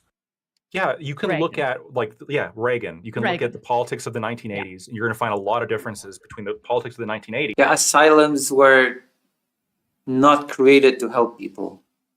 I've studied on asylums a bit. There were not. And the politics of today's right. Reagan also massively expanded disability payments. There are just like distinct differences of opinion between the neocons of the 1980s and the populist Republicans of today. Trump is not opposed to involuntarily committing the mentally ill. In fact, there's been criticism You of know his what he is positions on opposed to? involuntarily committing Funding community care mentally ill. programs. He is. Yes. Like, if he's not even going to So, fund once SNAP, again- well, that's a really, hold on. really, really. Well, no, let stop. Erudite finish That's Ingrid's an- point. Let That's me an finish. integral piece of this. No, because when you look this at mental is the frustrating health thing. court, This no, is the frustrating I'm thing. sure it is. I started my Hold on. intro, but Just- I started my intro. Hey, gang. I started gang, my gang, intro by Lactoid, conceding- please. Gay I and wasn't gay talking, and but- gay and gay giggle giggle go go bugga bugga. Shut up, everybody. Wick TV is speaking to the microphone. Understand you both want to talk. Okay, bro. I get it. Shut I get it, up. but we have to have a little bit of order. Law has and a order. point. Then you can respond to her point as soon as she's done. So, As soon as she's done in the middle of my point. Mate, your point was like 5 minutes long. Okay. Was It's it? a conversation, not a monologue. We're not filibustering Right. here. Okay, Erudite and then Lactoid. Filibuster. Ladies first. I'll let Lactoid finish his thought. and Okay, then I'll go. fine. Whatever. I guess I'm just here as window dressing. Whatever. Okay. Lactoid, go ahead. You don't have big Yeah. feelings. You can go. Once again, Donald Trump and the right generally does not oppose involuntary commitment. In terms of other solutions the right's proposing, these absolutely can have an effect. The research consistently shows, yes, if the police are not only on the subways, but even police are around the subways, simply understanding the threat of authority can be sufficient on causing a deterrent effect. And yes, if he was in sentence for a longer period of time, factoring in his mental health conditions, he also may have not been out at the time of the murder. Like, these are things that could affect the potential of him to commit this crime.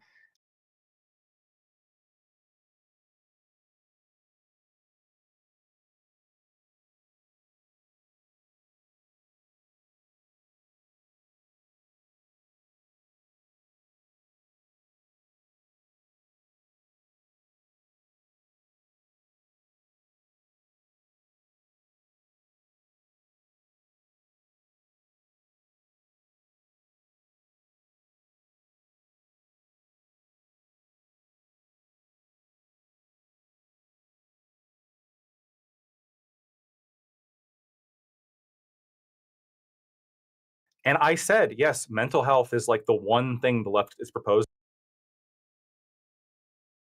Sorry. I said that I criticized Little Lactoid's argument because, yes, it is certainly true that if this guy was imprisoned at the time of this particular murder happening, then it would not have happened. That is true. If he was in jail. But then the person would have just killed somebody else at a later date after getting out later. And this is the stupidest thing I've ever heard, and I should have, I guess, expected it from Lactoid. Yeah, if this person would have been locked up when the murder happened, the murder would not have happened. Wow. Whoa. Brilliant. That actually is like empirically based. That is If only we would arrest everybody, so nobody would get hurt. Ever. Forever. Everybody should spend their whole life in a padded, isolated cell. We have cell phones now. So people should just live in isolation and text one another and just meet for procreation. That is how I will solve crime. like the one That is my ultimate left-wing solution to crime. I started off my intro by saying this, but this was off of you saying the right had no good solutions.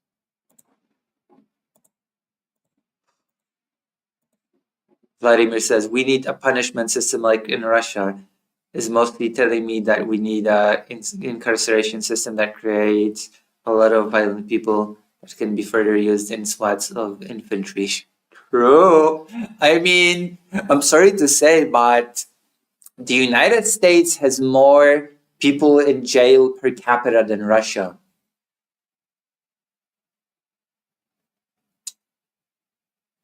Yeah.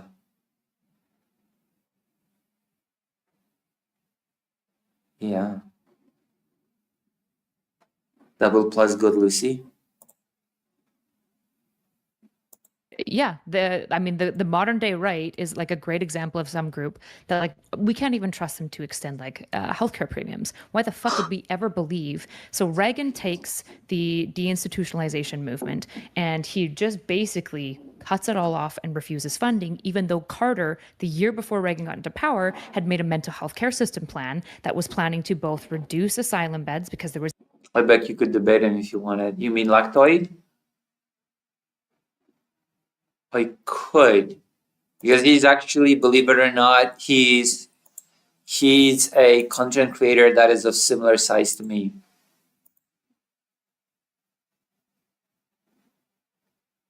So yes, it's a 1984 reference. Okay. I could debate him actually. If I debated this guy on anything, I would debate him on his claim that the problem of kidnapped children is blown out of proportion. That is the thing that I would be debating him on. The kidnapped Ukrainian children. That is the main thing. But I also want to debate Not So Erudite, because in this video she will be making some really stupid claims and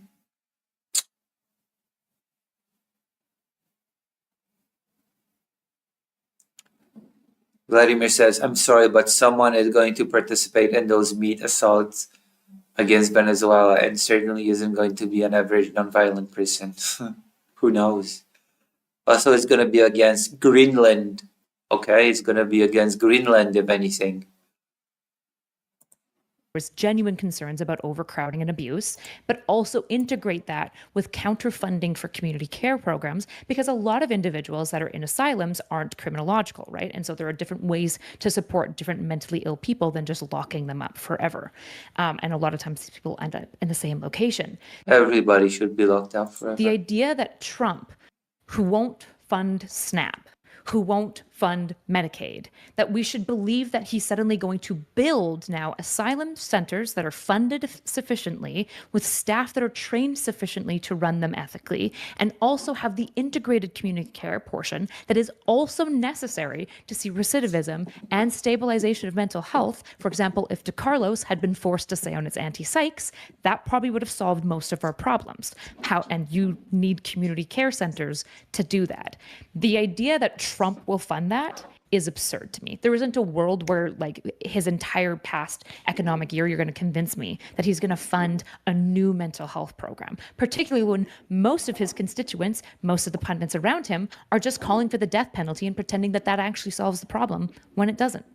And real quick, I do want to. I need to go to the toilet. I feel a strong urge. I am traumatized by what's going on right now, so.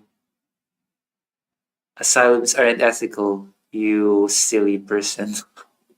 Yeah, they were devised as torture chambers, basically.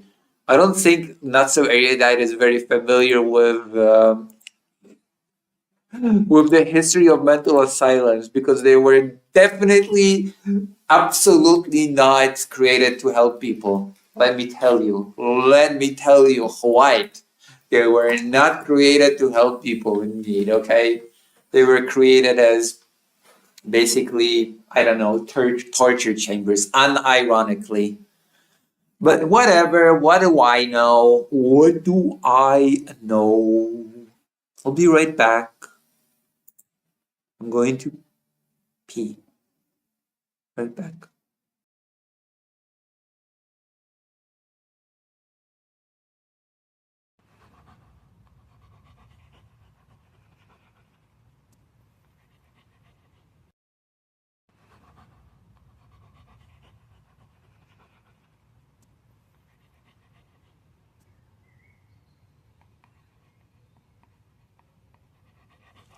Enjoy this waiting screen, okay? Enjoy this best waiting screen in the world. Oh, we should be talking about Hassan and the dog thing. Right in the chat while looking at this, if you want me to talk about the Hassan dog thing. Imagine me using Fido as a prop.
I just said 5 times in a row, I promised to unmute myself. And I did. Okay, we're gonna turn off Fido. Boop, boop, boop, boop, boop, boop, boop. Let's see if anybody listened to my soul. Oh, nobody listened to my suggestion. Okay, nobody cares. Nobody cares about what I have to say. Oh, I thought you cared, but none of you do. None of you do. I am so disappointed in all of you.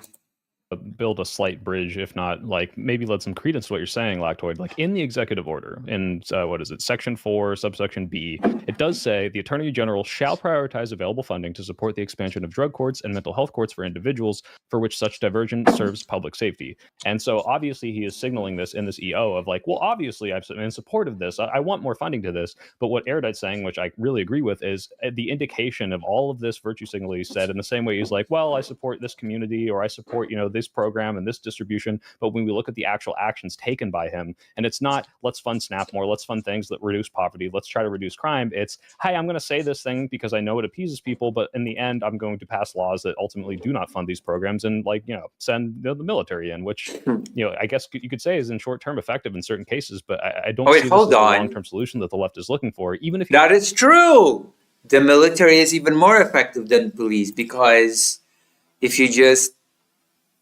I'm not gonna say it. I'm not gonna. He's saying the right words in certain cases. Yeah. So I guess the first thing to say is I think this argument now, because I'm pointing to things that not only things that he's saying, but also things that the right has generally supported. Right. You have put this in the category of going out and locking up dangerous people. I do think the right wing has shown a willingness to fund this, or at least what they perceive to be violent, dangerous people. But true, lock more people up. It is what the United States desperately needs. Desperately needs. If your argument now is just like we can't trust Trump to do this, we can't. And by the way, I don't know if Trump is. We need more people in prison. Pronto. ASAP. Entire right. I mean, yes, he is kind of the president, and he is like a right-wing president. But the studies that I'm referring to consist. Isn't Trump a felon? Oh, isn't Trump a felon? Oh boy. Show that the right wing generally are the ones to push more strongly for like more policing and sentencing, stuff like this. But if your argument now is just like we can't trust Trump to like do this efficiently. If we should have more people locked up, then you know what? The president of the United States should lead by example and govern the country from prison as a felon. There you go. I am becoming more right-wing by the minute. The president should lead by example. Go to prison. Govern the country from prison, you felon.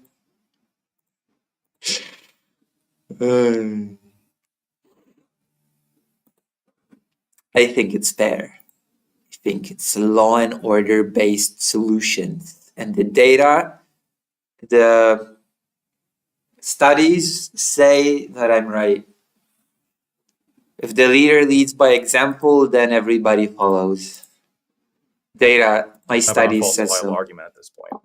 I would just say, it's not unfalsifiable. We're basing this off a history of the policies he's implemented and the right wing. And yeah, it's not the whole right wing, but if you look at the way that culture of the right, like look at all the punditry's commentary, look at all the politicians, right? Look at the politicians, Republican politicians' commentary on Irina's killing, right? Like they weren't saying, gosh, if only he had access to community care and medications.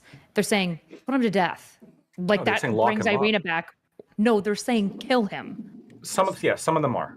I'm not going to deny that, and we can talk. We can talk about the death not penalty all. In a second. A lot of the crazies on Twitter under your reply may have been sure. There's a reason I didn't bring that up though. There's a reason why I didn't bring that up in my response though. Okay, what I'm talking about is I think that Donald Trump has shown a tremendous willingness to dramatically fund law enforcement that he finds to be a priority, specifically when it comes to ICE. And I think that when his track record of that does demonstrate a willingness to do so. I don't think that I don't share the same level of like doom pill of there's no way he could ever possibly do this. I think that if you sell this to him of, yeah, we should like find these people who are mentally ill or have like a consistent history of crime and like arrest them and keep them in prison for long sentences, I think he would do that. In fact, there's a different order issued by Pam Bondi. There's a different. That's what the right. That's one of the solutions that the right is advocating for. That empirically works. I'm rejecting these as solutions to the actual problem. Okay, if the empirical evidence demonstrates that it works, Hold on. then what I want to listen to this again Okay, because if this is hilarious. Rejecting these, I'm different he would do that. In fact, there was a different order that's not what we're- in prison for long sentences, have like a consistent history of crime. If you sell this to him of, yeah, we should like find these people who are mentally ill or have like a consistent history of crime and like arrest them and keep them in prison for long sentences, I think he would do that. In fact, there's a different order That's not what issued we're by Pam advocating Bondi. for, though. There's a different, that's what the right, that's one of the solutions that the right is advocating for. That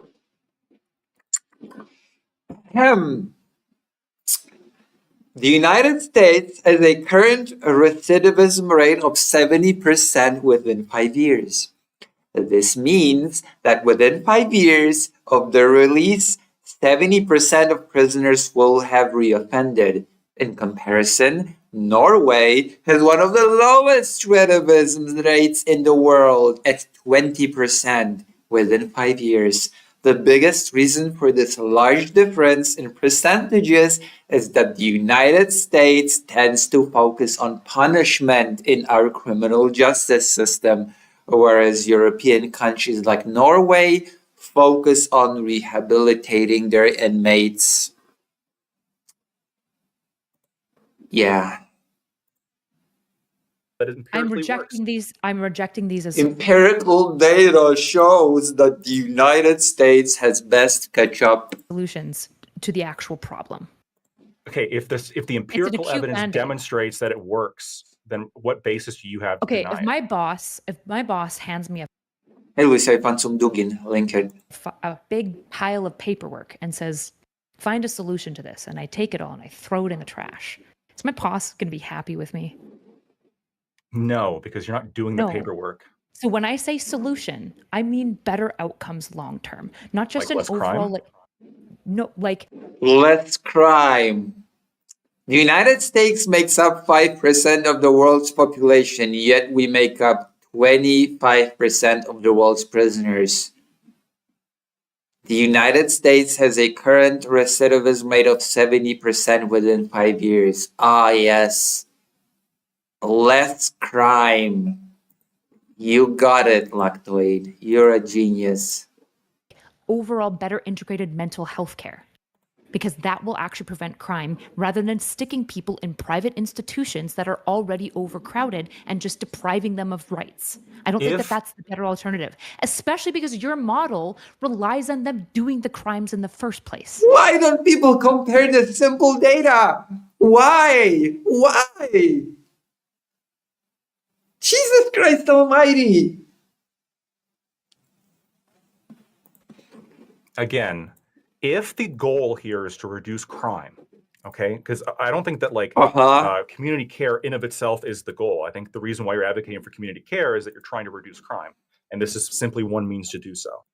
If the goal is reducing crime, and the solutions that I presented to you, things that are repeatedly and consistently supported by the American right wing, such as increased policing and increased sentence length. Yeah, lock up even more people. Okay, the United States should have an even higher rate of incarcerated people per capita in the world compared to the rest of the world. That is the best solution. Norway, that's woke and gay. Duh. These I'm not concerned about empirically- gangs. I'm I not don't know if you talking about. I'm noticed. not talking about gangs. I'm talking And I about don't know why we're crime talking about generally. deterrence when I am quote tweeting something I'm about a talking about schizophrenic. incapacitation. I'm talking about a schizophrenic man who was off of his meds that murdered a woman. I don't care about deterrence in this situation because we have no evidence that deterrence is effective for people not in touch with reality or people like in the midst of extreme withdrawal. We don't have evidence for this. We do. Hold on. We do. It is. There's like lesser deterrent effect, but yes, even people who are crazy have like so. There is some level of deterrent effect when it comes to police officers being. Yes, yeah. Arrest even more people. Put more cops in the streets. Put more ice on the streets. Around. Like, there's a reason why the guy who stabbed Irina like left the scene quickly and like shuffled in amongst other people. I'm not denying that he's crazy, but this idea that he's just a complete like incoherent animal that has no like understanding what. Nobody said that. Nobody even said that. Oh my God, that is so telling. Oh, This person is insane. There must be any whatsoever of the world around him. That's not true. Yeah, he's got delusions, and he's like, what the fuck? What was that? Oh my god, Lactoid has some really interesting beliefs. But then again, based on his Ukraine-Russia war arguments, I'm not even surprised. fucked up in a lot of ways. But that's just the deterrence angle.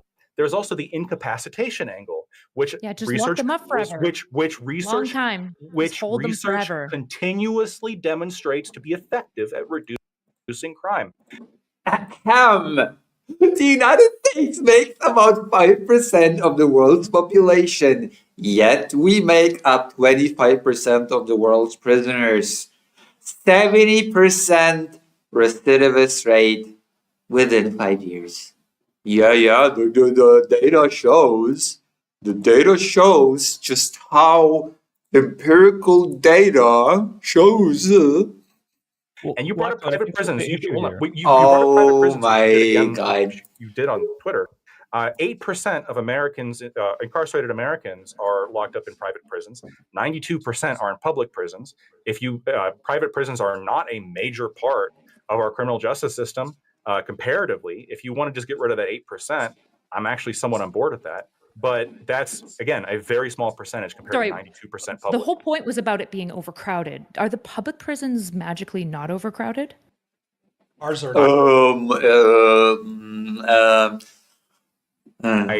You brought up private. I think there was obviously a point what was you the made in point? specifying private. If there's 8%, I just, in general, think that the way that you guys go about funding your prison systems is gross, which I'm calling private. If it's not correct, specifically the correct word, that's totally fine. I'll grant it to you. But the actual point that I'm talking about here is overcrowding. okay, 13%. 13% of the people, in prison have in the last 30 days had met the threshold for severe mental illness. I don't know why we're going to pretend that prison is actually dealing with this situation. The idea that just locking people up for longer will magically solve this problem. Yes. And also lock more people up. It's not enough. That's just part of the solution. The other part of this puzzle is locking more people up. Be tough. Don't be a softie. Do it. Problem. Do you not think a 55-year-old schizophrenic can also do violence after getting out from 25 years? And do you not think that jail might be somewhat exacerbative for the symptoms that cause things like violence within schizophrenia? What do you think predicts paranoid schizophrenia specifically? This is frustrating because I keep citing the research that demonstrates it's effective. You haven't cited anything. You just said the research says that. You haven't cited what the research is, who conducted it, how it was conducted, what was the tested group, what the abstract was, what the exact conclusions to the research was. You didn't cite any of it. You just made a claim that the research says so. You haven't cited anything saying research agrees with me. It's not citing research. What's up? Really? Oh my god. I've actually quoted stuff. Look, I cited stuff. There you go. I actually cited stuff. Recidivism rates in the United States versus Europe. How and why they're different. There you go. Michigan University. That is actual thing that I'm bringing up. You haven't brought up anything. You just said, well, research and empirical data agree with me. So you see, you should agree with me as well.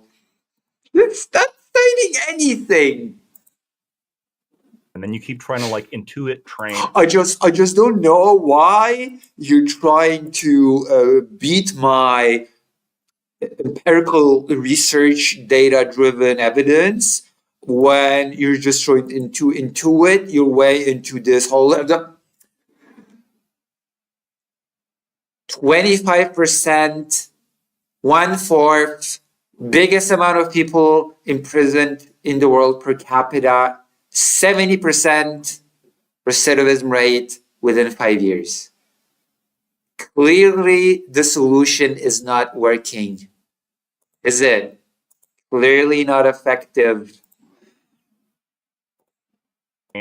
Why it wouldn't be effective when the empirical Because evidence it's not towards demonstrates the the exact goal when that the I am empirical concerned evidence with. the empirical evidence Because if you look if your you goal say is less total- if your goal more or less you're- crime. Okay. You're What- saying total crime go down, and I am saying Which is, again, the implication of this is terrifying.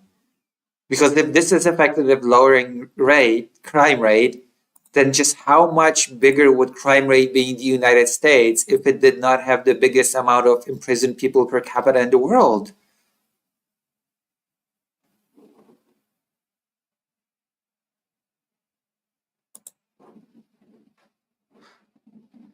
saying there isn't good evidence that this actually long-term solves less crime occurring because your Yes, there system relies on them doing crime in the first place. Okay. I wanna make sure some other people Okay, get a chance most to crime, speak. like a lot of crime is done by Specifically, repeat. No, a lot of crime is done by Yeah. repeat offenders, and keeping No them one- in no prison one for a longer listens to period of this. time prevents them from reoffending. I want to hear Yeah, what you want Ant-Man has to escalatory say. crime to Just real lock them quick. up Just forever. real quick. That'll solve crime. Erudite. Genius. Just Here, real let quick. me- I want let to me- a longer hear. period Hold of on, time. Soypill. I want to hear from Ant-Man, then I want to hear from Soypill. I want to get them in here. Go ahead, Ant-Man, then go ahead, Soypill. I want to make sure everyone gets a chance. Go ahead. I feel like I understand that there are people with significant mental health issues in the prison system. Based Like, on- people don't really, like, this is ridiculous. This is the biggest time to look at the American system and say, hey, how do we compare to other countries in the world? Do we look good? Are our solutions effective compared to the rest of the world? What are they doing compared to what we're doing? And what are their outcomes compared to ours? Well, this is so basic, and it has not occurred to anybody to do this. Anybody on the left or the right in this conversation. This is ridiculous. Ridiculous and silly. Ridiculous and silly. my own experience, I don't deal with a lot of severe schizophrenics like Mr. Brown. That is a rarity for me. I just deal with criminals. They have criminality issues and they don't look at the world like the rest of us do. And that is just a harsh reality. It has very little to do with their mental health. They just see the world. What the fuck? What? What the hell is this? Oh, they just see the world fundamentally different than us. They are fundamentally different than us. There is just this objective, fundamental thing about them that is just different from us. There's this essential part about them that is different. They have the criminal gene, and it has nothing to do with mental health whatsoever. You know, they're just born criminals. They just see the world different. They're just built different. What? Of course. Of course. Why am I not even... yeah. And that is just the harsh reality. They're just built different. Do they have mental health issues? Yes. Definitely they have mental health issues. Oh, so do they or do they not? You just said that mental health... What? Mental health Aren't Yes. lawyers supposed to be smart people? Aren't they supposed to be logical thinkers that do not contradict themselves from sentence to sentence? very little to do with their mental health. It has very little to do with their mental health because they are just fundamentally different. They think about the world differently. But do they have mental health issues? They do. So I guess that means that it does have something to do with their mental health, even though just seconds ago you said it doesn't. make it make sense. As per usual, you cannot make sense out of nonsense. And this person has been designated by me as a incoherent rambler.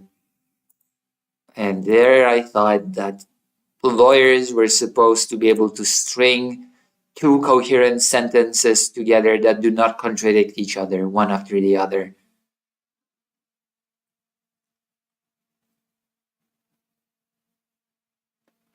Vladimir says, so watch when you're in a good mood, not dizzy or whatever wrong with your health. I'll watch like 40 minutes or something and kick my ass in a metaphorical sense. Do I sound still ill? Chat, right? If you think that I still sound a little bit ill. Write in the chat if you feel like I don't sound 100%.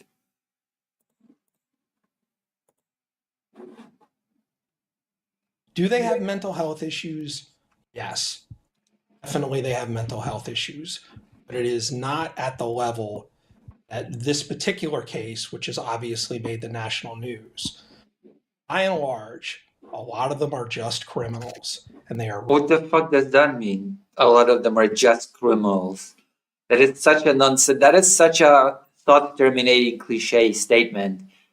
They're just criminals, you know? It is what it is. It is what it is. They're just criminals. Repeat offenders who. Yeah, repeat offenders. Why do they repeat? Does the question even enter your mind? Does it? Jesus Christ. Recidivism is as high as it is because of people like you. It's because of people like you.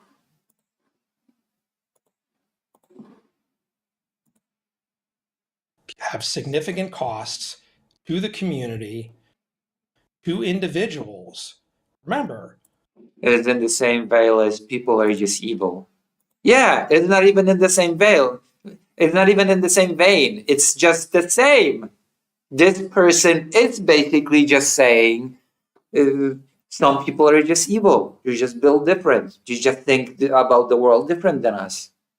Saying, yeah, it's exactly the same. It's just saying they're just evil.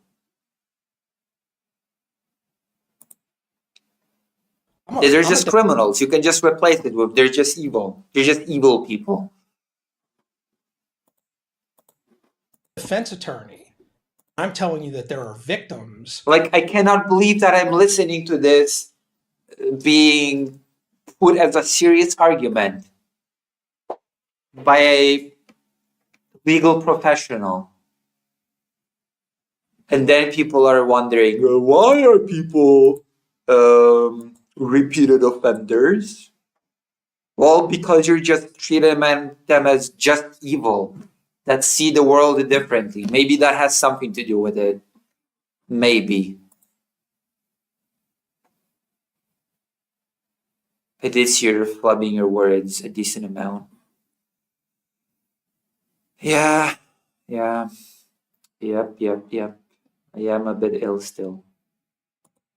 Thank you for noticing. Who have significant damage in their lives. The victims, their families, for these types of criminals who repeat over and over again.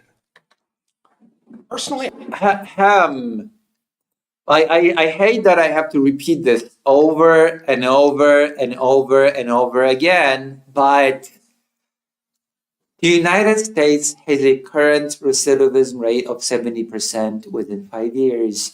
This means that within 5 years of their release, 70% of prisoners will have reoffended. In comparison, Norway has one of the lowest recidivism rates in the world, at 20% within 5 years. The biggest reason for this large difference in percentages is that the United States tends to focus on punishment in our criminal justice system, whereas European countries like Norway focus on rehabilitating their inmates.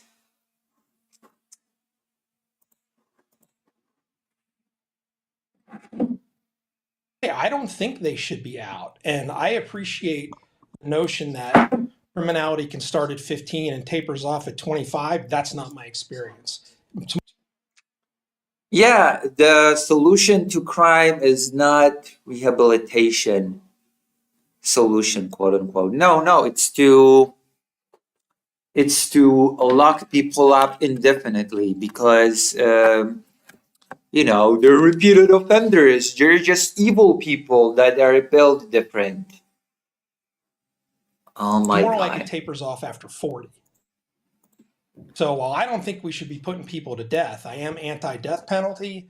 If we have people who are violently assaulting people, violently robbing people, using guns and shooting them, I don't necessarily have a problem with very long prison sentences for that and very long supervision times after that as well. There's such brain dead. I'm sorry, but the data speaks for itself. The data speaks for itself. Well, where if they don't do what they're supposed to do, which includes their mental health, we violate their parole and we put them back in where they do it. So I think the issue here is Lactoid. Obviously, the logic behind what you're saying, and I think the research too as well, is true insofar as you will get a short-term reduction in the crimes committed by potential repeat. Please, for the love of God, look at the recidivism rates in the United States versus other places, and then do some analysis. Okay? Please, for the love of God, use your critical thinking skills. Offenders if you lock them up longer. The United States is not the only country in the world. You can compare the things that you implement in different countries, and then you can compare the results that you get. You can compare these outcomes and see which countries do it better. The United States is not the only country in the world. And just to bring it to the more absurd thing, let's say we just killed everyone for every crime. I'm gonna need to take a break after this because this is ridiculous and I'm tired. That's going to reduce crime by a lot. If you look at extreme examples by Singapore or any of the other places with very draconian laws. So when the right is advocating for let's lock them up longer, I think the issue that Erudite and I are having is, okay, sure, you were preventing. Oh yeah, none of these people have actually done any research on any country, the recidivism rate. None of them have.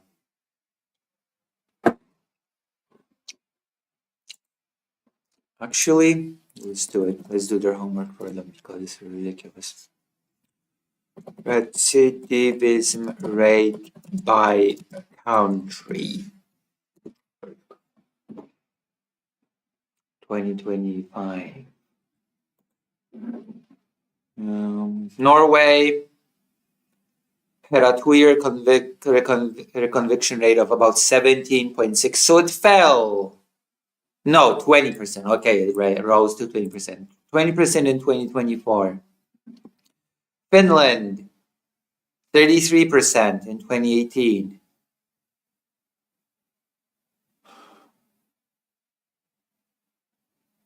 United States are high. Yep, United States rates are high, with studies showing 2-year rearrest rates from 26 up to 60%. A 2025 study indicates 66% of state prisoners were rearrested within 3 years.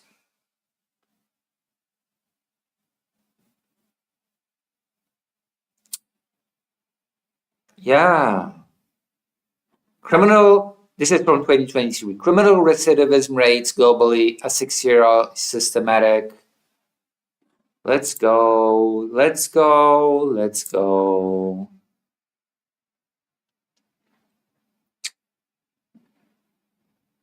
Let's go.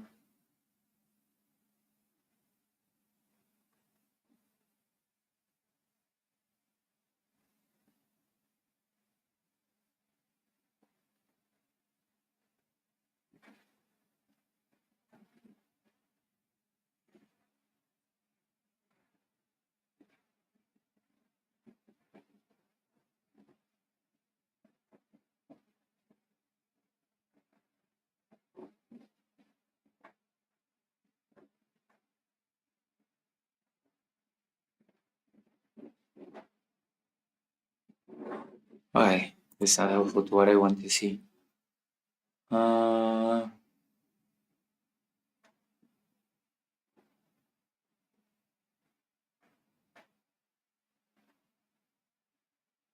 Is there a list? Research criminal recidivism rates globally. Let's see.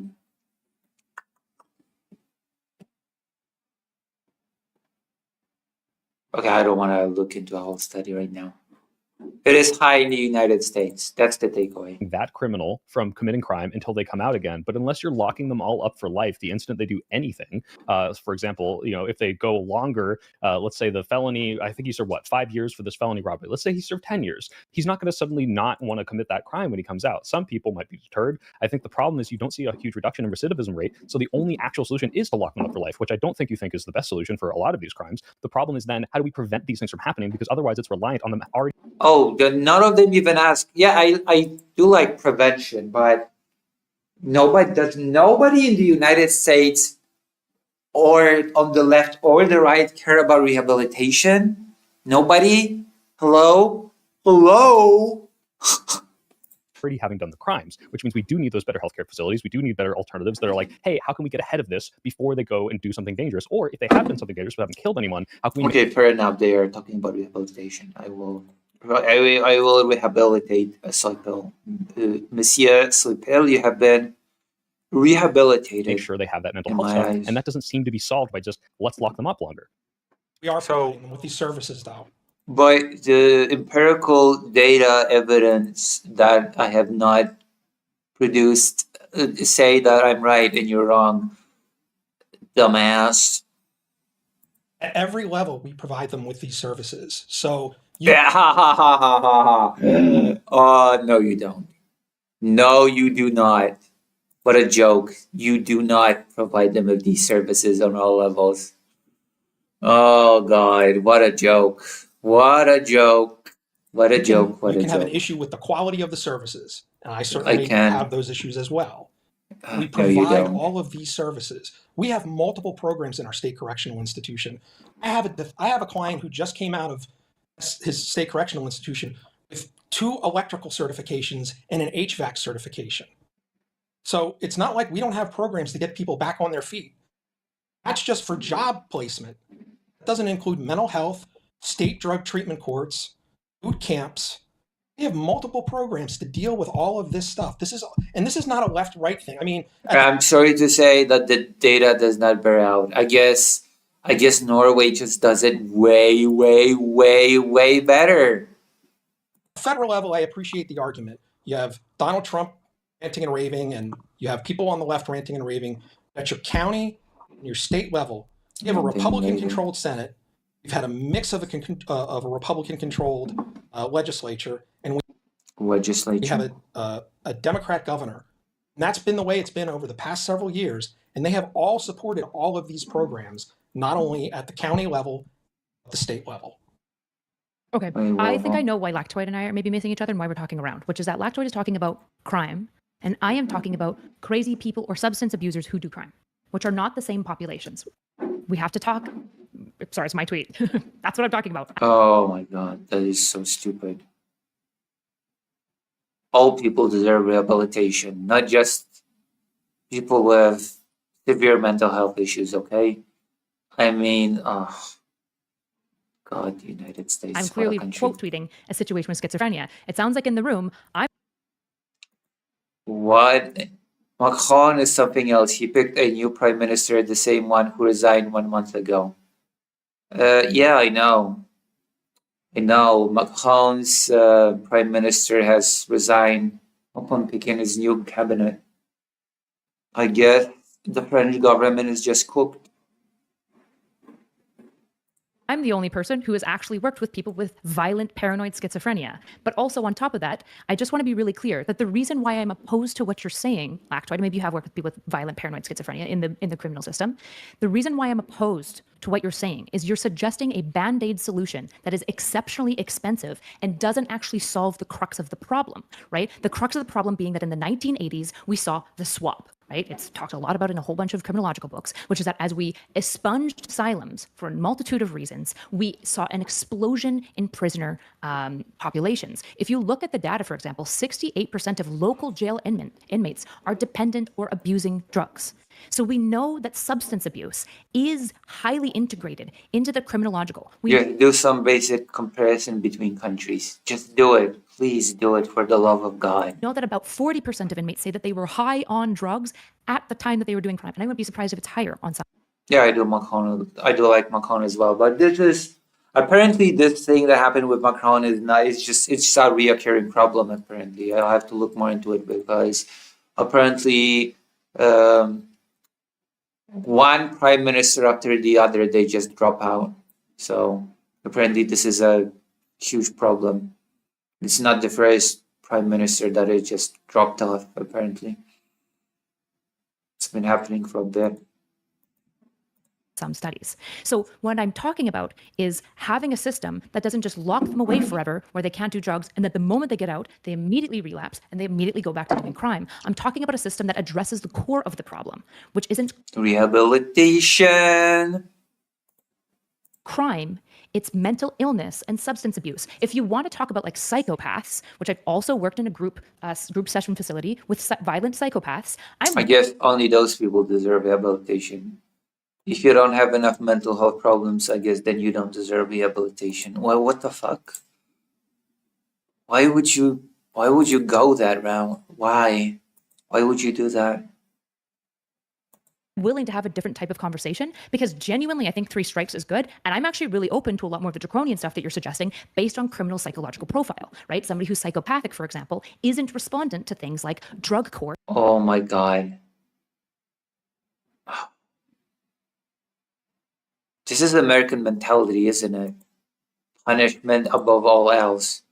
And then you end up with recidivism levels of 70% and biggest incarceration rate in the world per capita. Or mental health treatment. In fact, the only way mostly to get them to stop doing crime is to convince them that it's bad for them. And that's about all we have for these people. I don't want Ed Kempers running around. What I do want, though, is I think about the clients that I have worked with. I had a client that had the gang trio. She had kidnapped somebody, broken that person's back with violent assault, and she also had lots of drug trafficking crimes. As a result of drug court and being in a year in our inpatient facility, she got clean, she stabilized, she got her kids back, she got a job, she got education, and she hasn't relapsed since. That's the type of programming that I am talking about. And I do not believe Republicans have a solution for this. I don't think they have the beginning of an interest for this because they don't want to fund it. They want to fund acute solutions like yours, which are expensive and don't get to the heart of the actual problem. All right, a couple. I'd like to address real quick. I'd like to address both Soy Pill and Eric's points. Before you go, though, just a housekeeping. But my data-driven paradoxical. Have worked with psychopaths since I work with other streamers. Okay, they're all psychopaths. Anyway, that's all I want to say. And if Ha ha ha ha ha ha.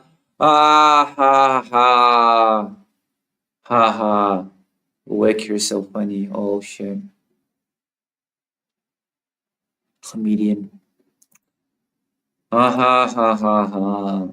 All streamers are psychopaths. Ha ha ha ha. start getting out of hand, I will have to start using your shock collars, which I've installed on you. Okay, right. Wow. Not that just Oh, shock collar is a Hassan reference. Ha ha ha ha. Hilarious. it's a vibration. You were looking for a way to work that in. Yeah, We he are. was, he Go was, ahead, he was Lachlan. teeing that one up. He was waiting. I just wanted to waiting. get some Had that. current, in here, like get a Hassan, few Hassan. likes from that crowd. Anyway, go ahead, Lactoid, please. Sure. So, when you're talking about killing people prevents 100% of recidivism. This is humor. This is humor. Persephone says, U.S. private profit-driven prison industry doesn't want rehabilitation. Yeah, and that's why you get the biggest incarceration rate in the world per capita, and that's why you get recidivism rate of 70% within 5 years. Yeah. So basically what you're saying is U.S. private profit-driven prison industry does not want a solution. In fact, it's not even a problem in the industry's it's not even a problem in the industry's eyes because having prisoners is a loophole to slavery, which is an actual thing. So, like, It's not even a problem, so there's not even a need for a solution. Why would you need a solution for something that's not really a problem? Obviously, that's like not a real solution, though. So it is a solution. In reality, it's one that I would disagree with, obviously, because as with any solution, you As have bad to as it take a look at sounds. the cost and benefit, or the cost versus benefit analysis.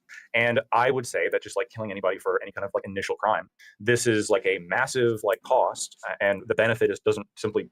The benefit of having that kind of society, it just isn't there to justify the cost. Right, and I wasn't So, accusing you of proposing that, by the way, just to be clear. Like I was using it as an example of like, yeah. Well, no, it was a reductio to like, well, actually, if how can you argue, or where's your limit with arguing for increased sentencing when the maximal punishment that would achieve what you're looking for is obviously infeasible. But all government actions have some kind of cost associated with it. If we're talking about mental health treatment, this costs money. If we're talking about setting up these clinics, this costs money. If we're talking about sending people out to like make sure they're all taking their meds, this costs money. oh, after you're going to be zapped. True. It takes effort. It takes a certain level of like specialization among like part of our society to do this. In the same way that, sure, yes, it also takes up resources, and by the way, all that stuff before also infringes upon people in certain ways. In the same, like maybe not to the same extent in every way, but incapacitation and having cops and shit, it's similar, right? You have to look at the cost-benefit analysis. And I think that when the right proposes things like more police, when studies show that like for every dollar you spend on police, you get like $1.63 back in social benefits, or longer sentences to reduce crime. When studies show that like incapacitating people is a major cause of reduction of crime, and when you're referring to like violent felonies, where to me, yeah, if you commit like if you like armed robbery on somebody, while you're also psycho, like while you also have like severe mental illness to the point where like God, the language is very telling. While you're also a psycho. Oh boy. Oh boy. Oh boy. well, we're having some issues like reaching this person because they're delusional. Yeah, I think 10 years is more reasonable than 5, and in fact, I could be argued even more than that. Now I know that Yeah, let's just lock more people for longer. That's cool. you're arguing for, I guess, less than that in different kinds of treatment. The question here is, well, is a solution that works, but I disagree with because I don't like the impact it's going to have by locking people up. The question is that a solution? And Yeah, it works at creating. It works at creating the biggest prison population in the world per capita, and it also works at creating high levels of recidivism. If that's your goal, then go ahead, knock yourselves out.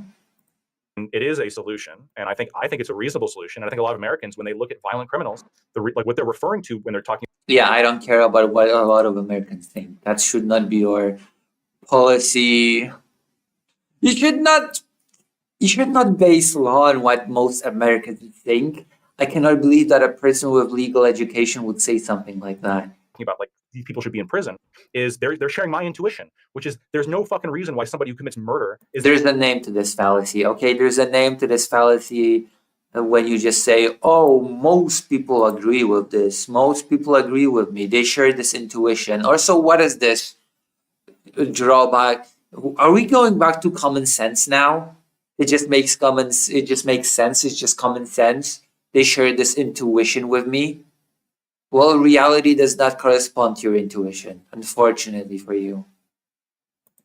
out in 20 years. There's no reason why somebody who's like DUI and then smashes into 2 kids and kills them is in prison for a couple years. There's no reason why somebody who was arrested 14 times, including for multiple violent felonies and assaulting his sister. Why did they reoffend 14 times?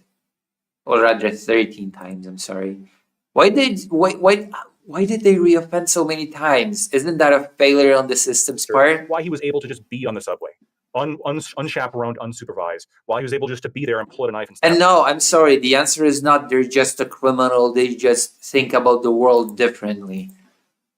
Somebody. That is the argument that's sort of coming out from, I think, the right wing right now. And I do think Yeah, it's reasonable. horrible argumentation, horrible brain dead argumentation.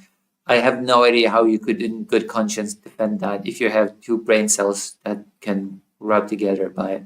And then very quickly as to Can I just, erudite, before you make the second point though, because I think the problem with what you're saying is I didn't know if you believe that. I guess you do. I think that is the problem, where you're looking at something where we as a society have deemed, yeah, for killing someone, there are certain cases where you go to jail for the rest of your life. You are deemed incompatible with society. You should never be out, and that makes sense. And sometimes it's, hey, you killed someone and you're at fault. Maybe it was involuntary manslaughter. Maybe it was like a crime of passion. Maybe it was a heat of the moment thing. But after 20 years, we've determined that yeah, you are no longer someone who should like now be locked up for the rest of your life. But now you're pointing at things like DUIs, which are awful, where these people, slam into a minivan, kill 5 people, but is the implication that then we should lock them up for life too because like they're incapable of ever rectifying that for going to longer than they alcohol are. analysis? Why For though? longer than they Why? are. But why? Why?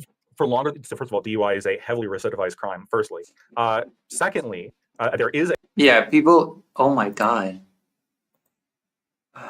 again a deterrence effect that comes up with sentencing as well, a little bit less so than incapacitation. But these are two things that the right wing looks at and they says, hey, if the studies demonstrate that this does work in reducing crime. No, it doesn't. I'm sorry. Punishment versus rehabilitation. The US has a horrible record compared to the rest of the world. I'm sorry to be the bringer of bad news. Then I think we should do it. And what you're saying is, okay, yes, you're right. The studies show that it reduces crime, but I'm against it because like I hold some kind of value disagreement with locking somebody up for committing these kind of acts. Just a pause. Who's against that? For a long Who's period of time. against what you're saying? Nobody here is against deterrence, right? I think our deterrence system is pretty effective. What we're pointing to, No, it's not. It's not.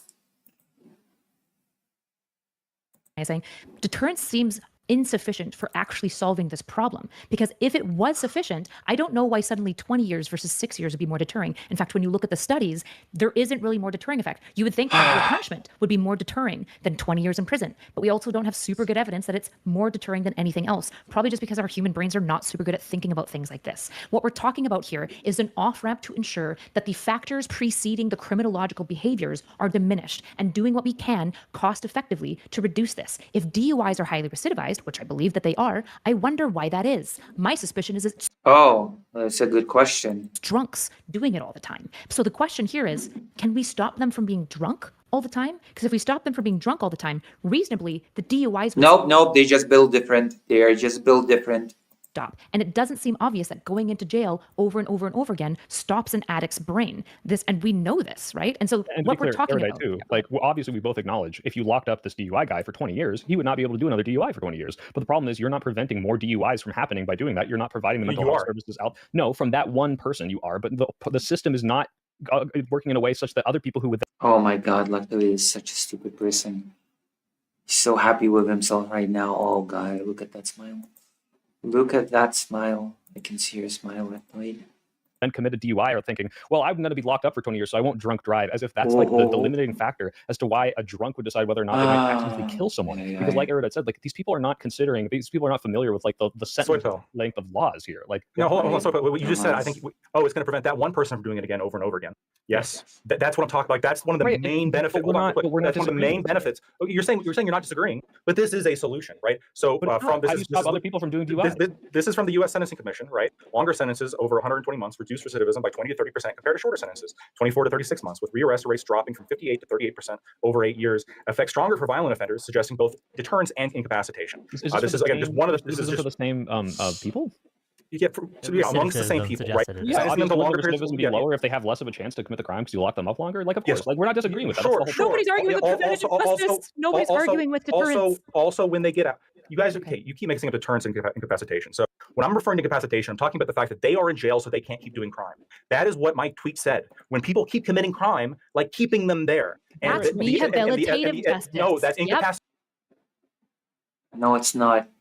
No, it's not your erudite. It's not rehabilitative justice. Are you stupid? No, it's not.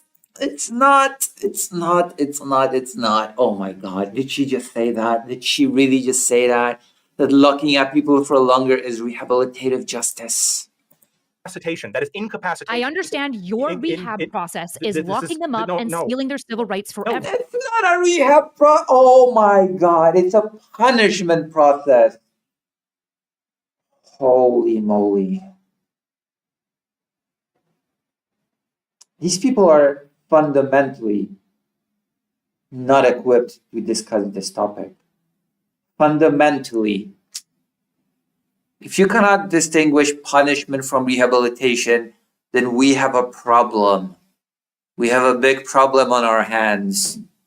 The problem of illiteracy. Oh my god. Holy shit.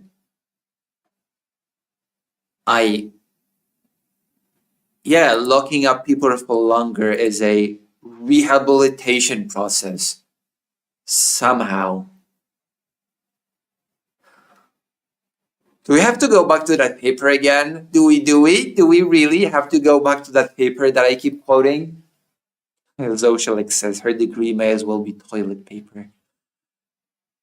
Persephone says poverty and inequality cause most crime, so greater equality is the solution. I mean, that is a bit preventative measure. That is true.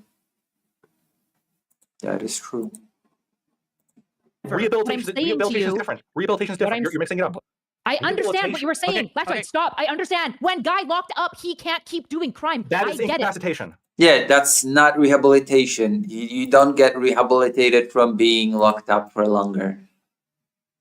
Oh, not so erudite. Not so erudite. You're not very erudite.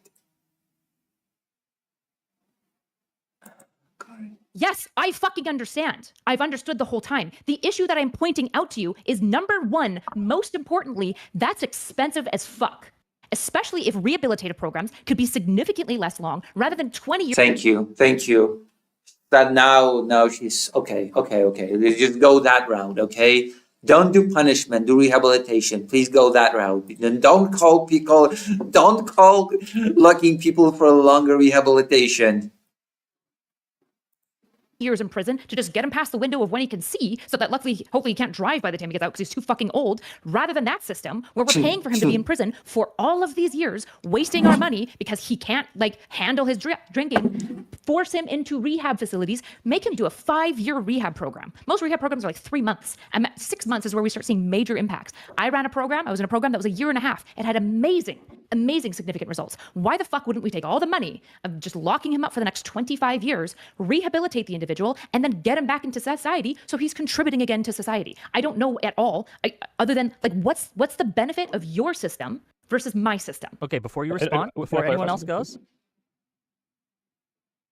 Speaking of expensive, this is an expensive show to run, so I'm going to read some super chats. It's the top of the hour, and then we'll get it, and I'll let you guys respond. That one is a little more natural, Wick. I'll give you that. You're welcome. $5 from Old School to say, is Not So Erudite pushing the Reagan closed all the asylums myth? In truth, he had a minor role in what was a decades-long bipartisan movement. No.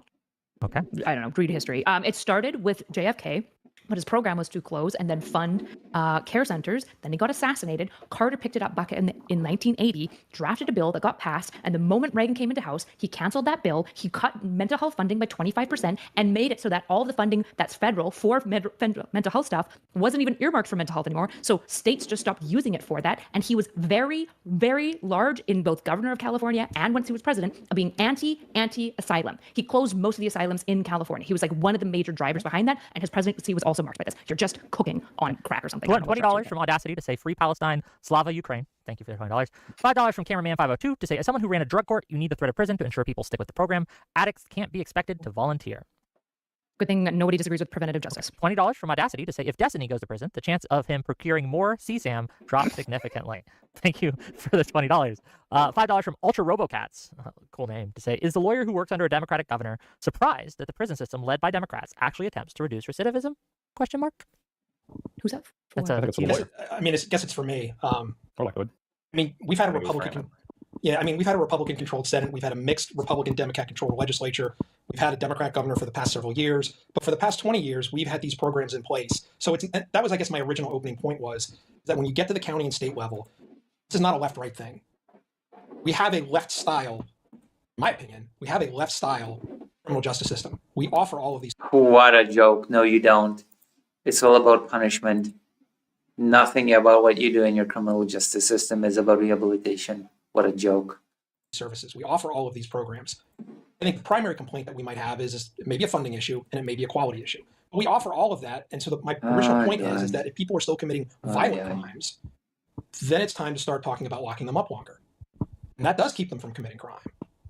What a stupid I guess my question to you conversation. would be, shouldn't we be delineating between the cause of the violent crime? Wouldn't it be worthwhile understanding which people are high in psychopathy but actually not abusing drugs versus those that seem to only do violent crimes around and associated with substance abuse? Is it worth delineating these things and offering separate treatment paradigms as a result, or rehabilitative paradigms? And also just to clear up that you identified correctly, no one's saying these programs don't exist. Yeah, the primary purpose of all of this should be rehabilitation and not punishment, but whatever. It's a quality and funding issue, yeah. and to answer Erudite's question, I mean, number of assessments that we do, number of psychological measures we do, substance abuse measures we do. I mean, you can go onto I'm from Pennsylvania. You can go onto our state correctional institution website and look at all of the assessments, all of the programs we offer. We do all of this so that we can classify inmates correctly. We do this at the county level. We do it at the state level so that we get them the services they need. So the problem you then have I think, on the left side is that when guys get out and commit more crimes, we've provided them with the services that you've asked for. So then what do we do? No, you've not. And I think that that's like when you've gone through successful rehabilitative justice and you're still committing crimes, right? I think that that's worthy looking at. The issue that I'm pointing to is I am not actually satisfied in America. I'm sorry, but the data that just that does not bear out. Somehow other countries do this successfully. What do they do that just America is not just incapable of doing, apparently? These rehabilitative programs are offered substantively enough, nor that they are funded sufficiently enough. I suspect, for example, that a lot of these programs probably have beds for like 3 to 6 months tops, if they're even inpatient at all, which I would have major concerns with, right? Like 6 months, I think, is insufficient for like, especially if you're highly criminological and highly substance abusing. You need very intensive treatment, quite likely for quite a while. You look like you're about to say something. Can I ask you a question about your DUI hypothetical? You suggested that longer treatment is where you start seeing progress for substance abuse, at least related to the DUI. So most of our first-time offender DUIs, first off, most of them go through a diversionary program and they get accepted. Even then, our first offense actual criminal DUIs have a very short. Okay, how are they integrated back into society? Oh, wait, that's not even a topic. None of these people have even brought that up. Oh, God. It's measured in hours, and then they're on probation for 6 months. Would you be suggesting that we should have longer treatment programs and thus longer probationary sentences in order to have successful DUI on a first offense for substance abuse? First of all, I'd want to be doing a program audit of like what actually is being offered in program. After that, like I don't know Pennsylvania's protocol is all I'm saying. After that, I would be interested in much more proactive patrol officer inclusion. The patrol officer inclusion in Alberta typically starts at the very beginning of drug court. The moment that they're in the inpatient, the patrol officer is coming and building connection and rapport. That way, when they transition out, they still have that rapport with the patrol officer. They understand where they've been and where they're going. And then I would also be looking at the integration from the, say they're at a 6-month treatment facility inpatient to community. What are the actual community access that they have? Do they have access to like affordable housing? Do they have access to housing specifically that's away from areas where they were high substance abusing before? Do they have patrol officers that they can get into contact with easily that understands them? Do they have mental health care practitioners that don't have 3 to 6 month wait lists for like pretty unsatisfying sessions? We need to do something. Oh shit! My guess is all of these things, wait times alone for like a therapist, even if it's provided by state, is probably very large, because most people I talk to, at least in America, have really insane wait times. Canada's quite bad as well, but my understanding is America's you just have more population. Okay, let's talk a little bit about the specific solutions being proposed not 20 years ago, 30 years ago, but today by the right and left. And this is a question to those on the left side of the spectrum, so Soy Pill and Erudite, and then I'll be asking a similar question to those on the right. What specific policy proposals have you seen by Democrats or by those on the left that you think will be more effective in reducing crime than the things that are being proposed by the right currently? Yeah, sure, I can answer. Federal funding for mental health care that is earmarked specifically. Okay, so we're gonna end this for now, and we're gonna continue later. I'm gonna take a break, and then we're gonna, in a few hours, after I rest and recuperate, we're gonna continue this, and we're gonna go wild. Okay, we're gonna watch all the things that we're supposed to be watching, including that Dugin debate, which I copied. There was something else that I also wanted to watch. Oh yeah, I need to talk about the dog thing, don't I? Well, so for now, that's it. I'll see you soon. It's gonna be amazing. I'm gonna, I don't know, raid somebody. Who do I raid? Edit. I'll be back later.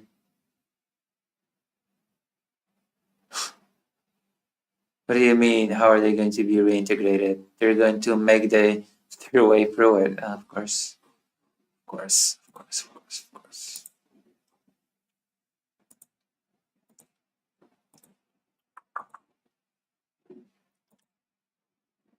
I'm gonna be back later. I'm gonna raid you into I don't know, Ukrainian Starks. I'm gonna raid you into Ukrainian Starks to relax you after this awful thing that you've just witnessed. There you go. Starks are beautiful and we all love them, right? We all love storks. Okay, I'll see you.